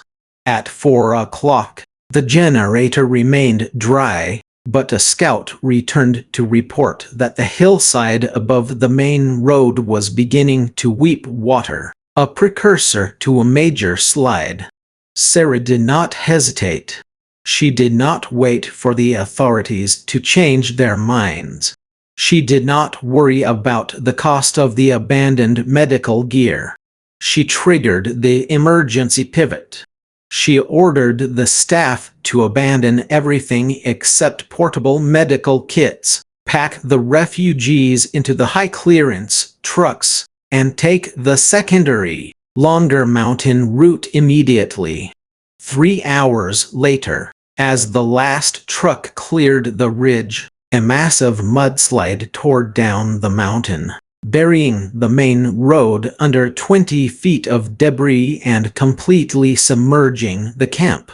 Had Sarah waited for the water to reach the generator, had she tried to save the equipment to justify the investment, her team and hundreds of vulnerable people would have been trapped. Her willingness to pivot, guided by a predetermined decision matrix, saved every single life under her care. The psychological barrier Sarah overcame is what researchers call analysis paralysis under acute stress. In a crisis, our brains are flooded with cortisol and adrenaline. This evolutionary response is designed to make us run or fight, but in modern, complex scenarios, it often causes us to freeze. We become overwhelmed by the sheer number of variables, the fear of making the wrong choice, and the desire for more data. We tell ourselves, just one more report, just one more hour, and then I will decide. But in a disaster, inaction is a decision. Choosing not to pivot is choosing to sink. To master the emergency pivot, you must cultivate the habit of binary decision reduction. When the world is chaotic, you cannot process a complex matrix of 50 different options. You must reduce your choices to simple, stark binaries. Is the path safe, or is it not? Am I moving toward growth, or am I defending a dead dream? By stripping away the noise and focusing solely on the core indicators, you free your subconscious from the weight of overwhelm. You give yourself permission to act with speed and clarity. Listen to the rhythm of your own life right now. Where are you standing in the rain, watching the waters rise, hoping against hope that the storm will pass before you have to make a hard choice? Is there a project, a habit, or a mindset that you are desperately trying to salvage, even though the telemetry has gone silent? Understand that pivoting is not an admission of failure. It is an act of profound survival. It is the realization that your energy, your passion, and your time are too precious to be buried under the mudslides of a doomed strategy. When you pivot, you do not lose the progress you have made. You carry the wisdom of that journey into a new, safer harbor. You take the lessons, the scars, and the strength you have built, and you apply them to a path that can actually lead you home. As we bring this chapter to a close, let the weight of these truths settle into your mind. Let them soothe the anxiety of letting go. The turning point is not the end of your story. It is the moment your true story begins. It is the threshold where survival meets wisdom, and where you finally reclaim the pen to write your own destiny. But as the dust of the pivot settles, and we stand on the new path we have so bravely chosen, we face a new, equally daunting challenge. How do we rebuild from the ruins of what we left behind? How do we gather the fragments of our shattered plans and forge them into something stronger, more resilient, and ultimately unbreakable? In the next chapter, we will explore the quiet, sacred process of reconstruction and discover how the very disasters that threatened to destroy us can become the foundation for a life of unprecedented strength. Turn the page, or let the audio play on, as we step together into the light of what comes next. Chapter 11: A Collaborative Rescue. Chapter 11: Collaborative Rescue. There is a profound and ancient truth that we often forget in the quiet, comfortable moments of our lives, only to be brutally reminded of it when the earth begins to shake beneath our feet. We are, by our very nature, builders of walls. We build them in our minds, in our organizations, and in our hearts. We call them departments. We call them specialties. We call them boundaries. But when disaster strikes, when the unexpected crisis tears through the fabric of our carefully ordered worlds, these walls do not protect us. They become our tombs. To survive the tempests of existence, we must learn the delicate, terrifying art of breaking down these silos to build rapid response teams. We must learn to reach across the dark, empty spaces of our differences and grasp the hands of those we have spent a lifetime ignoring. Close your eyes for a moment and imagine a cold, dimly lit control room. The air is thick with the metallic scent of ionized dust and the faint, bitter aroma of lukewarm, forgotten coffee. Outside, a winter storm is howling, battering the glass panes with icy claws. Inside, the silence is suddenly shattered by a low, rhythmic, red pulsing light. An alarm. Not a drill, but a genuine, cascading failure of the city's critical water treatment infrastructure. If the pressure isn't equalized within 20 minutes, the main lines will rupture, plunging a metropolitan area of 2 million people into a freezing, toxic crisis. In this room stands Sarah, a brilliant but intensely insular systems engineer. She knows the code inside out, but she does not know the machinery. Across the room stands Marcus, a rugged, pragmatic field operations chief who has spent 30 years patching pipes with sheer willpower and grease. For years, Sarah and Marcus have coexisted in a state of cold, professional hostility. Sarah viewed Marcus as an archaic relic of a bygone era.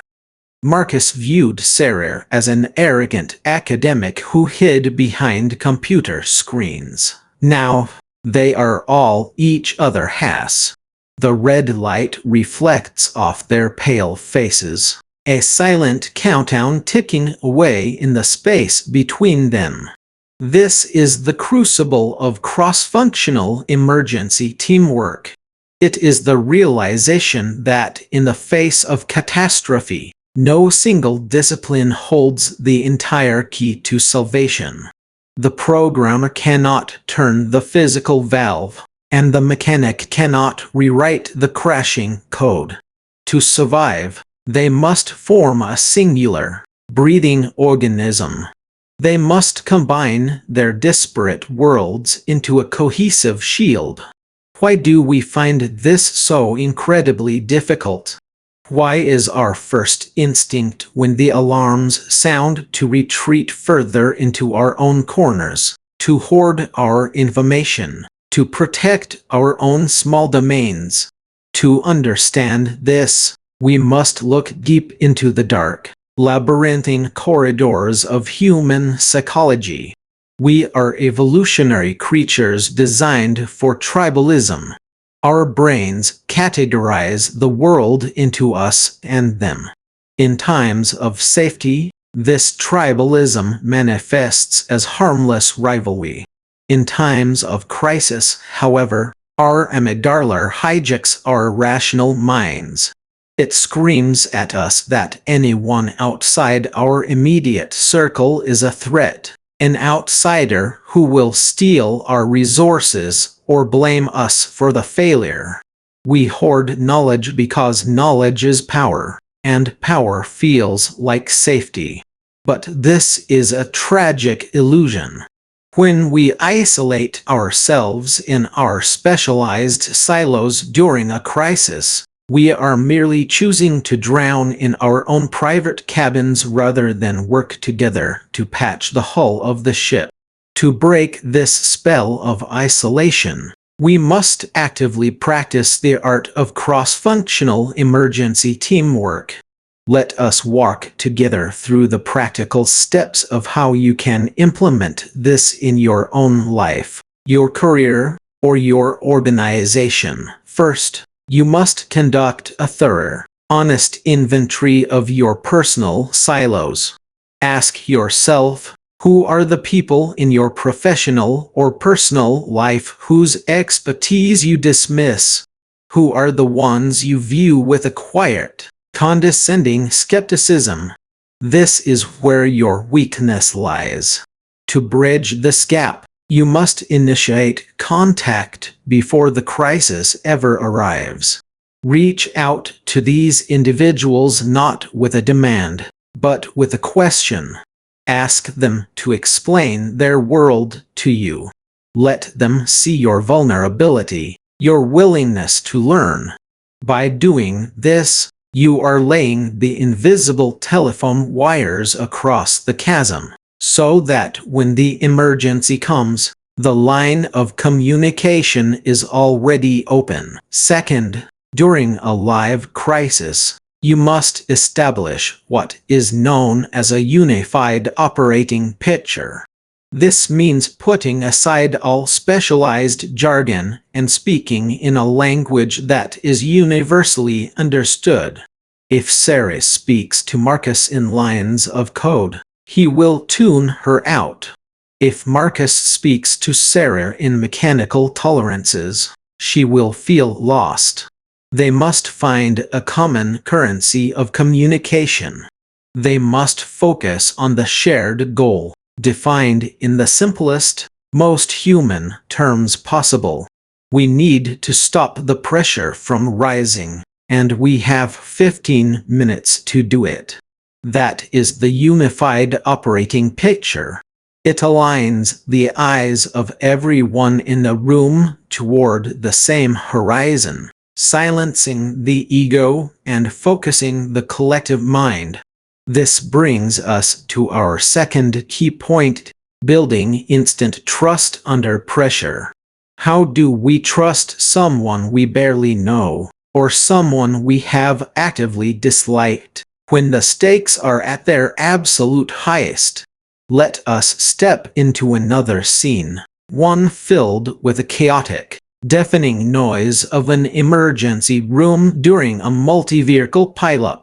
The air is heavy with a scent of rubbing alcohol, copper, and wet wool. Sirens wail in the distance, their pitches dropping as they arrive at the bay. David, a young trauma nurse, stands over a gurney. His heart is hammering against his ribs like a trapped bird. Across from him stands Captain Reyes, a seasoned firefighter who has just carried a critically injured child into the bay. They have never met. They know nothing of each other's backgrounds, beliefs, or personal lives. Yet, in the next 90 seconds, the decisions they make together will determine whether a young heart continues to beat or falls silent forever. David must trust, without a shadow of doubt, that the field assessment Reyes gives him is accurate. Reyes must trust that David will receive the child with the skill of a master healer.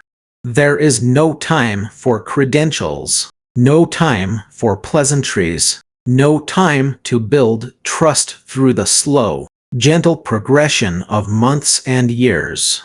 They must experience what psychologists call swift trust. Swift trust is a beautiful, almost miraculous phenomenon. It is the temporary suspension of doubt in service of a shared, urgent purpose. When we activate swift trust, we do not wait for someone to prove themselves to us. We impart trust.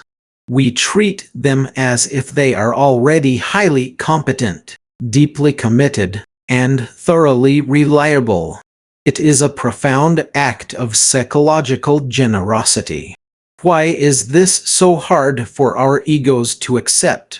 Because our egos are fragile, terrified things that crave certainty. We want guarantees. We want to know that if we open ourselves up, we will not be betrayed, let down, or made to look foolish. But under pressure, the search for guarantees is a luxury we cannot afford. If David spends even 30 seconds questioning Reyes' judgment, those 30 seconds are stolen directly from the patient's chances of survival. To build instant trust, we must make a conscious decision to surrender our need for control. We must leap into the dark, trusting that the other person will catch us, because they are leaping too. To cultivate this capacity for instant trust in your own life, you must master 3 profound, daily practices. The first practice is the assumption of positive intent and maximum competence. When you enter a high-pressure situation with a collaborator, banish all cynical thoughts from your mind. Tell yourself, this person is here because they want to succeed as much as I do, and they possess the skills to help us get there. This mental shift changes your entire body language. It softens your eyes, lowers your shoulders, and signals to the other person that they are safe in your presence. Trust is a mirror. If you reflect warmth and belief, they will reflect it back to you. The second practice is rapid, active validation. When pressure is high, do not simply listen. Show that you have heard. Repeat back the critical points of what your collaborator has said, using their own words. When David says, "You are telling me the airway was clear at the scene, but is constricting now," he is not just verifying information.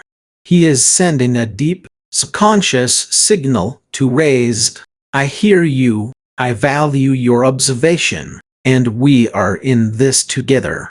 This simple act of validation acts as an emotional anchor in the midst of a raging storm. The third practice is the immediate, courageous offering of your own limitations. Do not pretend to know everything. Nothing builds trust faster than a person who can look another in the eye in a moment of crisis and say, "I do not know how to solve this part of the problem. I need your strength here." It is a counterintuitive truth that our vulnerability is our greatest source of connection.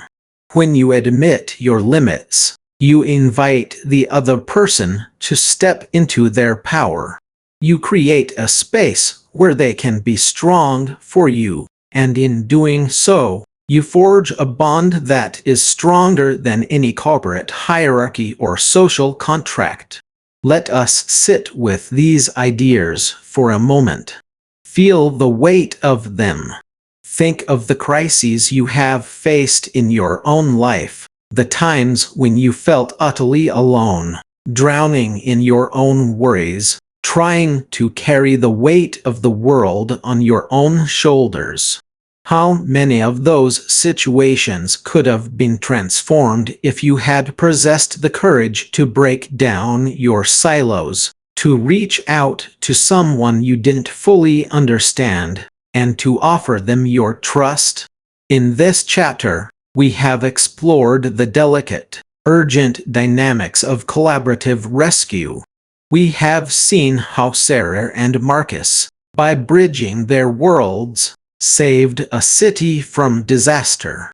We have felt the intense, heart-stopping pressure of David and Reyes, who showed us that trust does not need time to grow. It only needs a shared purpose and a willing heart. We have learned that the silos we build to protect ourselves are the very things we must tear down if we wish to survive the storms of life. Take a deep breath. Let the quiet resonance of these truths settle into your mind.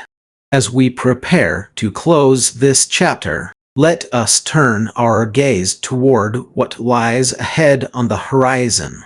For once we have learned how to collaborate in the heat of the moment, once we have rescued ourselves and each other from the immediate danger, we are faced with a new, perhaps even more daunting challenge. What happens when the adrenaline fades? What happens when the red lights stop flashing, the sirens fall silent, and we are left standing in the quiet, ruinous aftermath of the storm? How do we rebuild what has been broken? And how do we ensure that the bonds we forged in the fire do not turn to ash? In our next chapter, we will venture into the quiet, complex landscape of recovery and long-term resilience. We will discover how to heal the wounds that remain unseen, and how to turn a temporary alliance into a permanent sanctuary.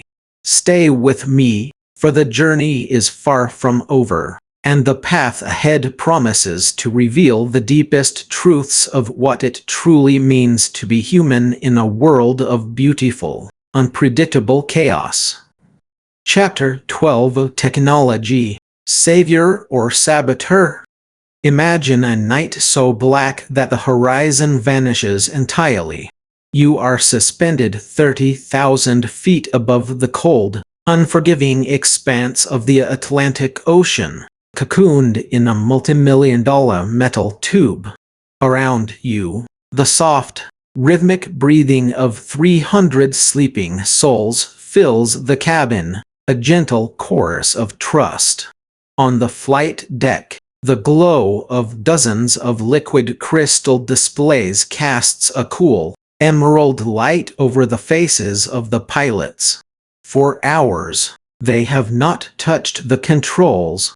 The aircraft flies itself, calculating the optimal fuel burn, navigating through invisible corridors of wind, whispering to satellites miles above. It feels like absolute safety. It feels like the ultimate triumph of human ingenuity. But beneath this surface of serene automation lies a quiet, terrifying truth. Technology is a silent partner that demands a devastating price for its assistance. It asks us to surrender our vigilance.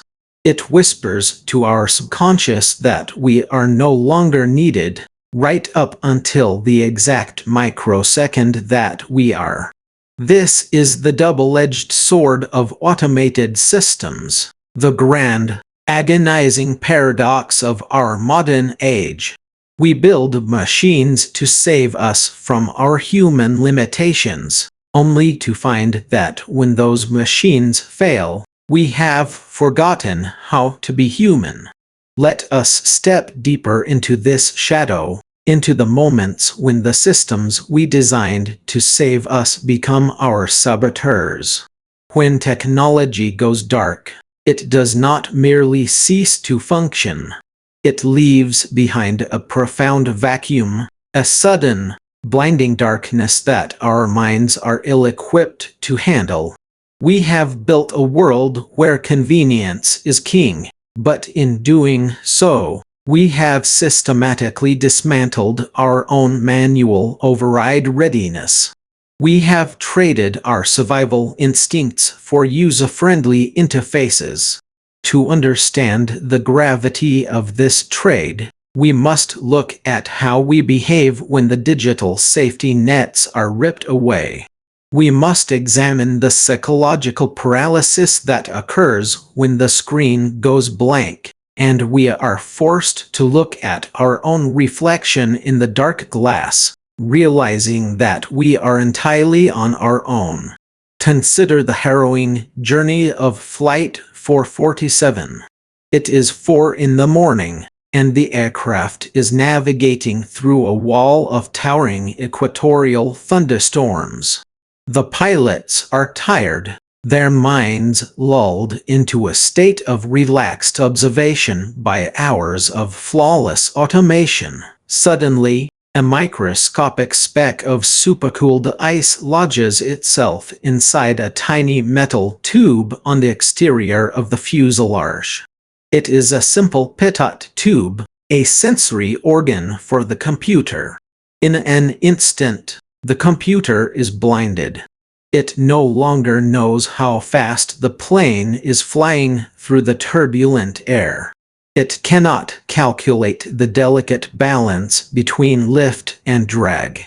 And so, with a cold, digital chime, the autopilot simply disconnects. It does not offer a solution. It does not gently guide the pilots back to awareness. It merely hands back control of a failing aircraft to a startled, disoriented human crew who have been staring at a peaceful screen for the last 6 hours. The cockpit instantly becomes a chaos of flashing red master warning lights and contradictory audio alerts.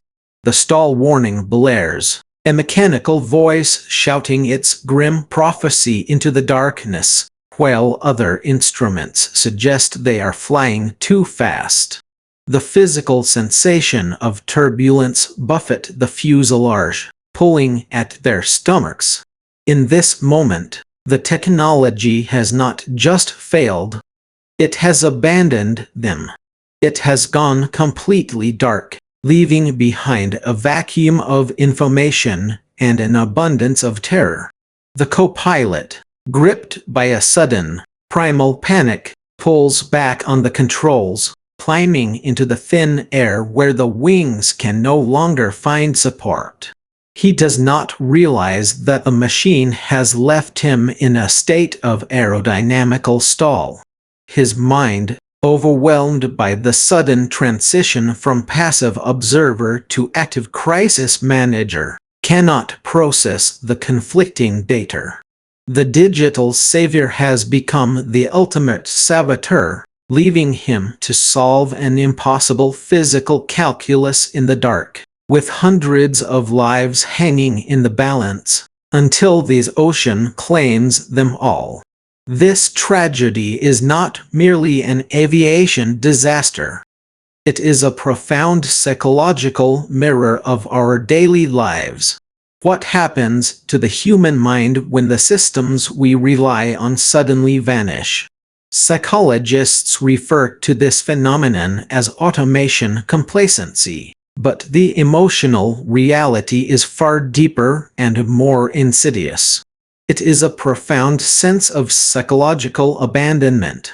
When we outsource our critical thinking to algorithms, our brains undergo a subtle, dangerous form of cognitive atrophy. The neural pathways we once used for navigation, calculation, and active situational awareness begin to quiet down. We enter a state of hypnotic trust. We believe the machine is infallible because it is faster, cleaner, and less prone to fatigue than we are. But when the screen goes dark, the sudden spike in cognitive load is paralyzing. The mind scrambles to reconstruct reality from scratch, trying to understand where we are, what went wrong, and what we must do to survive. This transition from passive consumer to active commander is one of the most perilous psychological zones a human can inhabit. It triggers a primal fear, the realization that we have traded our self-reliance for comfort, and that the bargain has suddenly come due. We realize, with a cold shock, that we have become passengers in our own lives, driven by forces we do not understand and cannot control when they fail. How do we protect ourselves from this digital betrayal in our daily lives? The path back to resilience begins with cultivating what master practitioners call active skepticism. You must begin by identifying the invisible digital crutches in your own life. What are the systems you trust without question? Is it the GPS that guides you through unfamiliar streets, preventing you from ever truly mapping the world in your mind? Is it the automated financial applications that manage your wealth, leaving you ignorant of the daily flow of your resources? Or is it the digital calendars and reminders that dictate your time, freeing you from the necessity of remembering your own commitments? Once you have identified these systems, you must perform a conscious audit. Step out of the digital cocoon. Practice intentional disconnects. Drive to a new destination using only your sense of direction and a physical map. Calculate your monthly budget with a pencil and paper, feeling the weight of the numbers in your hand. Most importantly, practice the mental fire drill. Regularly ask yourself the quiet, uncomfortable question: if this system vanished right now, what is my immediate next move? By forcing your brain to construct these backup pathways, you keep your cognitive faculties sharp. You ensure that when the lights go out, your inner compass remains illuminated, and you can step into the dark without fear. Let us now look at the concept of manual override readiness. To understand this, we must travel to a sprawling, hum-filled municipal water treatment facility on the edge of a great metropolis. Eleanor, a senior control operator, sits before a massive wall of glowing monitors. The entire water distribution system for 3 million people is controlled by an advanced, automated network that balances chemical levels, regulates pressure, and detects leaks.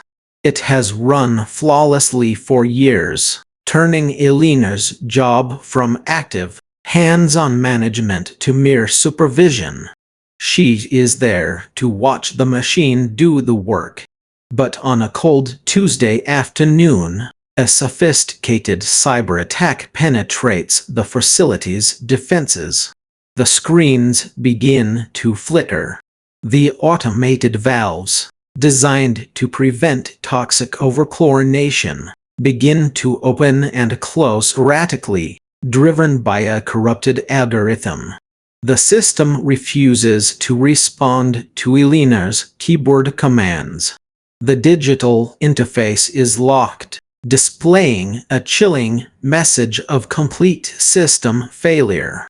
Elena realizes with a cold dread that the safety and health of 3 million people now depend on her ability to bypass the machine entirely. She does not hesitate. She grabs a heavy flashlight, flings open the heavy steel doors of the control room, and runs down into the damp, concrete bowels of the facility. The air is thick with the smell of chlorine and ozone, vibrating with the deep rumble of runaway pumps. She finds the manual override valve, a massive, rusted iron wheel that has not been turned by hand in a decade. Her hands grip the cold, rough metal. She pulls, but it resists, frozen by years of neglect. Every muscle in her body strains. She fights the inertia of both the physical machine and her own years of passive monitoring. With a groaning screech of metal, the valve finally yields. She turns it, manually cutting off the flow of chemicals, saving the city from a silent disaster. Elena's struggle highlights a vital truth that we must carry in our hearts. Manual override is not just a mechanical switch. It is a psychological state of readiness. It requires us to maintain a dual identity. We must be both the sophisticated director of advanced technology and the rugged, gritty survivor who can work in the dirt when the technology fails. The danger of our current era is that we are losing this dual identity. We are becoming button pushers who no longer understand the underlying physics of the systems we operate. We have forgotten how our homes are heated, how our food is grown, and how our information is verified. When we lose our connection to the physical reality of our lives, our relationships, and our work, we become incredibly fragile. We become vulnerable to the slightest disruption. The psychological readiness to override a system requires a deep, abiding confidence in our own agency. It is the belief that, despite the brilliance and speed of the machine, we are still the ultimate authority. We are the architects, not the servants. We are the final line of defense against chaos. To build this manual override readiness in your own life, you must develop a personal protocol for physical and mental intervention. The first movement of this discipline is to establish clear trigger points.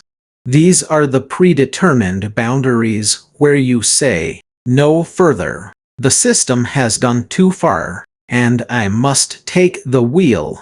In your professional life, this might mean stepping in when an automated algorithm begins to alienate a valued client, replacing the automated email with a warm, human phone call. In your personal life, it means turning off the smart devices when they begin to disrupt the quiet sanctuary of your home. The second movement is to maintain physical literacy. Do not allow your practical skills to wither away in the name of modern convenience. Learn how to perform basic maintenance on your vehicle, how to grow a small garden, how to cook a meal from raw ingredients without a microwave, and how to write a deeply felt letter by hand. These physical acts are not merely hobbies. They are acts of resistance. They keep you anchored to the physical world, reminding your hands and your brain of their capacity to shape reality directly. The third movement is to cultivate the transition reflex. You must practice moving instantly from a state of relaxation to a state of highly focused, manual execution. You can train this reflex by engaging in activities that require rapid, immediate physical reactions, such as martial arts, musical improvisation, or outdoor navigation. These practices train your nervous system to bridge the gap between observation and action, ensuring that when the critical moment arrives and you must grab the wheel of your life, your hands will not falter and your heart will remain steady.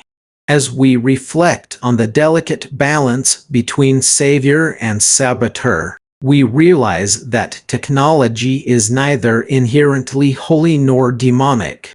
It is a powerful amplifier of our own desires. It amplifies our desire for ease, but it can also amplify our vulnerability if we are not careful. When we allow ourselves to become entirely dependent on the digital cocoon, we invite disaster. We set the stage for our own obsolescence. The truly resilient individual is one who walks through the modern world with a deep appreciation for the miracles of technology, but who always keeps one foot firmly planted in the soil of self-reliance. We must learn to use the machine without letting the machine use us. We must remain the masters of our tools, keeping our minds sharp, our hands ready, and our spirits independent. Let this chapter be a quiet warning, a gentle tap on your shoulder as you move forward. We have explored the physical and cognitive dangers of automated systems when they fail us in the dark. We have felt the panic of the pilot and the determination of the operator. But what happens when the failure is not in the machines, but in the invisible social contracts that bind us together? What happens when the systems of trust between humans begin to break down under the weight of fear and crisis? In our next chapter, we will step out of the cockpit and the control room and venture into a far more unpredictable and emotional landscape. We will examine the fragile, unspoken architecture of human trust, and what happens when the social systems we rely on begin to fracture, leaving us to navigate the wreckage of a broken community. Turn the page, let the silence settle around you, and prepare to confront the deepest, most delicate vulnerabilities of the human heart. Chapter 13: The Cost of Indecision. Welcome back, dear listener. Take a deep, slow breath, and let your mind settle into the space we are about to inhabit together. We are entering a quiet, yet deeply turbulent territory of the human soul. This is Chapter 13, The Cost of Indecision, from our journey through occasion for disaster. There is a peculiar, silent violence in a choice left unmade. We often comfort ourselves with the belief that by refusing to choose, we are preserving our options, keeping the doors of destiny open just a fraction longer. We tell ourselves that we are merely waiting for the dust to settle, for the winds to shift, or for some elusive sign to light our path. But the truth is far more haunting. Indecision is not our pause button. It is a slow, relentless leak in the reservoir of your life's potential. Every hour spent suspended in hesitation is an hour where the world makes the choice for you, usually with far less mercy than you would have shown yourself. Imagine standing at a crossroads in the dead of winter.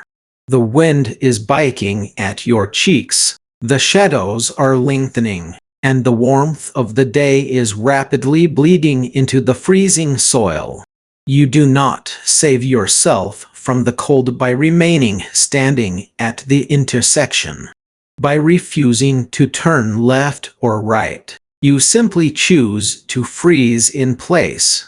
Analysis paralysis is not our shield.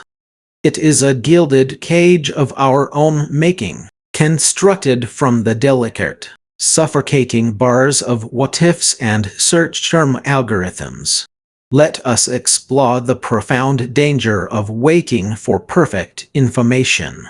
We live in an era that worships data. We believe that if we can just read one more article, analyze one more spreadsheet, consult one more expert, or sleep on it for just one more night, the correct path will reveal itself with absolute, risk-free clarity. But perfect information is a phantom. It is a mirage in the desert of our anxiety. To understand how this phantom destroys us, let us step into the shoes of Julian. Julian was a crisis management coordinator for a coastal county, a man whose entire life was built upon the foundation of precision. He was a scholar of metrics, a worshipper of graphs, and a man who believed that every emergency could be solved if one simply had enough data. One humid Tuesday night, a slow-moving, unpredictable tropical storm began to stall just off the coastline. The computer models were conflicting. One algorithm suggested the storm would veer harmlessly out to sea.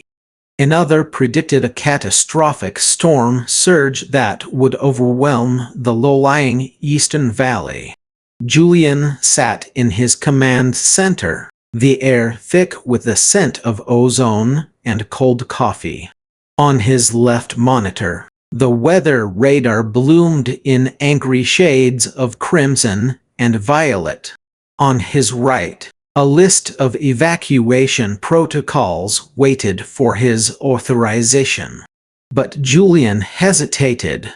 He wanted to be certain.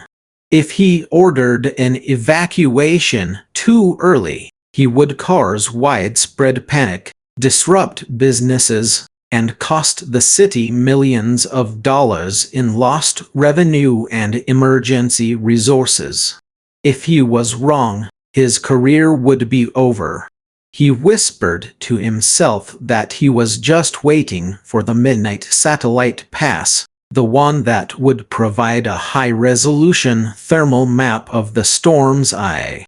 The midnight pass came, but the data was slightly corrupted by atmospheric interference. So, Julian decided to wait for the 3 o'clock regional pressure reading. He sat paralyzed, staring at the screens, his fingers hovering over the keyboard, his heart hammering a frantic rhythm against his ribs. He felt that if he could just find one more variable, one more predictive model that aligned with the others, he could act with absolute peace of mind. While Julian waited for certainty, the storm did not wait for permission. At 2:15 in the morning, a sudden, unpredicted microburst of wind collapsed a major electrical substation, plunging the valleys into pitch darkness and knocking out the very communication towers Julian needed to broadcast the evacuation warning. The water rose silently, flooding the lowlands, trapping hundreds of sleeping residents in their homes. When Julian finally issued the order, the roads were already impassable. His search for the perfect, blameless decision had delivered him into the hands of a catastrophe he could have prevented with a 50% certainty 3 hours earlier. What happened in Julian's mind is a tragedy that plays out in our subconscious minds every single day. Psychologically, the demand for perfect information is actually a sophisticated defense mechanism designed to protect us from the pain of regret. Our brains are hardwired to avoid loss more than they are wired to seek gain. When we face a high-stakes decision, our amygdala perceives the potential for failure as a physical threat. To protect us, it triggers a state of hypervigilance, demanding more and more data to guarantee safety. This is the illusion of control. We confuse the gathering of information with the taking of action. We tell ourselves we are working on the problem, but we are actually just feeding our anxiety with endless research, postponing the moment of vulnerability when we must step into the dark. In doing so, we exhaust our mental energy, leaving ourselves too depleted to handle the consequences of whatever choice is eventually forced upon us. To break free from this paralyzing loop, you must learn to practice what ancient philosophers called the art of sufficient action. You must train yourself to identify your own information threshold. Ask yourself this comforting, yet challenging question: what is the minimum amount of information I need to make a directional decision right now? In most areas of life, having 70% of the data is the optimal point for action. Anything less is reckless, but anything more is a waste of precious momentum. When you reach that 70% mark, you must consciously close the book of research and open the ledger of action. Give yourself a strict, non-negotiable time limit. Tell yourself, I have until 5 o'clock this evening to weigh these options, and at 5:01, a decision will be made, and I will honor it with my movement. This brings us to our second key point: the necessity of advocating for calculated action over passive waiting. Momentum is a powerful, self-generating force.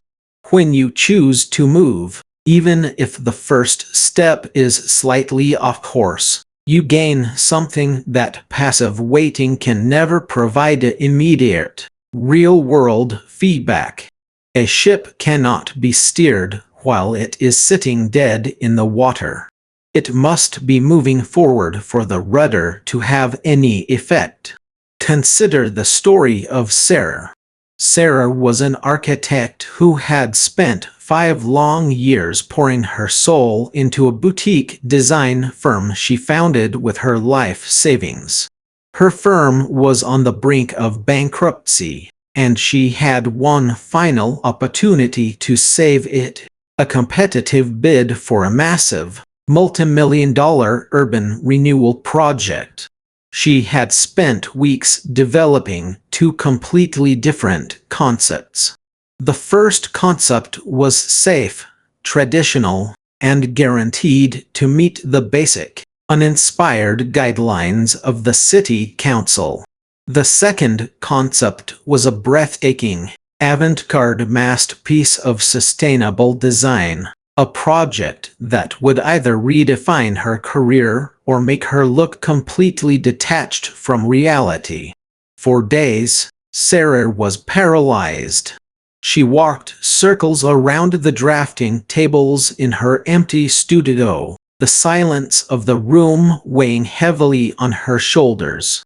She looked at her bank balances, then at the sketches of her radical design. She tried to predict the personal tastes of the selection committee members. She checked their social media profiles, read their past interviews, and tried to guess whether they would favor safety or innovation. The deadline was noon on Friday. By Thursday evening, she had made no decision. She had both folders sitting on her desk, her mind spinning in an endless loop of projection and fear. If she chose the safe route and lost, she would regret not showing them her true vision. If she chose the radical route and failed, she would blame herself for being reckless and destroying her employees' livelihoods. The clock ticked toward midnight. The silence in the studio was deafening, broken only by the hum of the fluorescent lights. Sarah realized that her indecision was slowly killing her spirit. She looked at her hands, dusty with graphite, and realized that her passive waiting was not protecting her. It was merely prolonging her agony. She closed her eyes and made a calculated leap. She chose the radical design. But she did not just send it in with a prayer. She spent the remaining hours of the night crafting a brilliant, airtight defense of her vision, anticipating every objection the committee might raise. She did not know if she would win, but by choosing a path, she regained control of her narrative. She chose to meet her fate on her own terms, standing tall behind her artistic integrity, rather than slipping quietly into bankruptcy through the back door of compromise. When Sarah walked into the presentation room the next morning, her eyes were tired, but her posture was resolute. She presented her radical vision with a fierce, magnetic conviction that only comes from total alignment of choice and action. The committee was stunned. They did not just accept her bid. They praised her courage for offering a vision that dared to look toward the future. The psychology behind Sarah's breakthrough is profound. When we make a definitive choice, our brain undergoes a shift. The cognitive dissonance that torments us during our period of indecision begins to dissolve. Once a decision is made, our subconscious mind stops searching for alternatives and begins focusing all of its creative resources on making the chosen path work. This is known as post-decisional justification, a psychological phenomenon where our minds naturally find ways to validate and support the choices we have committed to. Action actually creates its own clarity.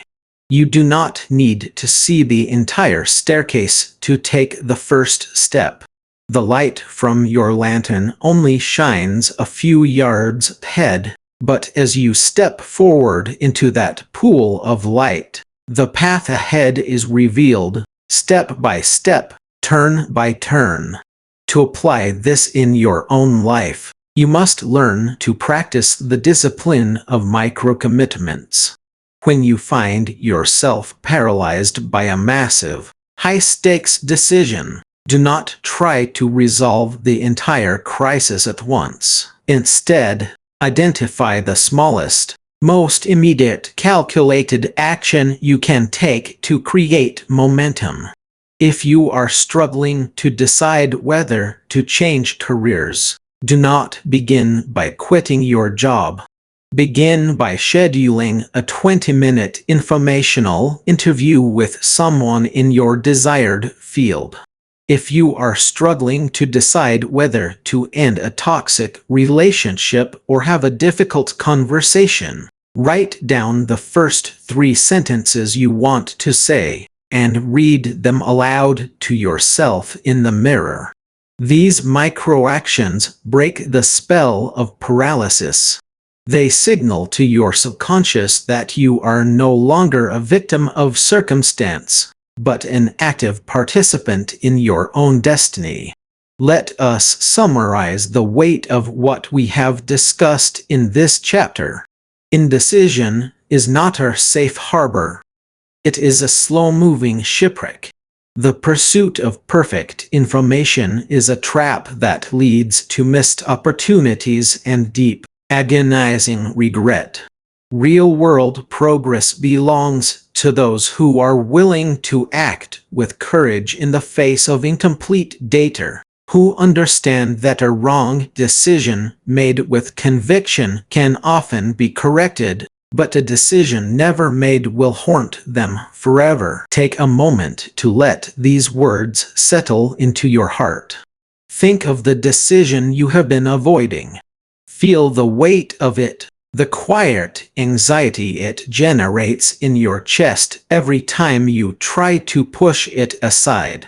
It is time to step out of the shadows of hesitation. As we close this chapter, the air around us seems to grow colder, and the quiet hum of the world seems to fade. We have examined the cost of standing still, but now, a new and far more urgent challenge rises on the horizon. For when we finally choose to move, when we finally step onto the path of action, we must face the forces that lie in wait for those who dare to change. What happens when the path we choose leads us directly into the heart of the storm we were trying to avoid? Join me in Chapter 14, The Crucible of Consequence, where we will discover how to survive the fallout of our choices and find the strength to rebuild when the ground beneath our feet begins to shatter. Turn the page, or let the audio play on, for the journey is about to become far more dangerous and far more beautiful. Chapter 14: Damage Control and Containment. Chapter 14: Damage Control and Containment. Let us begin this movement of our journey with a truth we often try to hide from ourselves in the quiet, dark corners of our minds. Pain is not our localized event. When a crisis strikes, it does not politely knock on the door of one aspect of our lives and promise to stay there. No, disaster is an invasive, hungry force. It is like water in a cracked vessel, seeking every tiny vulnerability, desperate to seep into every room of your existence. It wants to contaminate your relationships, it wants to poison your self-worth, and it wants to dismantle your future. When we find ourselves standing amidst the smoking ruins of an unexpected catastrophe, whether it is a failed business, a shattered marriage, or a profound personal betrayal, our first instinct is often to panic, to flail, or to freeze. But the ancient masters of survival knew a secret that we must reclaim today. They knew that the difference between a controlled burn and an absolute wasteland lies in a single, decisive act: containment, limiting the spread of the disaster. Take a slow, deep breath and let that word settle into your chest. Containment. It is the art of drawing a circle around your grief, your failure, or your fear, and declaring to the darkness, "You may have this square inch of my life, but you will not have the rest." To understand this, we must first learn how to define the boundaries of containment and establish immediate tactical protocols for mitigation. Think of a ship that has struck an iceberg in the dead of night. The water is freezing, the Black Sea is rushing in, and the passengers are screaming in the dark. The captain does not spend those precious first minutes wondering why the iceberg was there, nor do they weep over the beauty of the sinking hull. They drop the watertight doors. They sacrifice one compartment to save the ship. This is not coldness. It is the ultimate act of love and preservation. Let me take you back to a rainy Tuesday evening in late October, to a quiet, dimly lit apartment where a woman named Clara sat staring at a glowing laptop screen. The blue light cast long, skeletal shadows across her face. Clara was a brilliant clinical researcher who had dedicated 7 years of her life to a groundbreaking medical trial. That night, she discovered that a systemic error in the early data collection had rendered the entire study invalid. 7 years of hope, millions of dollars, and her professional reputation evaporated in a single moment of realization. The room felt suddenly devoid of air.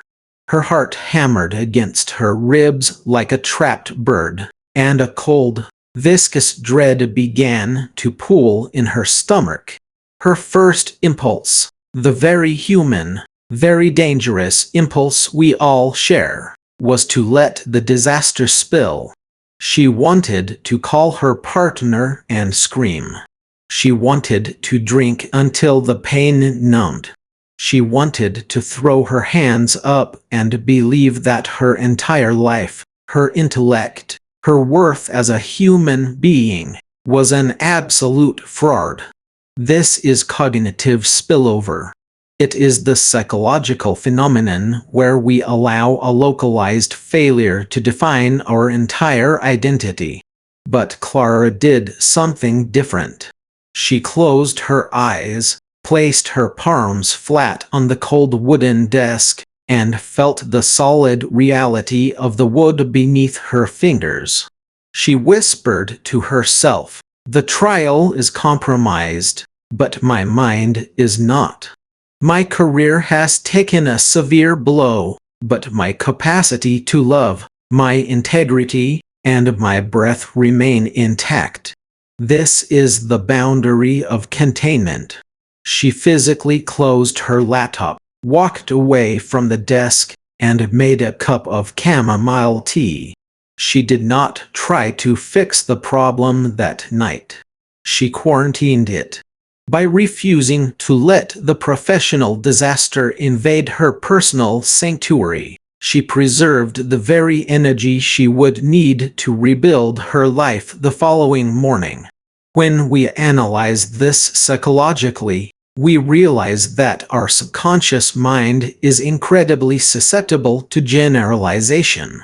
When one pillar of our life crumbles, our primal brain interprets it as a total collapse of our environment. It triggers the fight, flight, or freeze response, flooding our system with cortisol and adrenaline, which completely paralyzes our executive functioning. We lose the ability to think creatively, to empathize, and to make rational decisions. By consciously defining boundaries, by saying, "This is a financial crisis, not a character crisis," we reassure our ancient, frightened brain that the threat is localized. We create a safe zone, a psychological fortress where our identity can remain protected while we deal with the damage outside the walls. So, how do we apply this in our own lives when the storm rages? How do we build these watertight doors? The first step is what I call the quarantine declaration. When a disaster strikes, you must speak the truth of the situation aloud, but with strict parameters. You do not say, "My life is ruined." Instead, you say, "My current relationship has ended, and I am in deep pain, but my health, my career, and my inner strength are still mine." You must name the damage specifically, thereby shrinking it from an omnipresent monster into a manageable, localized problem. The second step is the establishment of temporal boundaries. When you are in the midst of a life crisis, you cannot afford to worry about next year or even next month. You must shrink your horizon of concern. Can you survive the next 10 minutes? Yes. Can you make one rational decision in the next hour? Yes. By narrowing your focus to the immediate present, you prevent the paralyzing anxiety of an uncertain future from leaking into your current actions. Let us look at another dimension of this challenge: the tactical protocols for immediate mitigation. This is about active damage control, the practical steps we take to stop the bleeding. Imagine a seasoned firefighter, Marcus, entering a suburban home engulfed in flames. He does not run into the house throwing water aimlessly at every flicker of orange. He knows that fire requires oxygen, fuel, and heat to survive. His first tactical protocol is to close the doors behind him as he moves through the house. By cutting off the draft, he starves the fire of oxygen, containing it to a single room while he works to extinguish it. In our personal disasters, we often do the exact opposite. In our panic, we open all the doors. We vent our frustrations on social media. We involve people who have no business in our private pain. And we make impulsive decisions that throw dry kindling onto an already raging fire. We react instead of responding. To mitigate damage effectively, we must practice the protocol of radical silence and deliberate pause. When the crisis hits, your immediate task is to stop creating new data points for the disaster. If you have made a devastating mistake at work, do not lie, do not make excuses, and do not over-explain. Stand in the truth of what has happened, acknowledge it, and pause. In that pause lies your power. It is the space where you transition from a victim of circumstance to an active manager of the outcome. Think of this as a soothing, guiding hand reaching out to you through the dark. If you are listening to this right now and feeling the overwhelming weight of a situation that seems entirely out of control, I want you to stop. I want you to take a slow, deep breath, holding it at the top for 3 seconds, and then letting it go with a soft, quiet sigh. You do not have to fix everything today. You do not have to heal the entire wound this very hour. Your only job right now is to stop the spread. Draw your circle. Protect your peace, even if it is just a tiny, microscopic sliver of peace in the center of your chest. The storm may be howling outside your window, but inside this room, inside this moment, you are safe, you are breathing, and you are capable of holding the line. As we bring this chapter to a close, let us remember that containment is not about denial. It is not about pretending the fire does not exist. It is about respecting the power of the fire enough to build a firewall. It is the profound realization that, while you may not have control over the initial disaster, you have absolute authority over how far you allow it to travel. You are the captain of this ship, and though the water may be rising in the hold, the watertight doors are in your hands. In the next chapter, we will transition from the protective act of containment to the courageous, meticulous process of assessment and cleanup. We will explore how to walk into the quieted ruins of our struggles, inspect the foundations, and find the raw, indestructible materials we will use to build something even stronger, even more beautiful than what was lost. Stay with me. The night is long, but the dawn is patient, and we are walking toward it together, one deliberate step at a time. Chapter 15: The Aftermath Evaluation. Chapter 15: The Aftermath Evaluation. Imagine standing in the absolute quiet of a room that was, only moments ago, a battlefield of noise, accusation, and panic. The silence that follows a disaster is never truly empty. It is heavy, thick with the invisible dust of shattered expectations, broken trust, and the painful residue of what could have been. In this quiet, we find ourselves standing before the ruins of our efforts, looking down at the wreckage of a project, a relationship, or a lifelong dream. The natural human instinct in this moment is either to flee, to turn our backs on the debris and pretend it never existed, or to search frantically for someone to blame. We look for a scapegoat, a target for our anger, because anger is so much easier to feel than grief. But there is a third way, a path traveled only by those who seek true wisdom and lasting resilience.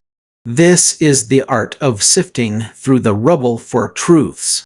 It is a slow, deliberate, and deeply emotional process of looking at our failures not as a condemnation of our character, but as a map for our future. To evaluate an aftermath is to perform an autopsy on our expectations. It requires us to step into the cold light of reality and ask ourselves what truly happened, free from the distorting lens of self-pity or defensiveness. To do this successfully, we must first introduce a concept that feels counterintuitive to our survival instincts: the no-blame post-mortem process. This is the practice of examining a failure with the clinical curiosity of a scientist rather than the punitive anger of a judge. When we remove blame from the equation, we do something extraordinary. We create a safe space for the truth to emerge. We separate systemic failure from individual scapegoating, recognizing that most disasters are not caused by one bad actor, but by a web of silent, compounding vulnerabilities that went unnoticed until it was too late. This distinction is vital, because if we only punish the person who made the final mistake, we leave the underlying system intact, waiting to claim its next victim. Let us journey into a quiet, glass-walled conference room on a rainy Tuesday morning to understand how this looks in the real world. A brilliant software architect named Marcus sat with his head in his hands, staring at the polished wood of the table. Just 12 hours earlier, a critical update he had deployed caused the entire digital infrastructure of a major hospital group to crash. For 4 agonizing hours, doctors could not access patient charts. Surgeries were delayed, and the emergency room had to divert ambulances. Marcus was devastated. He was a man who lived for his work, a man who took pride in his precision. He sat in that room waiting for his termination, his heart hammering against his ribs, his mind spinning a narrative of utter worthlessness. He was ready to accept his fate, to be the sacrificial lamb.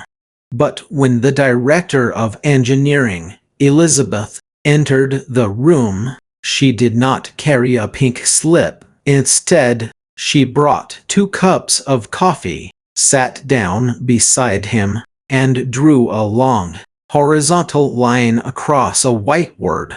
She did not ask Marcus why he messed up. Instead, she asked, what were the conditions that led to this moment? As they began to reconstruct the timeline, a complex web of systemic vulnerabilities began to reveal itself. Marcus had been working a 70-hour week because 2 of his team members had resigned and had not been replaced. The testing environment did not accurately mimic the live hospital database, a known issue that had been postponed due to budget constraints. And the alert system designed to catch the error had been silenced because of previous false alarms. Marcus made the final keystroke, yes, but the system had set him up to fail long before he ever touched the keyboard. By focusing on the system rather than crucifying Marcus, Elizabeth not only saved a brilliant engineer, but she also fixed the root vulnerabilities, assuring the hospital would never face that specific disaster again. Psychologically, the urge to blame is one of the oldest defense mechanisms of the human ego. When a disaster occurs, our amygdala fires, flooded with fear and shame. Shame tells us that we are bad, while guilt tells us we did something bad. To escape the suffocating weight of shame, our subconscious mind quickly projects the fault outward. We look for a villain because a villain simplifies a complex, chaotic world. If we can blame a single person, we can convince ourselves that we are safe once that person is removed. But this is a dangerous illusion. When we scapegoat others, or when we ruthlessly beat ourselves up, we trigger a state of cognitive closure. We stop asking questions. We stop learning. Our brains go into survival mode, hiding mistakes, sweeping errors under the rug, and creating a culture of fear where the next disaster is guaranteed to happen because everyone is too terrified to point out the cracks in the foundation. How do we apply this profound realization to our own lives, to those private disasters that happen behind closed doors? The path forward requires a gentle but firm shift in our internal dialogue. First, you must establish your own personal no-blame zone. When an endeavor in your life collapses, whether it is a business venture, a financial plan, or a deeply cherished relationship, you must call a temporary halt to all self-judgment. Imagine placing your inner critic in a waiting room outside your mind. Next, practice the technique of objective timeline reconstruction. Write down the sequence of events leading up to the disaster, focusing entirely on facts, actions, and environmental conditions, completely stripping away emotional adjectives. Instead of writing, I stupidly ignored my instincts. Right. On Friday, I chose to proceed with the agreement despite not having the finalized contract. This subtle shift in language moves your brain from a state of emotional distress to a state of analytical problem solving. Once the timeline is clear, look for the systemic contributors in your life. Ask yourself what hidden pressures, exhausted resources, or unexamined assumptions created the environment for this failure. Were you running on empty, trying to sustain a pace that was humanly impossible? Were you relying on communication channels that had long been broken? By identifying these systemic factors, you take the burden of perfection off your shoulders and begin to see yourself as an architect of your life, capable of redesigning the blueprint rather than a flawed victim destined to repeat the same tragedies. As we look back over the landscape of Chapter 15, we see that the aftermath of a disaster does not have to be a place of endless mourning or bitter recrimination. It can be a sacred space of revelation. When we have the courage to put down the whip of blame, both for ourselves and for those around us, we gain the clarity needed to see the world as it truly is. We begin to understand that our failures are not verdicts on our value, but valuable diagnostic data showing us where we need to strengthen our boundaries, rebuild our systems, and offer ourselves more grace. And yet, as we sweep away the final pieces of rubble and begin to understand the structural failures of our past, a new and perhaps more unsettling question begins to rise from the dust. We have analyzed the crash, we have mapped the vulnerabilities, and we have forgiven the human errors. But how do we step back onto the field? How do we find the courage to build something new when the memory of the collapse is still fresh in our minds? In the next chapter, we will confront this very challenge, exploring the delicate, terrifying, and ultimately triumphant process of reconstruction, as we learn not just how to survive the aftermath, but how to rise from it with a foundation that nothing can ever shake again. Chapter 16: Rebuilding on Shattered Ground.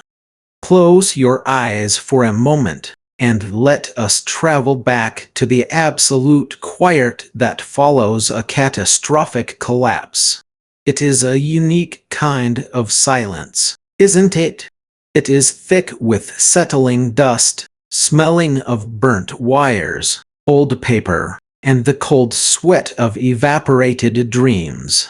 We have all stood in those ruins at one point or another, looking down at the shattered pieces of a project, a relationship, or a career that we spent the best years of our lives constructing. In those dark, solitary moments, a heavy weight settles in the center of your chest, a quiet whisper that asks, "How could we have let this happen?" And more terrifyingly, how can we ever dare to build again? There is an ancient Japanese philosophy known as kintsugi, where masters repair broken pottery by mending the cracks with a lacquer dusted with powdered gold. The philosophy is beautiful in its simplicity, suggesting that the object is not ruined, but rather made more exquisite, more resilient, and more valuable because of its scars.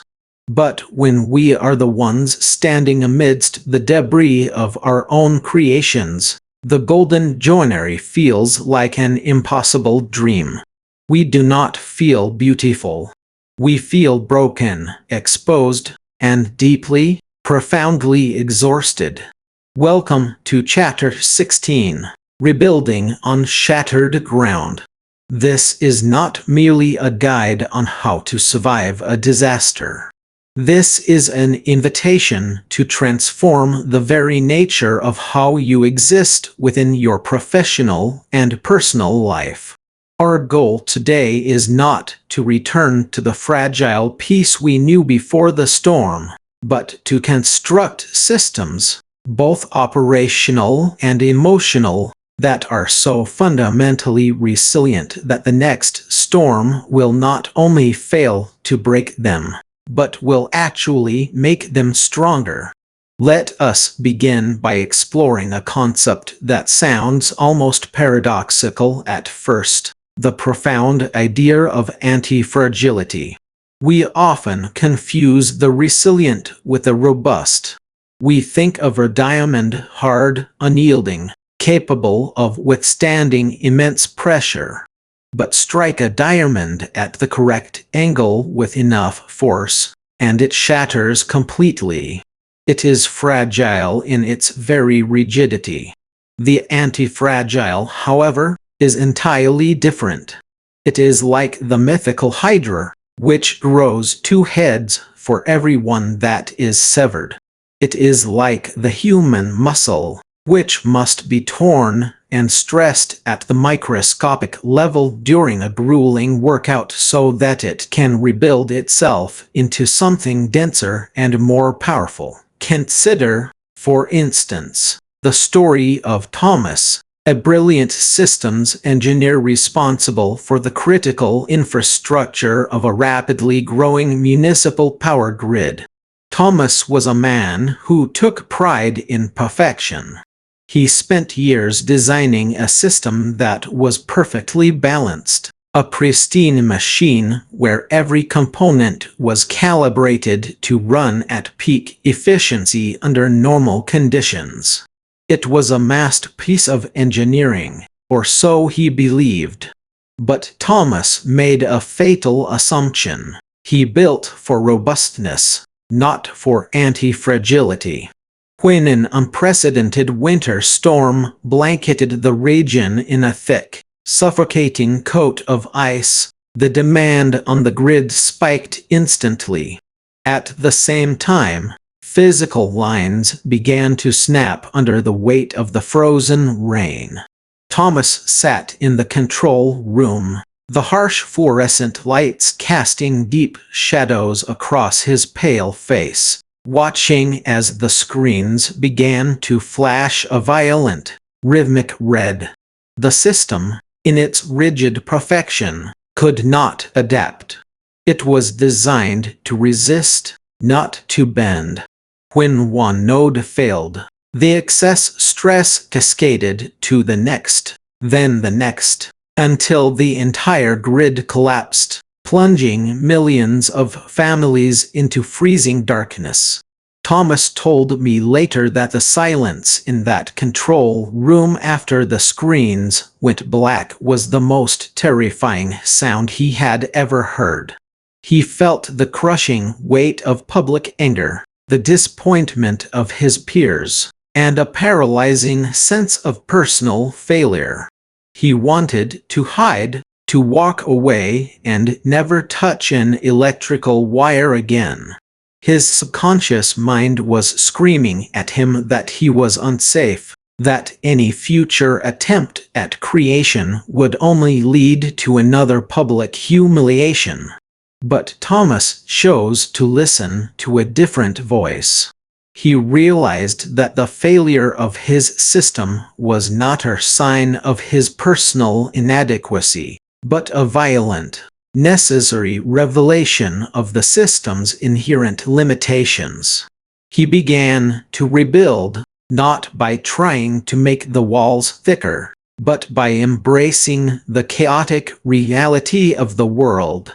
He decoupled the network, ensuring that if one sector failed, it would isolate itself instantly, preventing a cascade.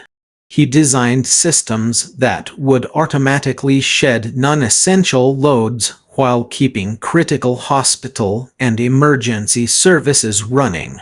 Most importantly, he began to introduce deliberate, controlled stresses into the grid during mild weather, forcing the system to constantly learn, adapt, and self-heal. Thomas did not just rebuild the grid. He made it anti-fragile. The next time a storm hit, the system did not break.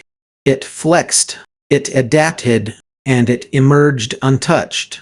When we analyze Thomas's journey from a psychological perspective, we see a battle that plays out in our own minds every single day.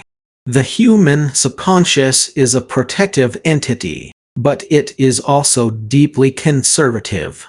It despises volatility. When we experience a major setback, our brain immediately attempts to protect us by urging us to build higher, thicker walls. We want to make ourselves invulnerable. We isolate ourselves from risks, we micromanage our teams, and we establish rigid protocols to ensure that nothing unexpected ever happens again.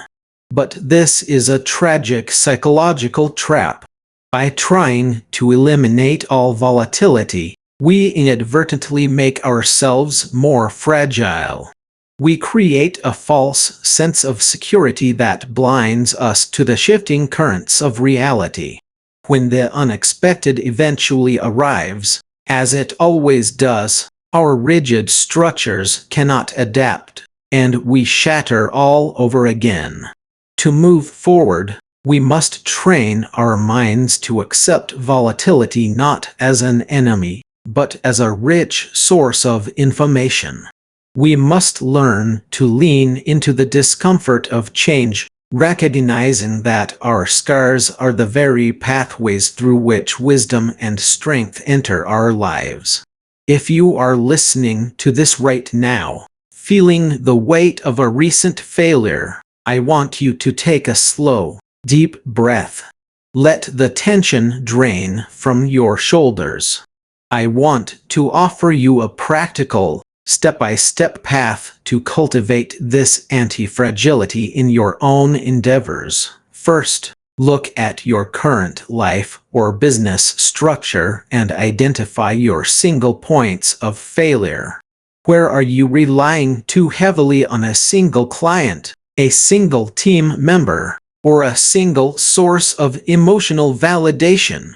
You must begin to decouple these areas, creating redundancies and safety nets so that if one pillar crumbles, the entire roof does not collapse. Second, commit to the practice of voluntary discomfort. Do not wait for a crisis to test your limits. Introduce small, controlled challenges into your routine. If you are a leader, run fire drills with your team. If you are an individual, step into environments that challenge your assumptions. By exposing yourself to small doses of stress, you inoculate yourself against the devastating effects of a major catastrophe. Now, let us turn our attention to the second, perhaps even more delicate aspect of rebuilding: healing the human element. When a system breaks, it is rarely just machinery or code that suffers. It is the human spirit. In the wake of a disaster, trust is the first casualty. Teams become fractured, suspicious, and paralyzed by fear. People stop taking risks because they are terrified of being blamed for the next mistake. They withdraw into self-preservation, whispering in hallways and keeping their heads down. I remember working with a creative director named Sarah. Her agency had just lost their largest client due to a critical, public error made by one of her team members. The fallout was immediate and brutal. There were layoffs, budget cuts, and a toxic cloud of blame that hung over the remaining staff like a physical fog. Sarah walked into her office one morning to find her team sitting in absolute silence, staring blankly at their screens. Nobody was talking. Nobody was collaborating. The creative spark that had once defined her agency was completely gone, replaced by a cold, survivalist dread. Sarah realized that she could not fix this with a simple pep talk or a corporate retreat. Trust is not a switch you can flip. It is a delicate ecosystem that must be cultivated from the soil up. She began by doing something incredibly difficult. She called a company-wide meeting, and instead of presenting a polished recovery plan or pointing fingers, she stood before her team and showed her own vulnerability. She acknowledged the collective pain, the fear of future layoffs, and her own responsibility in the failure. She did not try to minimize the disaster. She looked them in the eyes and said, "I am scared too, but we are going to walk through this together." That single act of radical honesty began to break the ice. Sarah then implemented a new rule in her agency. She established what she called the Sanctuary of Truth. Once a week, the team would meet, and anyone could share a mistake, a concern, or a wild, risky idea without any fear of judgment or retribution. Sarah made sure that the first few mistakes shared were met not with anger, but with a collective effort to learn and adapt. Slowly, the whispers of fear turned into conversations of hope. The team realized that they were safe, that their mistakes did not define their worth, and that their leader had their backs. Within 6 months, the agency had not only recovered its lost revenue, but they were producing the most innovative, daring work of their careers. They had rebuilt their trust on a foundation that was far stronger than the superficial harmony they had enjoyed before. Psychologically, what Sarah understood is that trust is a form of social currency. When a disaster occurs, the psychological safety of the group is completely bankrupt. If you try to rebuild by ignoring the emotional wounds and focusing solely on productivity, you will fail. The human mind is highly sensitive to insincerity. If your team senses that you are more interested in their output than their emotional well-being, they will remain in a defensive posture, withholding their best ideas and their true commitment. To rebuild morale, you must first acknowledge the grief of the loss. You must create a space where it is safe to be vulnerable, where failure is treated as a collective learning opportunity rather than an individual crime. To apply this to your own life, whether you are managing a large team or simply trying to repair a fractured relationship with a loved one, you must begin with radical transparency. Do not try to sweep the rubble under the rug. Name the elephant in the room. Say the words that everyone is thinking but is too afraid to speak. When you are brave enough to speak the truth about a painful situation, you give others permission to do the same. Next, focus on rebuilding trust through small, consistent, and predictable actions. Trust is not built in a single, grand gesture. It is constructed brick by brick, day by day. Keep your promises, even the smallest ones. Show up when you say you will. Listen with deep empathy, without immediately trying to fix the problem or defend your position. Over time, these small acts of consistency will form a new, unbreakable bond of mutual respect and safety. As we bring this chapter to a close, let us look back at the ground we have covered. We have stood in the ruins of our past endeavors, feeling the cold wind of failure. But we have also learned that those ruins are not the end of our story. They are the foundation upon which we can construct something infinitely more beautiful, more resilient, and more anti-fragile. We have learned to embrace the volatility of life, using it as fuel to grow stronger rather than a force that breaks us. and we have discovered the profound power of vulnerability and consistency in healing the human heart and rebuilding the trust that allows us to dream together. But our journey does not end here. For once we have laid the foundation and rebuilt the inner sanctuary of trust, we must face the ultimate test, stepping back out into the world and putting our new systems to the test in the unpredictable, competitive arena of life.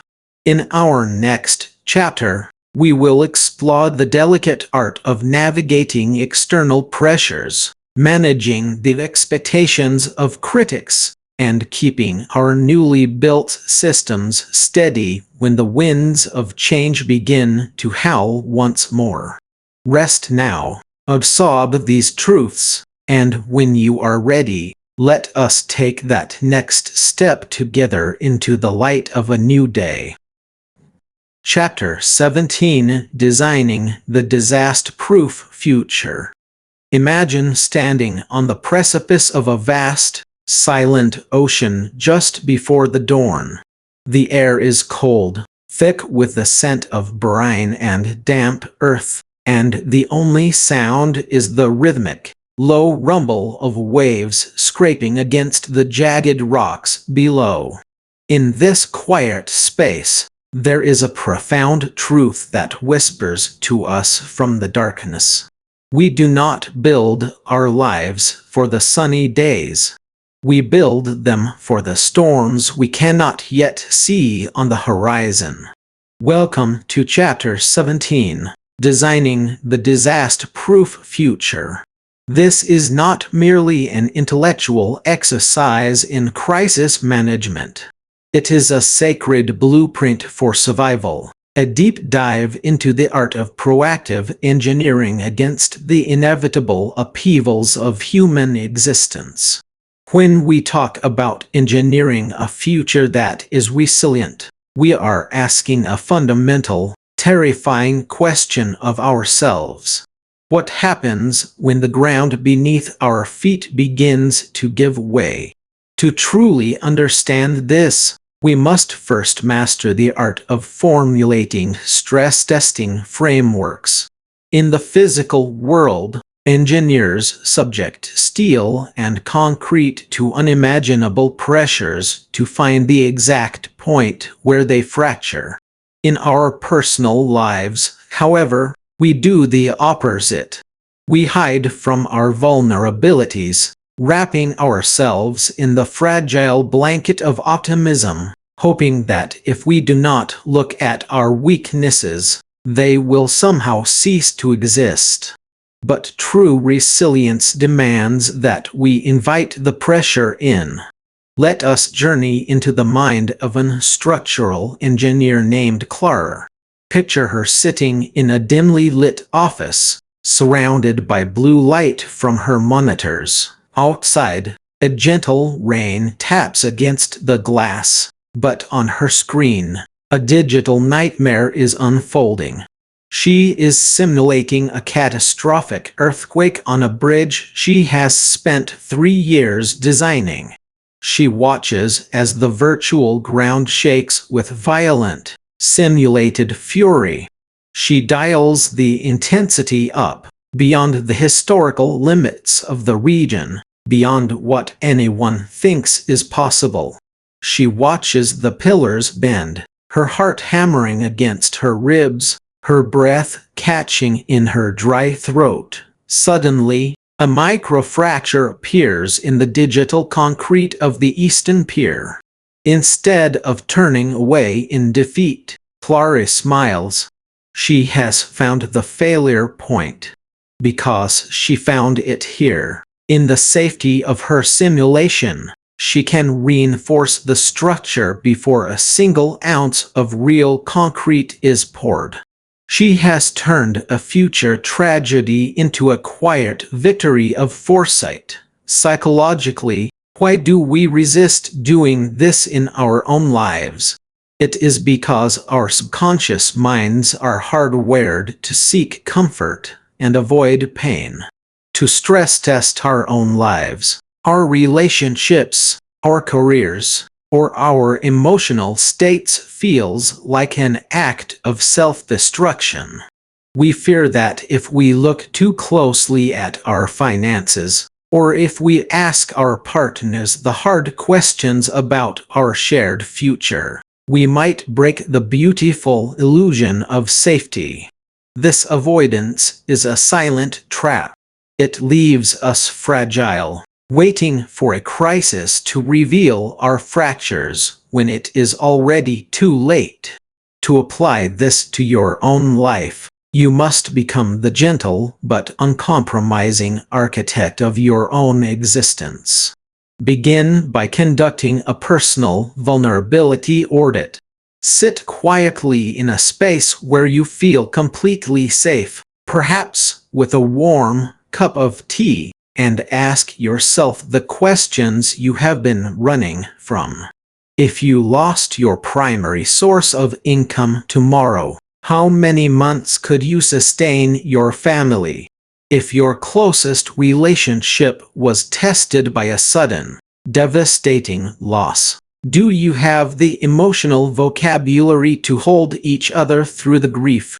Do not ask these questions to induce panic. Ask them with a loving curiosity of an engineer looking at a blueprint. Write down these vulnerabilities, and then, one by one, design small, actionable reinforcements. A modest emergency fund, a difficult but honest conversation, a daily practice of emotional regulation. This is how you build a life that does not collapse when the wind shifts. This brings us to our second pillar, instilling a culture of continuous vigilance. Vigilance is often misunderstood as paranoia, a frantic, exhausting state of constant anxiety. But true vigilance is peaceful. It is the quiet, steady awareness of a seasoned captain navigating through a thick, rolling fog. Think of Captain Thomas, who has spent 40 years navigating the treacherous, icy waters of the North Atlantic. On a night when the sea is as smooth as black glass and the stars are reflected perfectly in the water, the crew is relaxed, laughing in the galley. But Thomas stands on the bridge, his hand resting lightly on the cold brass of the steering wheel. He is not looking at the calm water. He is listening to the subtle change in the vibration of the ship's hull. He feels a sudden, imperceptible drop in the temperature of the air. He smells the faint, crisp scent of clean ice on the wind. While others see only peace, Thomas recognizes the silent approach of an iceberg. He calmly orders a slight, 5-degree alteration in their course.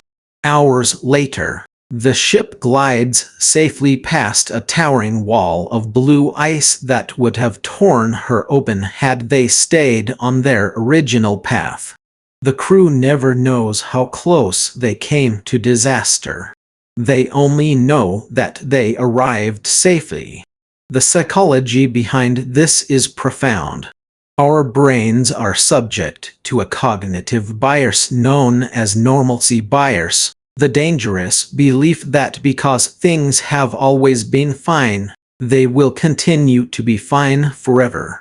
This bias lulls us into a state of cognitive slumber.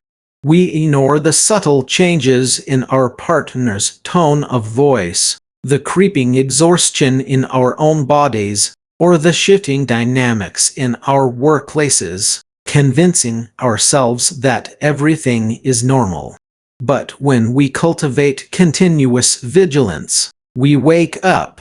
We begin to honor the whispers of our intuition, recognizing that the smallest shift in our environment is often the first messenger of a coming storm. To practice this daily, you must train your mind to notice the subtle currents of your life. Every evening, Take 5 minutes to reflect on the day, not with judgment, but with gentle curiosity. What felt slightly out of balance today? Did you feel a sudden wave of irritation with a colleague? Did you find yourself reaching for a distraction instead of facing a difficult task? These are your early warning signals.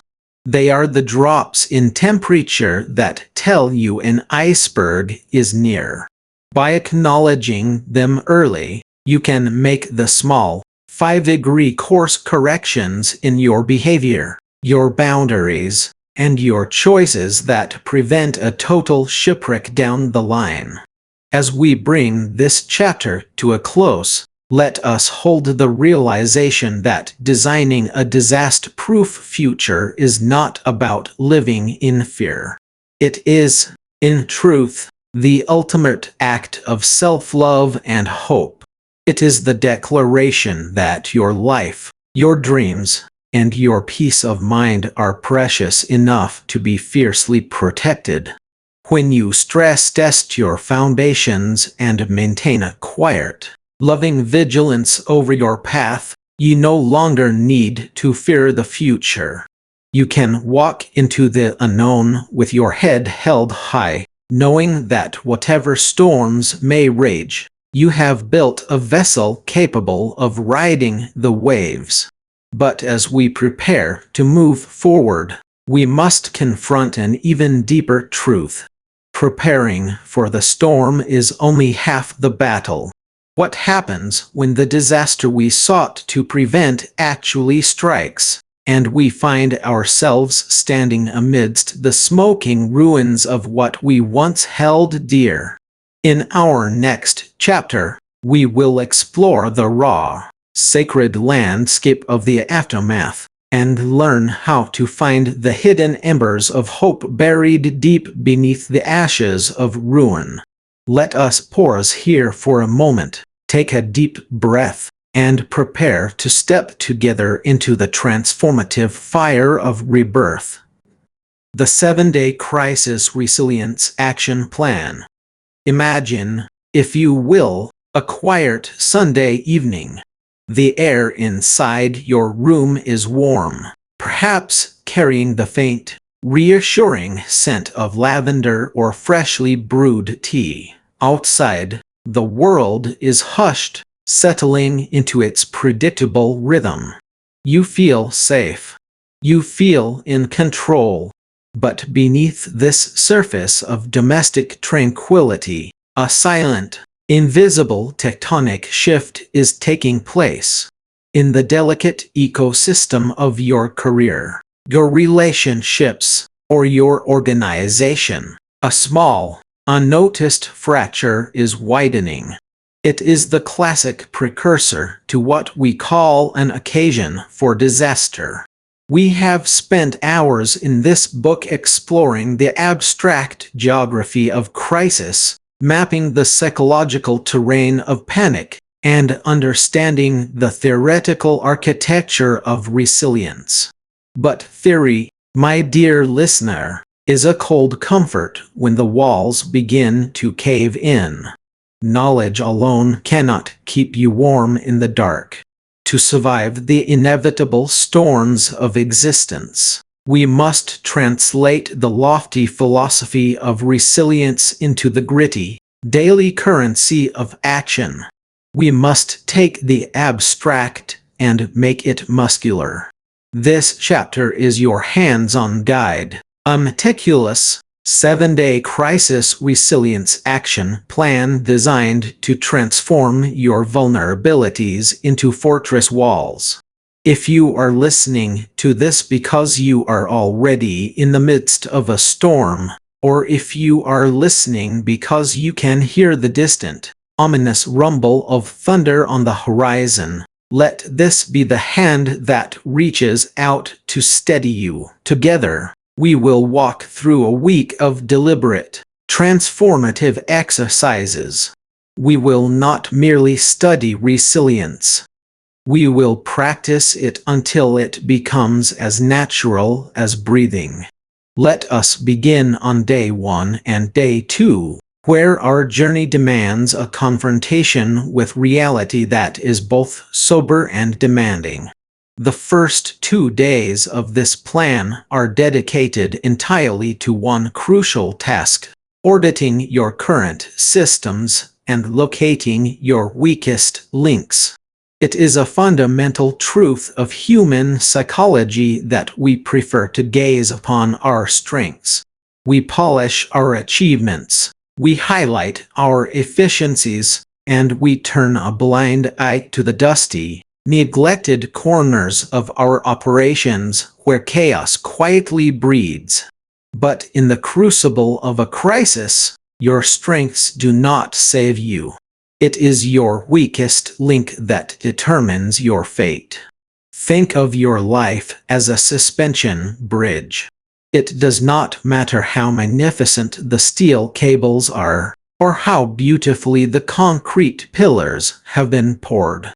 If a single, rusted bolt at the center of the span shears under pressure, the entire structure will plunge into the abyss.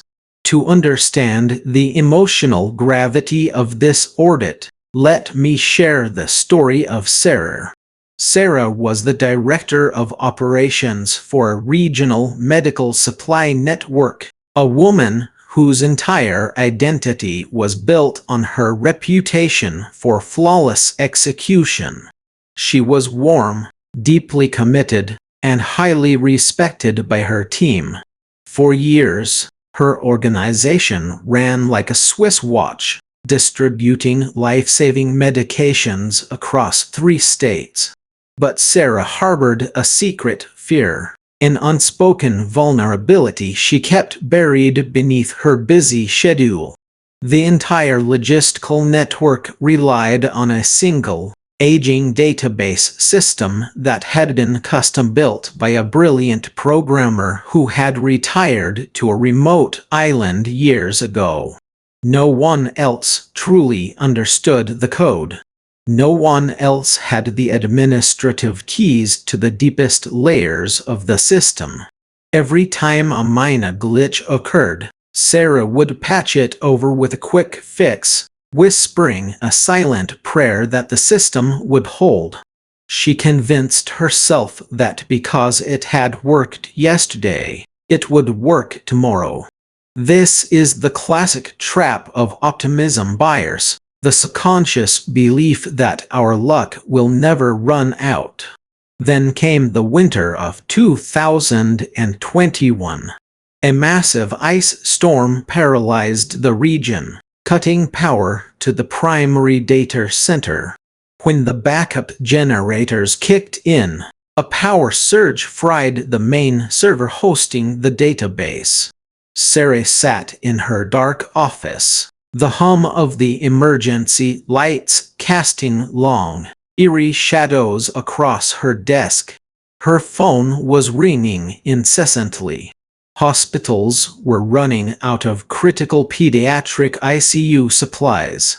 The system was completely unresponsive, and the retired programmer was somewhere in the middle of the Pacific Ocean, completely unreachable.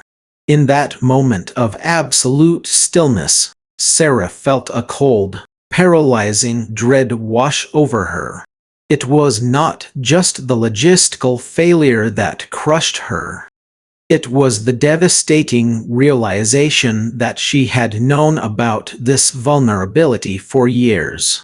She had traded long-term safety for short-term comfort.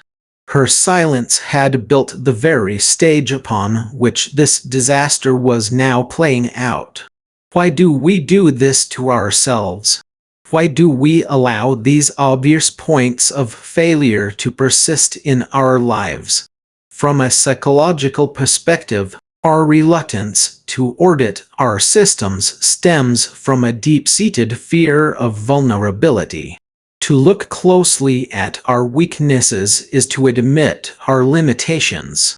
It forces us to confront the reality that we are not entirely in control, that our structures are fragile, and that we must invest time, energy, and resources into fixing things that are currently working well enough. Our subconscious mind seeks homeostasis, a state of comfort and predictability. It tells us that if something isn't visibly broken, we should leave it alone. This defensive denial is what holds us back. It keeps us in a state of artificial safety, waiting for the inevitable crisis to shatter our illusions. To break this pattern, you must initiate your own audit today.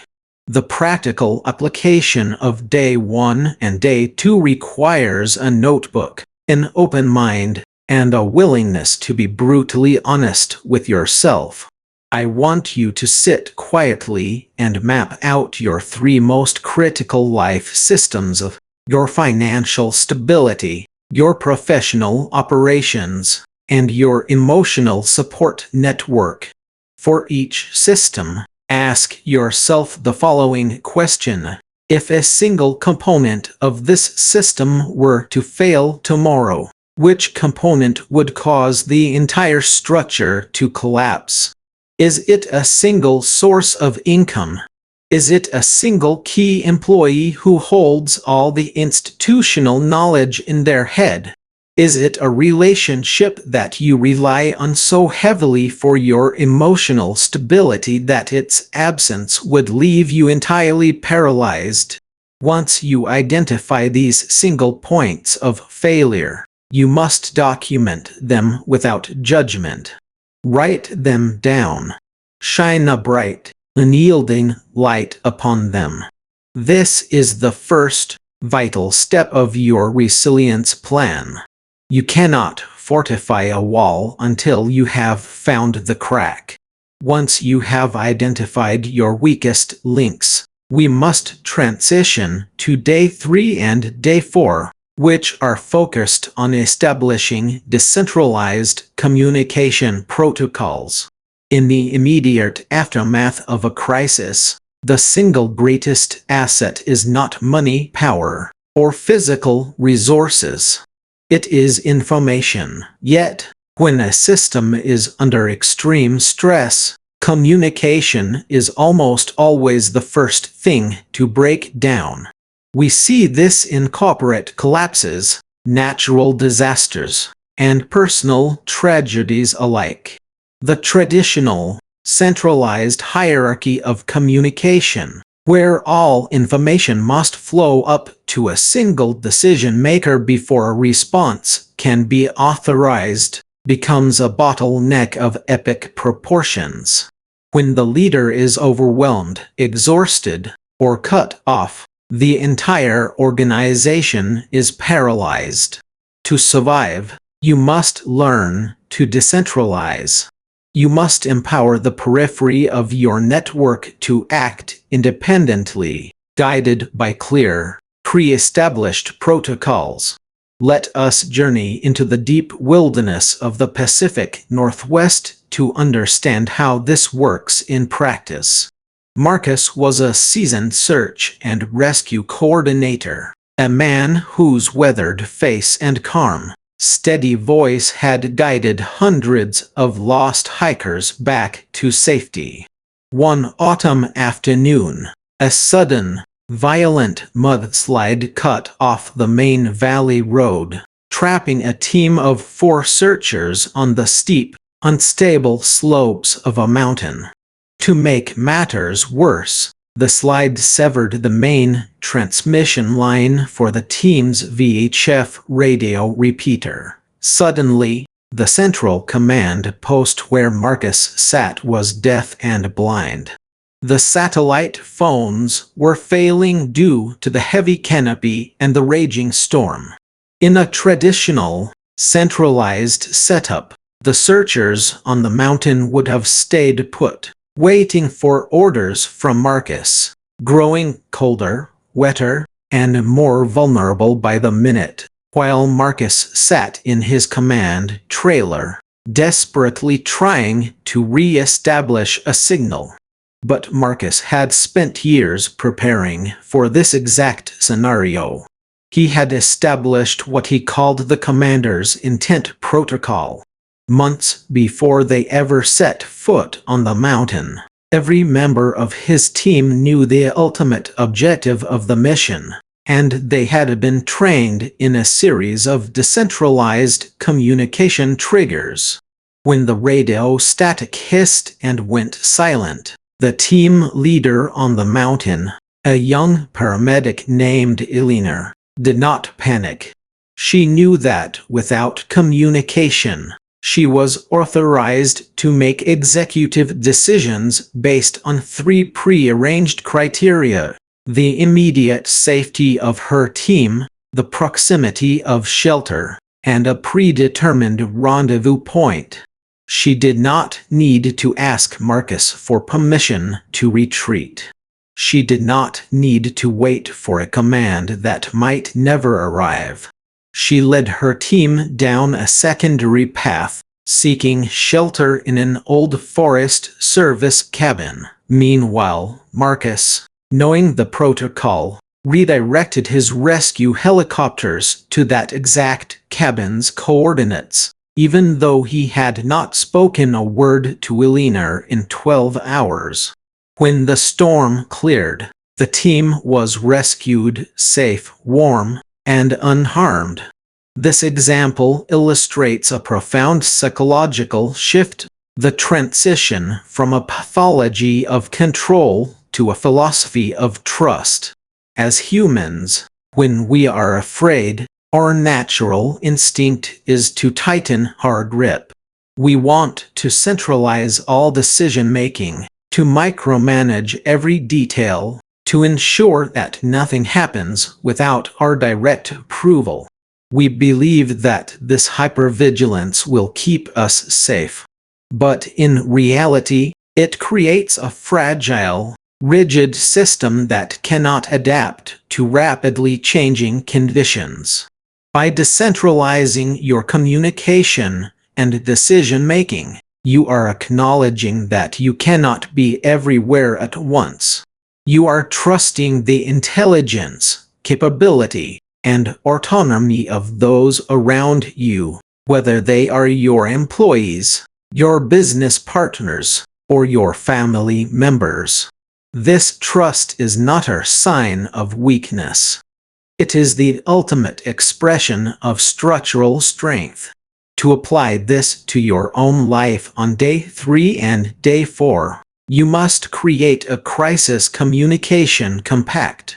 If you run a business, this means establishing clear guidelines for your team. Under what conditions are they allowed to make decisions without your direct approval?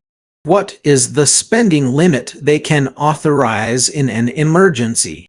If you are applying this to your family, it means creating a decentralized plan for unexpected emergencies.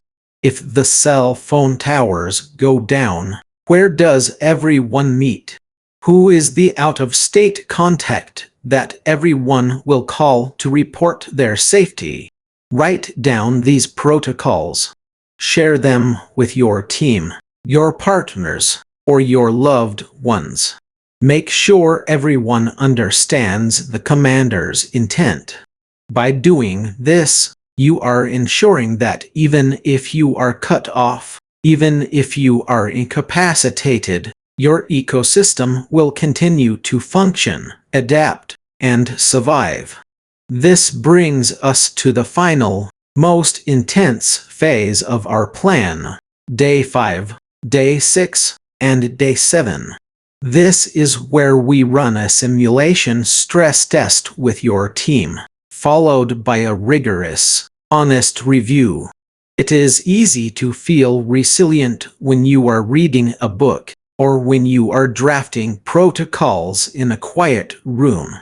But a plan that has never been tested is not our plan. It is merely a hypothesis.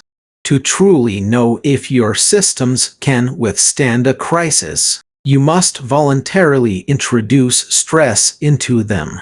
You must create a simulated emergency. a controlled fire, to see where the smoke leaks out. This is not about cruelty or unnecessary pressure. It is about building the psychological muscle memory required to face a real disaster without breaking. Let us look at a highly successful software startup in Silicon Valley, led by a CEO named Kenji. Kenji's company processed millions of dollars in online transactions every single day. They had beautiful plans on paper, a highly skilled engineering team, and redundant servers spread across the globe. But Kenji was a student of human behavior. He knew that when systems fail, it is rarely the technology that breaks first. It is the human heart. The panic, the confusion, the blame shifting, and the cognitive overload of a crisis are the real enemies. So, on a random Thursday afternoon, without warning, Kenji initiated what he called Chaos Friday. He walked into the engineering room, pulled a physical network cable out of the main server wall, and announced that their primary database was completely corrupt and unrecoverable. The immediate reaction was chaos. Engineers screamed, managers started pointing fingers, and the room temperature seemed to spike by 10 degrees. Kenji sat in the corner, silent, observing. He watched as his lead developer froze, unable to process the loss of his hard work. He watched as the customer support team, flooded with simulated complaints, began to give conflicting information to customers. For 3 hours, the company struggled, stumbled, and made dozens of critical errors. But slowly, as the shock wore off, the decentralized protocols they had established began to click into place. A junior engineer took charge of the recovery protocol, bypassing the paralyzed senior developer. The support team consolidated their messaging. By the time Kenji revealed that it was a simulation, the team was exhausted, sweating, and deeply humbled. The review they held on day 7 was the most valuable day in the company's history. They did not focus on blame. Instead, they asked why did we freeze? Where did our communication break down? Why did the backup system take so long to boot up? They discovered that their backup procedures, which looked perfect on paper, actually required a manual security token that only Kenji possessed, and Kenji had intentionally turned off his phone during the simulation. This single, critical revelation saved them from what would have been a catastrophic, multi-million-dollar failure when their servers actually crashed for real 6 months later. The psychology of the stress test is rooted in the concept of inoculation.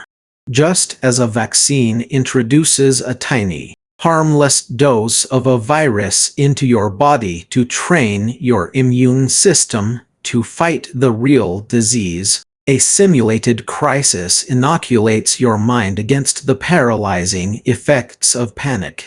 When you have experienced the sensation of failure in a safe, controlled environment, your brain learns that panic is a choice, not an inevitability. It demystifies the disaster. It teaches you that even when the worst happens, you are still capable of logical thought, coordinated action, and ultimate recovery.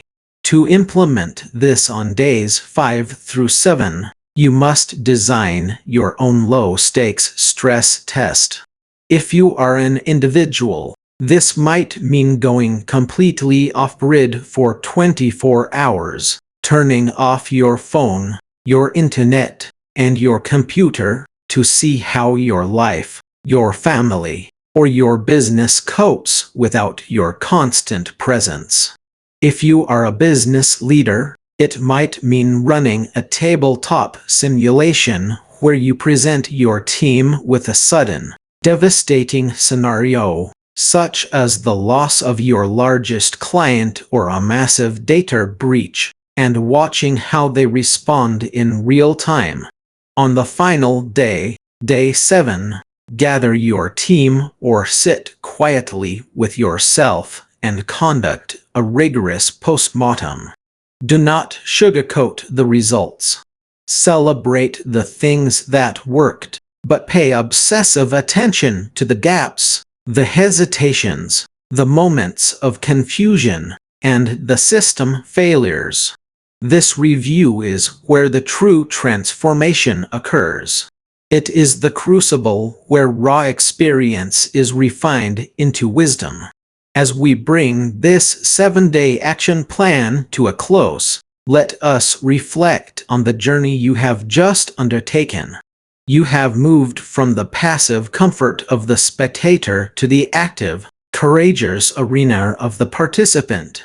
You have audited your systems, exposed your vulnerabilities, decentralized your communications, and tested your spirit against the fire of simulation. You are no longer the person you were at the beginning of this chapter. You have looked into the eyes of potential disaster and, instead of turning away in fear, you have begun to build a fortress. But remember, resilience is not our destination. It is a continuous, living practice. The structures you build today must be maintained, refined, and adapted as the world around you changes. As we transition now into our next chapter, we will take these practical, hard-won lessons of structural resilience and begin to apply them to an even deeper, more complex domain: the psychological fortresses we must build within our own minds to withstand the ultimate trial of human endurance. Let us turn the page together, carrying the quiet, steady confidence of those who do not merely hope for the best, but are deeply, profoundly prepared for the worst. Audiobook Summary: Lessons from the Brink. Take a deep breath. Let the air settle in your chest, and for just a moment, let go of the need to have everything figured out. Let go of the pressure to be invincible.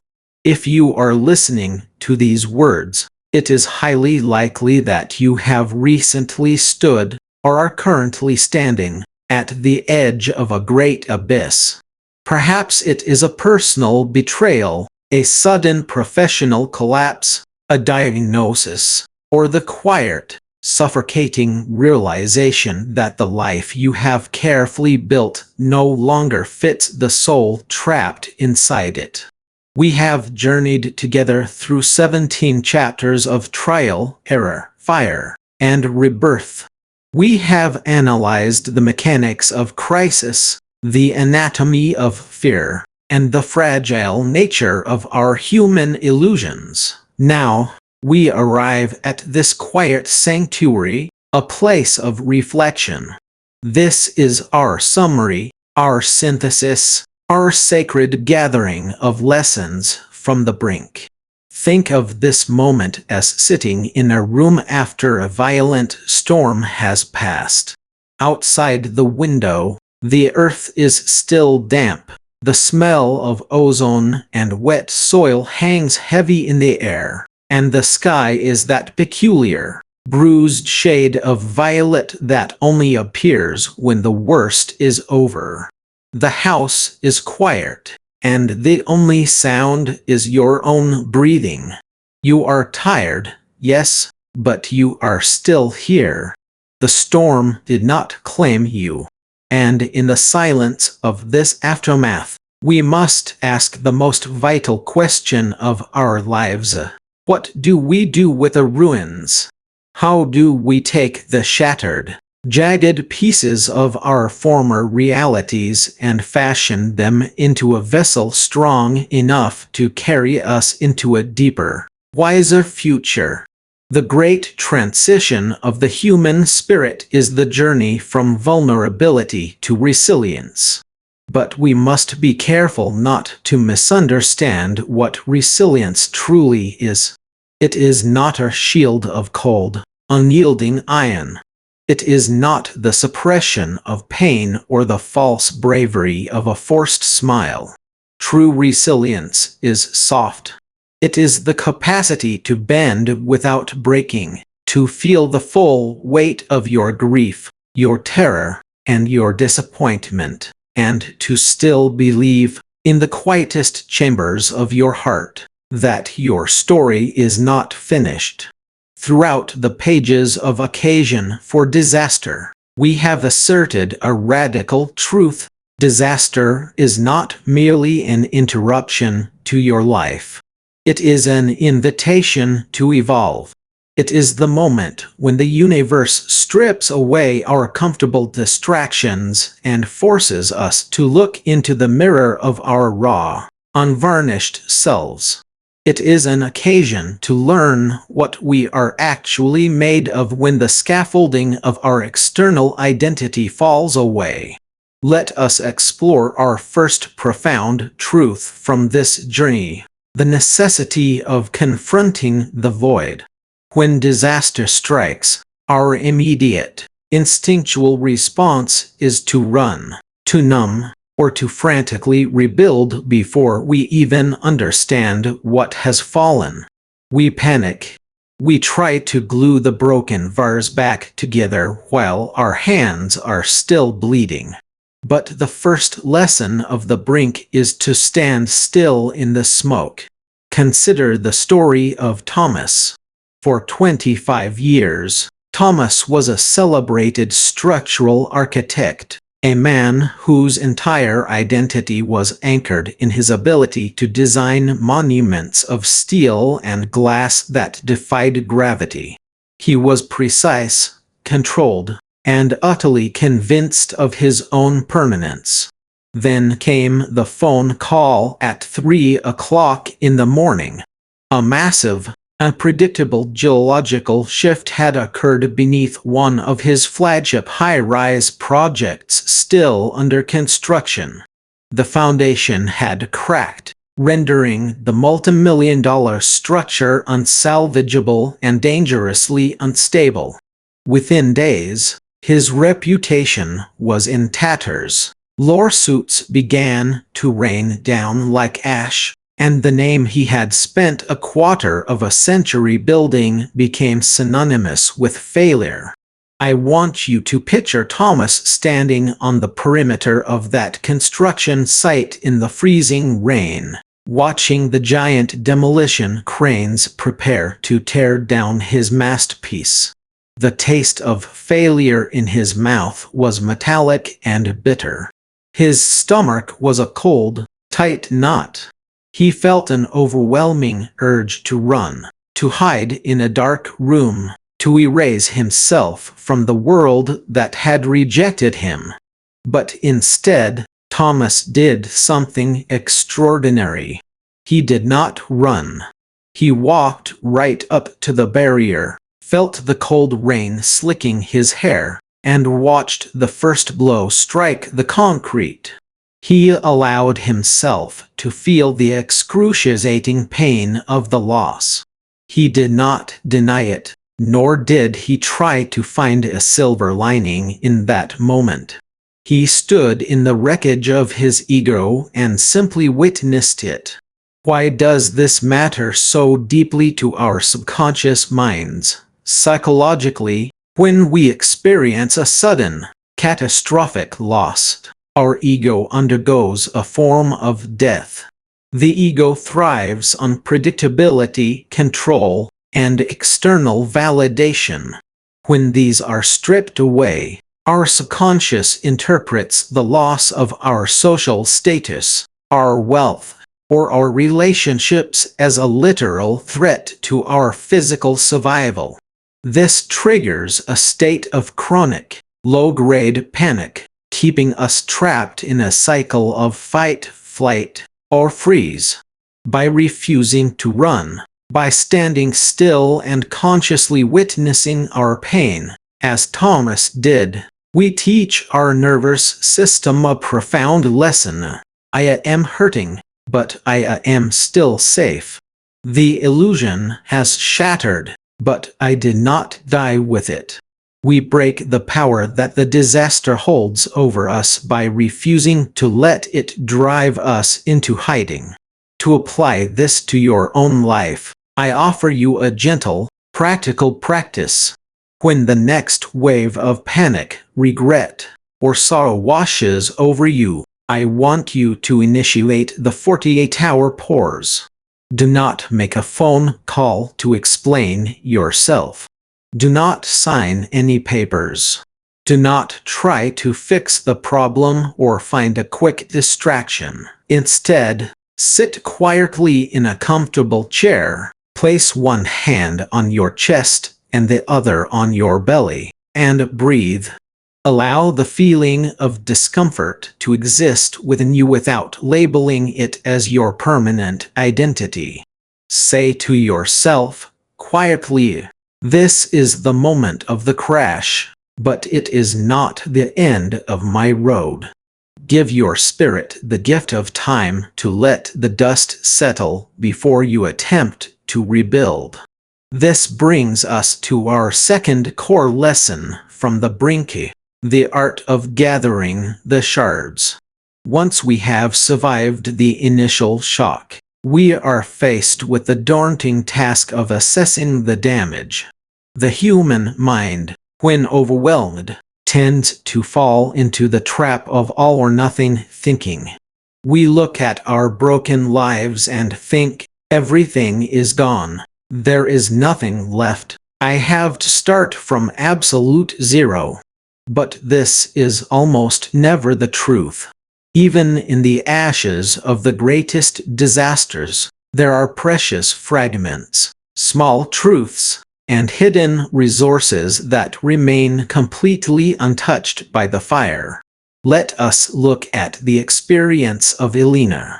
Elena was a brilliant biochemist who spent over a decade researching a rare genetic mutation that could hold the key to curing a devastating childhood illness. Her life was her laboratory. She worked 12-hour days, neglecting her personal relationships and her health, pouring every ounce of her soul into her Petri dishes and her meticulously kept paper notebooks. One winter night, a faulty electrical connection sparked a massive fire in her research facility. By morning, her lab was a blackened, hollow shell. 10 years of physical specimens, backup data, and irreplaceable biological cultures were gone. Just like that, her life's work had evaporated into smoke. When Elena stood in the ruins of her lab, her fingers covered in black soot, she felt a despair so heavy it threatened to crush her chest. But as she began to clear away the debris, she found a single, partially charred metal filing cabinet in the corner of her office. Inside, protected by the heavy steel, was a single, singed black notebook containing her original, foundational hypotheses from her first year of research. It was not the cure. It was not the 10 years of data. It was just a beginning. But instead of throwing her hands up in defeat, Elena took that damaged notebook, sat on the curb outside the ruined building, and began to read her own handwriting from 10 years prior. She realized that while she had lost her data, she had not lost her mind, her intellect, or her capacity to ask the right questions. The fire had taken her tools, but it could not take her genius. When we experience a catastrophe, Our subconscious mind tends to generalize the loss, making us believe we are completely powerless. This is a cognitive distortion known as catastrophizing. By actively searching for the shards, by identifying the small, unassailable assets that remain, we interrupt this destructive loop. We remind our subconscious that our core worth, our intelligence, our capacity to love, and our resilience are internal treasures that no external event can ever touch. The fire can burn the building, but it cannot burn the architect. To put this into practice, I invite you to perform a resource audit. Take a plain sheet of paper and draw a line down the center. On the left side, write down everything the disaster has taken from you. The money, the job, the status, the relationship. Be honest and let the grief flow. But on the right side, write down everything that remains. Write down your skills, your loyal friendships, your values, your health, your memories, and your capacity to endure. Look closely at that right column. That is your raw material. That is the seed from which your new life will grow. You are not starting from scratch. You are starting from experience. Finally, we arrive at the third and perhaps most beautiful lesson of our journey, the reconstruction of meaning. A disaster is a chaotic event. It feels random, cruel, and entirely devoid of purpose. But the human heart cannot survive in a world of pure randomness. We require meaning the way our lungs require oxygen. The mistake we often make is waiting for meaning to find us, or expecting the disaster itself to make sense. We ask, why did this happen to me? Why did I have to suffer? But the brink teaches us that disaster does not have an inherent meaning. We do not find meaning. We make it. We must actively decide what our pain is going to stand for. Let us sit with the story of Arthur. Arthur was a proud, third-generation owner of a small manufacturing business in a close-knit Midwestern town. He was a pillar of his community, a father figure to his employees, and a man who measured his self-worth by the steady, rhythmic hum of the machines in his factory. When a massive global economic downturn forced him into bankruptcy, he was compelled to liquidate his assets, lock the factory gates, and lay off 80 men and women who had trusted him with their livelihoods. Arthur felt like a traitor. He felt like a hollow shell of a man, stripped of his purpose, his dignity, and his daily routine. He spent months sitting in his living room, staring out the window, watching his identity slowly wither away. One afternoon, Arthur went for a walk in the rundown center of his town. He saw several of his former employees standing on a street corner, looking lost, tired, and defeated. In that moment, something shifted inside him. He realized that while he could no longer give them a paycheck, he still possessed decades of business knowledge, financial wisdom, and leadership experience. He went to the local community center, rented a small, drafty room with the last of his personal savings, and started a free, weekly mentorship group for aspiring young entrepreneurs and displaced workers in his town. He taught them how to manage debt, how to write business plans, and how to navigate the very systems that had defeated him. In doing so, Arthur discovered a depth of purpose he had never felt when he was merely running his own business. He was no longer just a boss. He was a lifeline. He had taken his greatest failure and turned it into his most profound contribution. This process is what psychologists call post-traumatic growth. It is the phenomenon where individuals who go through immense suffering do not just return to their baseline level of functioning. They surpass it. They develop a deeper appreciation for life, warmer relationships, increased personal strength, and a richer spiritual framework. Our subconscious mind possesses an incredible capacity to synthesize pain into purpose, but it requires our active participation. We must step out of the role of the victim and step into the role of the author of our own destiny. To begin this work today, I want you to ask yourself one simple, life-altering question. How can I use this pain to serve someone else? How can the scars I am currently carrying become a roadmap for someone who is still lost in the dark? When you shift your focus from your own suffering to the suffering of others, a miraculous transformation occurs. Your burden becomes lighter because you are no longer carrying it just for yourself. Your pain is no longer a senseless tragedy.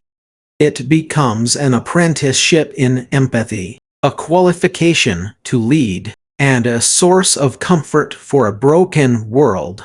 We have reached the end of our summary, but not the end of our journey. We have looked back at the 17 steps that brought us to this high, quiet place. We have learned to stand still in the smoke, to gather our precious shards, and to write a new, more powerful story from the ruins. You are stronger than you realize, my friend.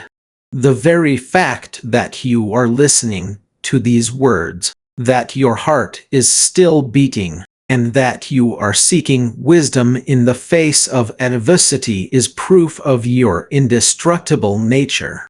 You have survived the disaster. Now, it is time to live the aftermath.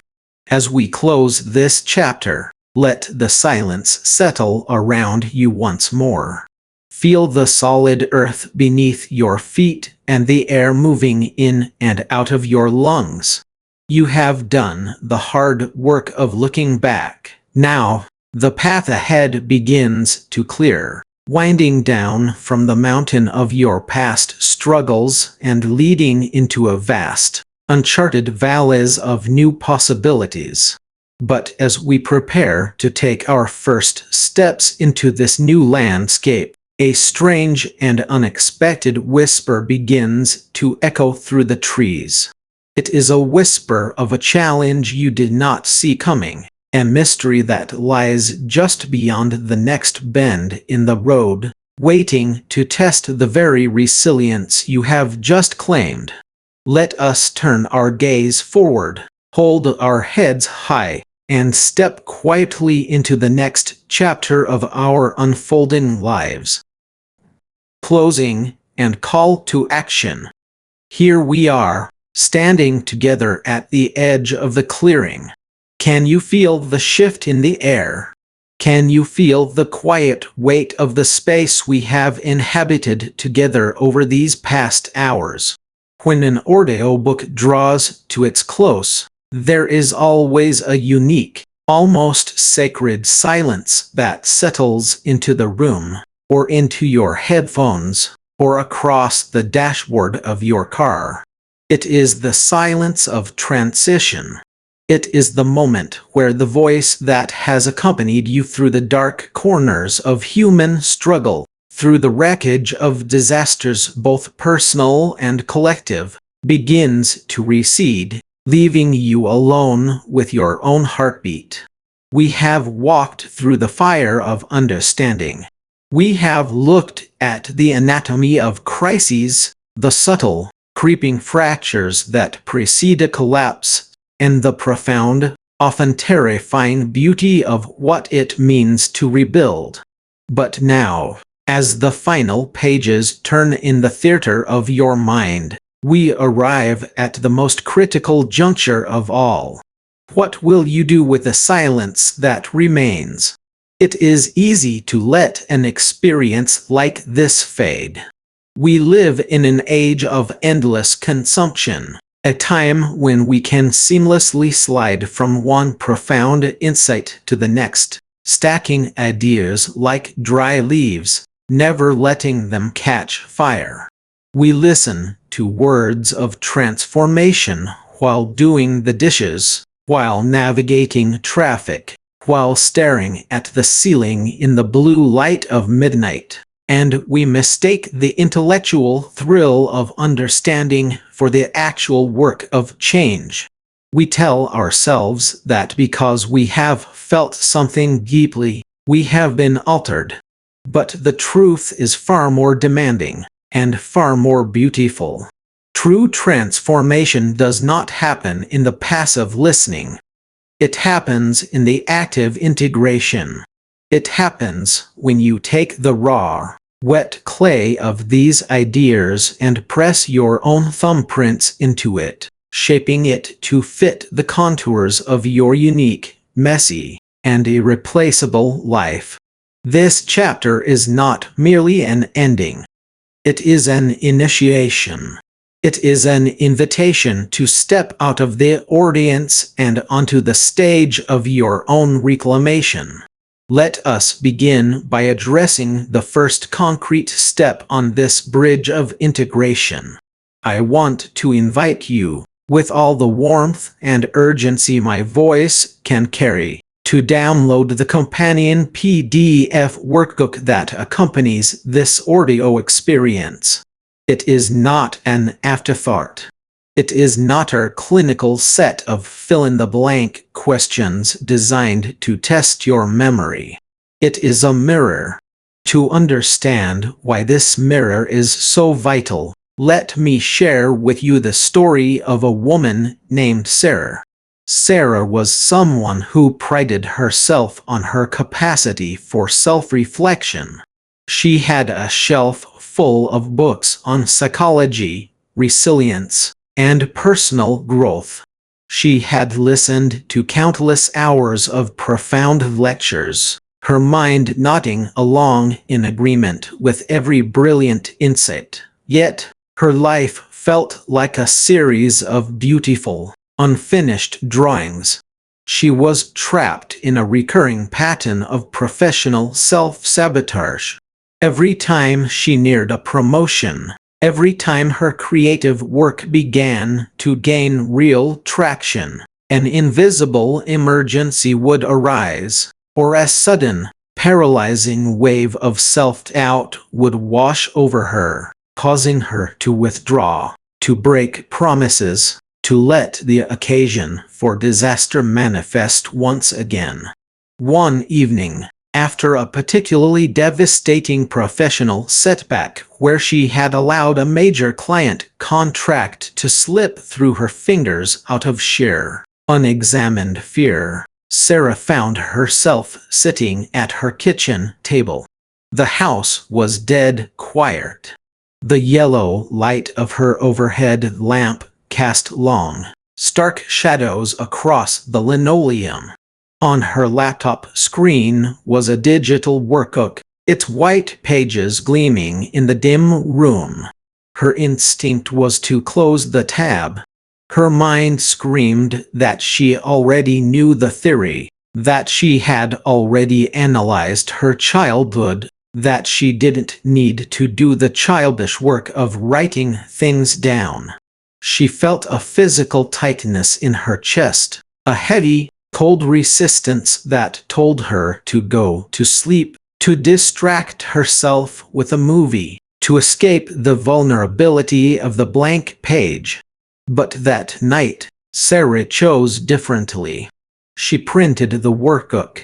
She felt the cool, textured weight of the paper in her hands. She took a simple black pen. When she sat down and began to answer the first prompt, a question that asked her to detail the exact sensory feelings she experienced right before she chose to retreat from a major opportunity, something broke inside her. The act of moving her hand across the page, of watching the ink bind her chaotic, floating thoughts into solid, inescapable words, bypassed her intellectual defenses. She could not glide over her pain anymore. She could not wrap it in the neat, academic language she so often used to protect herself. As she wrote, she began to cry. The tears were not of despair, but of immense relief. On the paper, she saw the raw anatomy of her fear of inadequacy. She saw how she had been using external disasters as a shield to avoid the terrifying possibility of trying her best and still failing.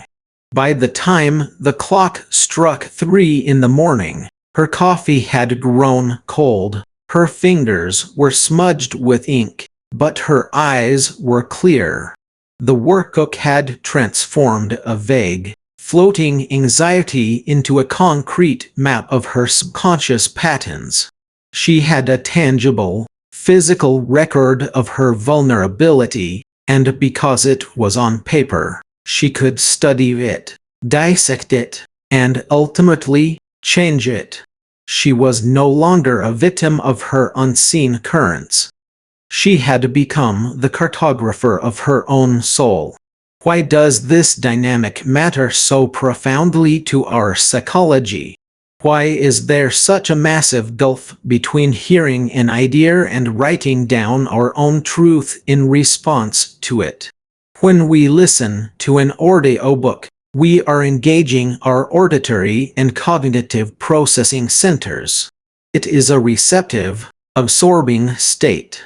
It feels safe.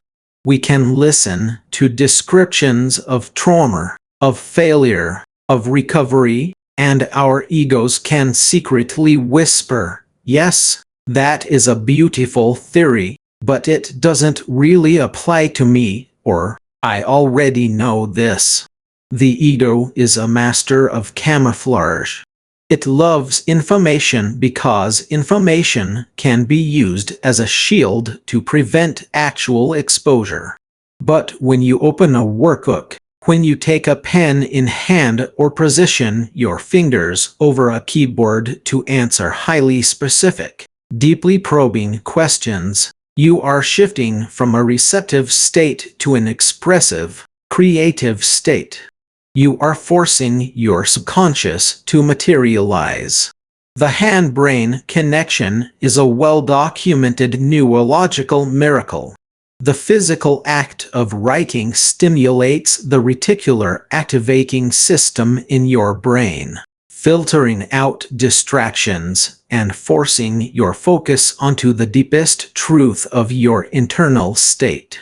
It takes the abstract, misty fears that haunt your sleep and brings them into the sharp, uncompromising light of day. On the page, you cannot lie to yourself.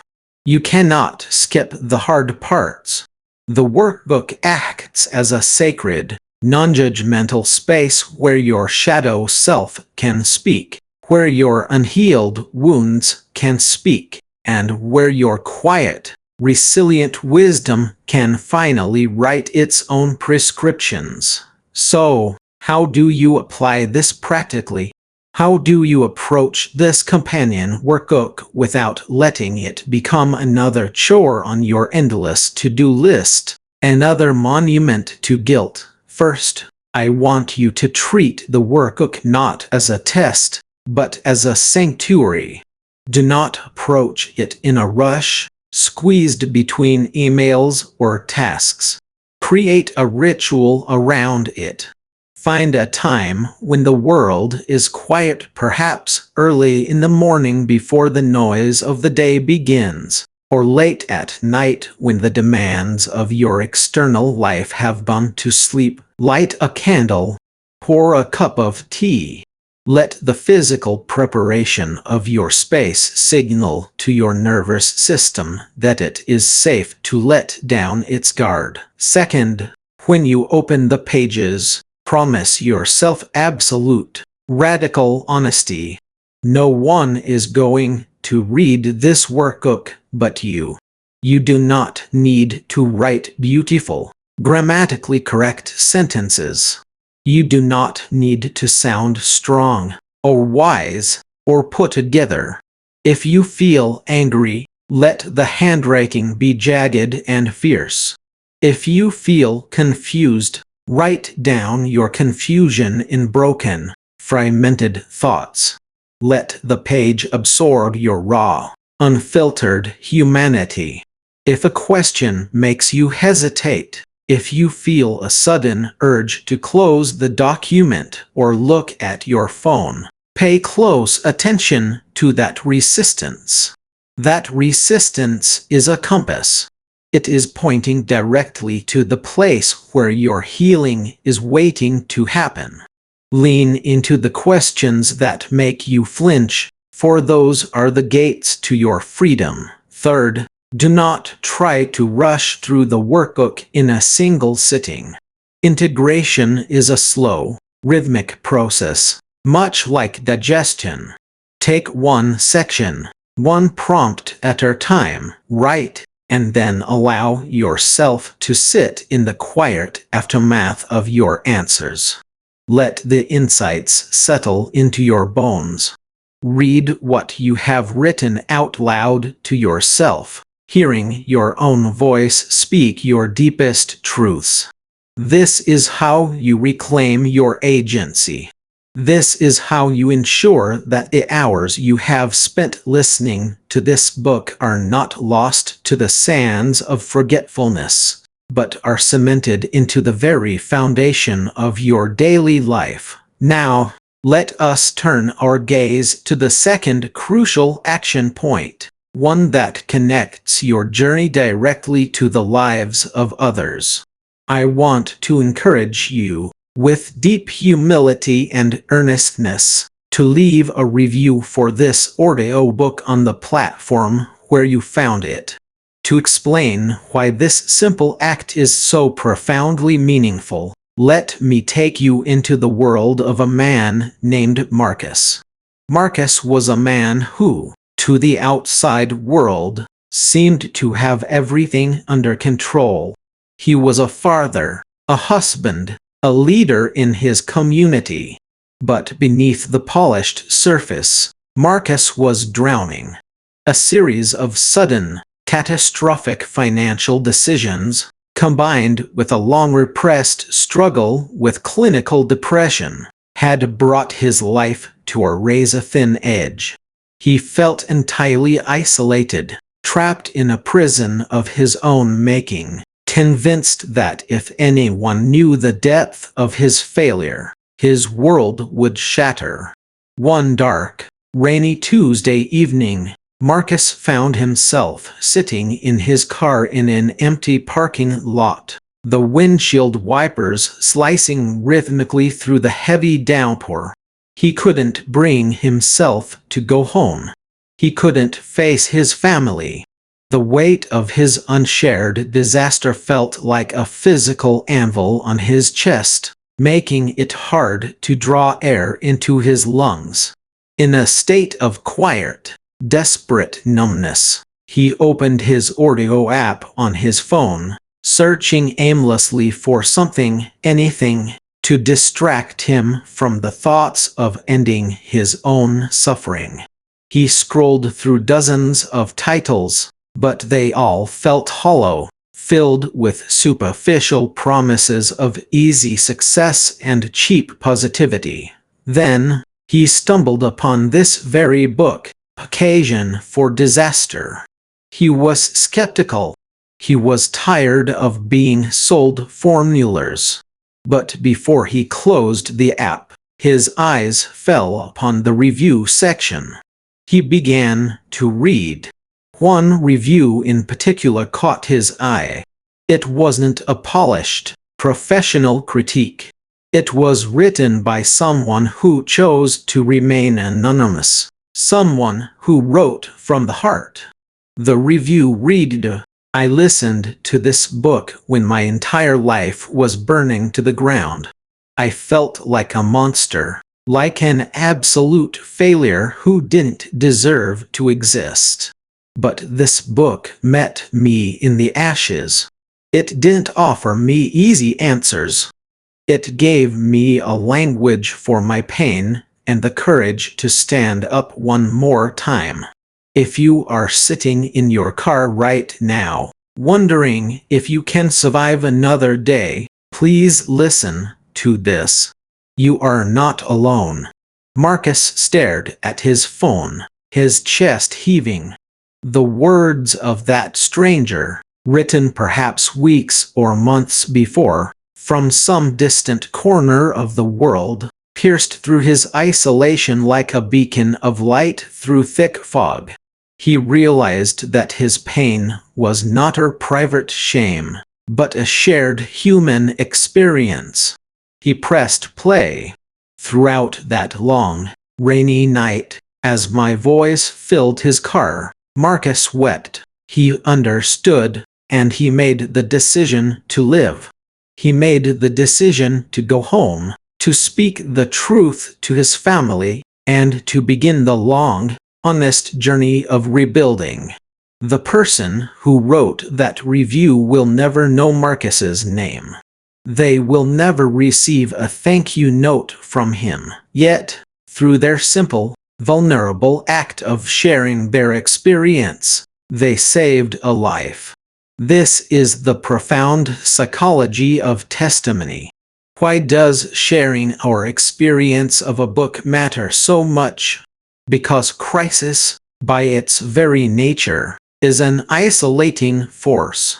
When we are going through a personal disaster, whether it is the loss of a relationship, the collapse of a career, a battle with mental illness, or a deep spiritual crisis, the ego convinces us that we are uniquely broken. It tells us that we are the only ones who have ever felt this weak, this foolish, or this hopeless. This isolation is where despair breeds. It is the dark water in which we drown.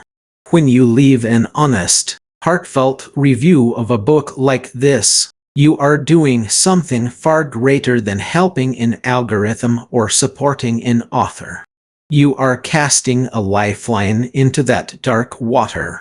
You are leaving a trail of breadcrumbs in the deep woods for the person who is lost behind you.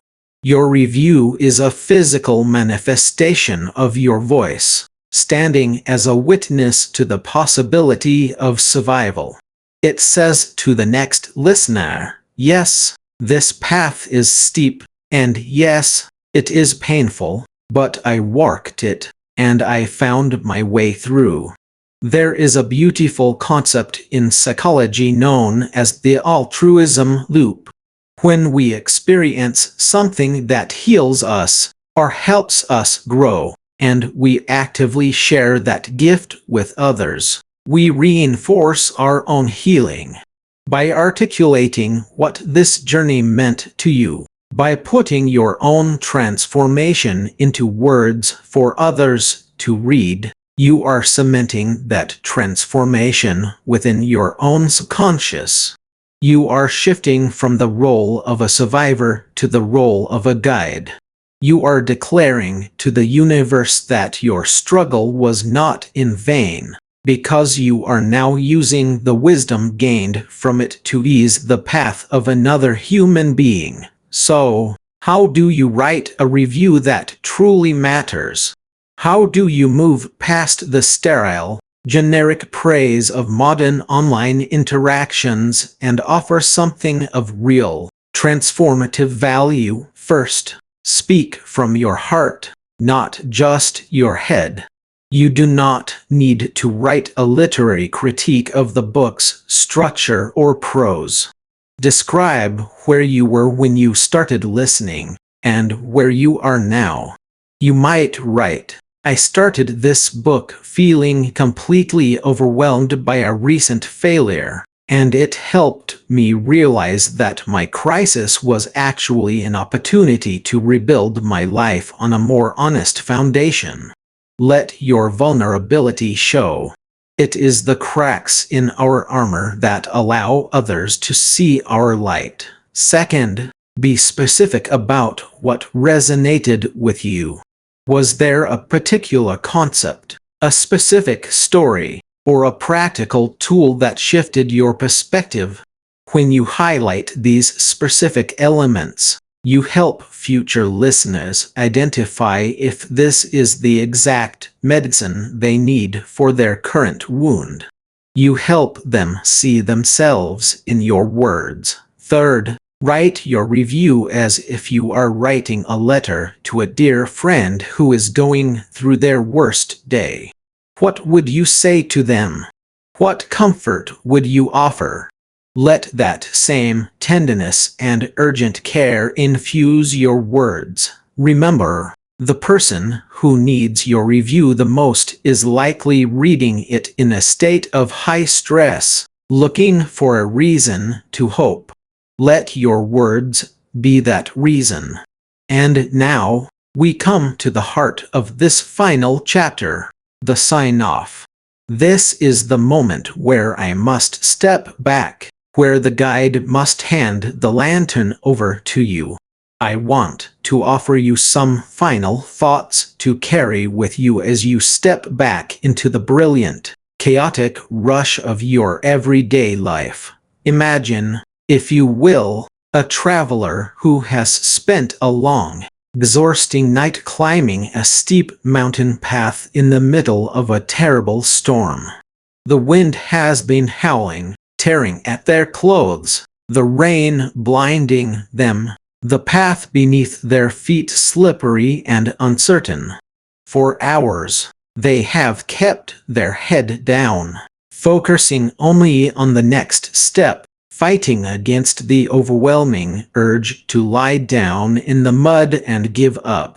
But then, slowly, imperceptibly, the rain begins to slacken. The wind drops to a gentle whisper. The dark, heavy clouds overhead begin to part, revealing the first pale gold threads of dawn breaking over the horizon. The traveler reaches the summit. They stop. They look back down at the path they have traveled. In the growing light of morning, they can see the jagged rocks they avoided, the steep cliffs they successfully navigated, and the vast, beautiful landscape stretching out below them. The storm has not destroyed the mountain. It has washed it clean. The air is crisp, pure, and filled with the scent of wet earth and new beginnings. The traveler is exhausted. Their muscles are sore, and their clothes are damp. But as they stand in the warmth of the rising sun, they feel an indescribable, quiet strength rising within them. They realize that they did not just survive the storm. They were remade by it. My dear friend, you are that traveler. The book you have just listened to, the concepts we have explored together, are not just ideas to be filed away in the archives of your intellect. They are the map of the mountain you are climbing. You have looked directly into the face of disaster. You have dared to examine the fragile, broken places in your life, your relationships, and your self-concept. That takes a courage that very few people possess. Most people spend their entire lives running from the storm, hiding in the shallow caves of denial, distraction, and blame, never knowing the strength that comes from standing in the wind and choosing to grow. But you have chosen a different path. You have chosen the path of conscious integration. You have chosen to believe that your crises are not punishments, but initiations. You have chosen to understand that the disasters of our lives are often the universe's violent, loving way of tearing down the structures that are too small for our souls, making room for something infinitely grander, more honest, and more beautiful to be built in their place. As you step forward from this moment, I want you to remember three eternal truths. First, remember that healing is not a linear line. It is a spiral. You will have days of immense clarity, strength, and joy where you feel completely aligned with your highest self. And then, you will have days where the old fears return, where the shadow of disaster looms large once again, and you find yourself weeping on the kitchen floor, wondering if you have learned anything at all. In those moments, I want you to breathe deeply and remember Sarah. I want you to remember that the return of the shadow is not a sign of failure.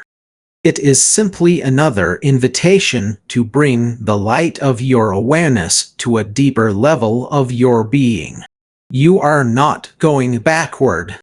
You are simply clearing the deeper layers of the soil. Be gentle with yourself. Rebuilding a life takes time, and the most beautiful temples are always built slowly, stone by honest stone. Second, remember that you are never as alone as your fear tells you you are. When you feel the cold hand of isolation creeping in, remember Marcus sitting in his car in the rain.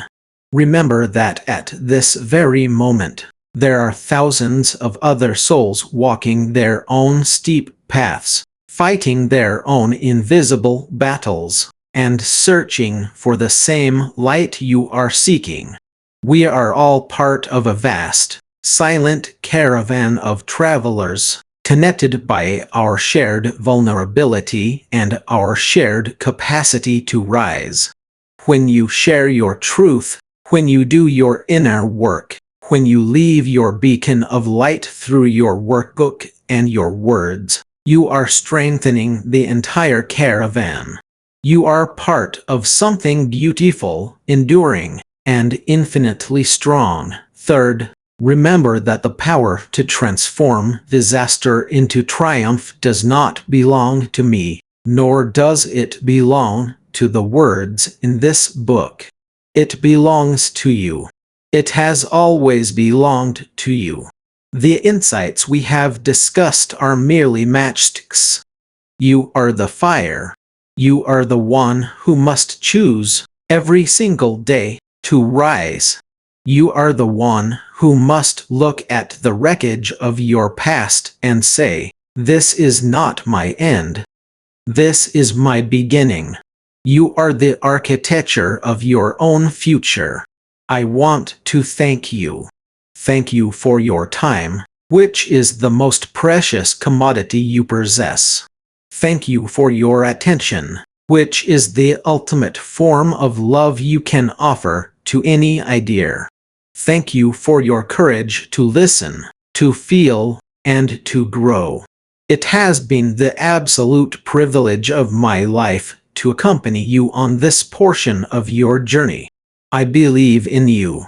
I believe in your strength, your resilience, and your capacity to turn every single disaster into an occasion for your ultimate awakening.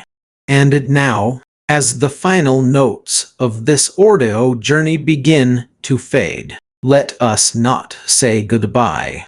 Let us simply step forward together into the quiet, brilliant dawn of your new life. Download your workbook. Share your voice through your review. Stand tall in your truth. The path is waiting. The storm has cleared. The light has come. Step forward, my beautiful friend, and begin. As the final words of our journey together fade into the quiet of the evening, I want to take a long, grateful breath and thank you. Thank you, truly, from the very bottom of my heart, for walking beside me through the winding, shadowed corridors of Occasion for Disaster. Here on our channel, Stories of Crime, we do not merely listen to tales of shadow and intrigue. We explore the fragile architecture of the human soul and the desperate choices we make when everything we know hangs in the balance. Your presence, your quiet attention, and your shared curiosity have transformed these chapters into a beautiful, collective experience, and for that companionship, I am deeply grateful. If this story has touched you, if it has kept you company in the quiet hours of the night, I gently invite you to become a permanent part of our gathering. Please consider subscribing to Stories of Crime, giving this video a warm thumbs up, and sharing it with those close to you who appreciate the delicate art of a story well told. I would also love to read your thoughts in the comments below, for it is your voice that breathes life into this community and inspires me to keep reading. As we close this book and step back into the flow of our own lives, let us remember the quiet wisdom whispered throughout this tale. A disaster is rarely born in a single moment of sudden madness.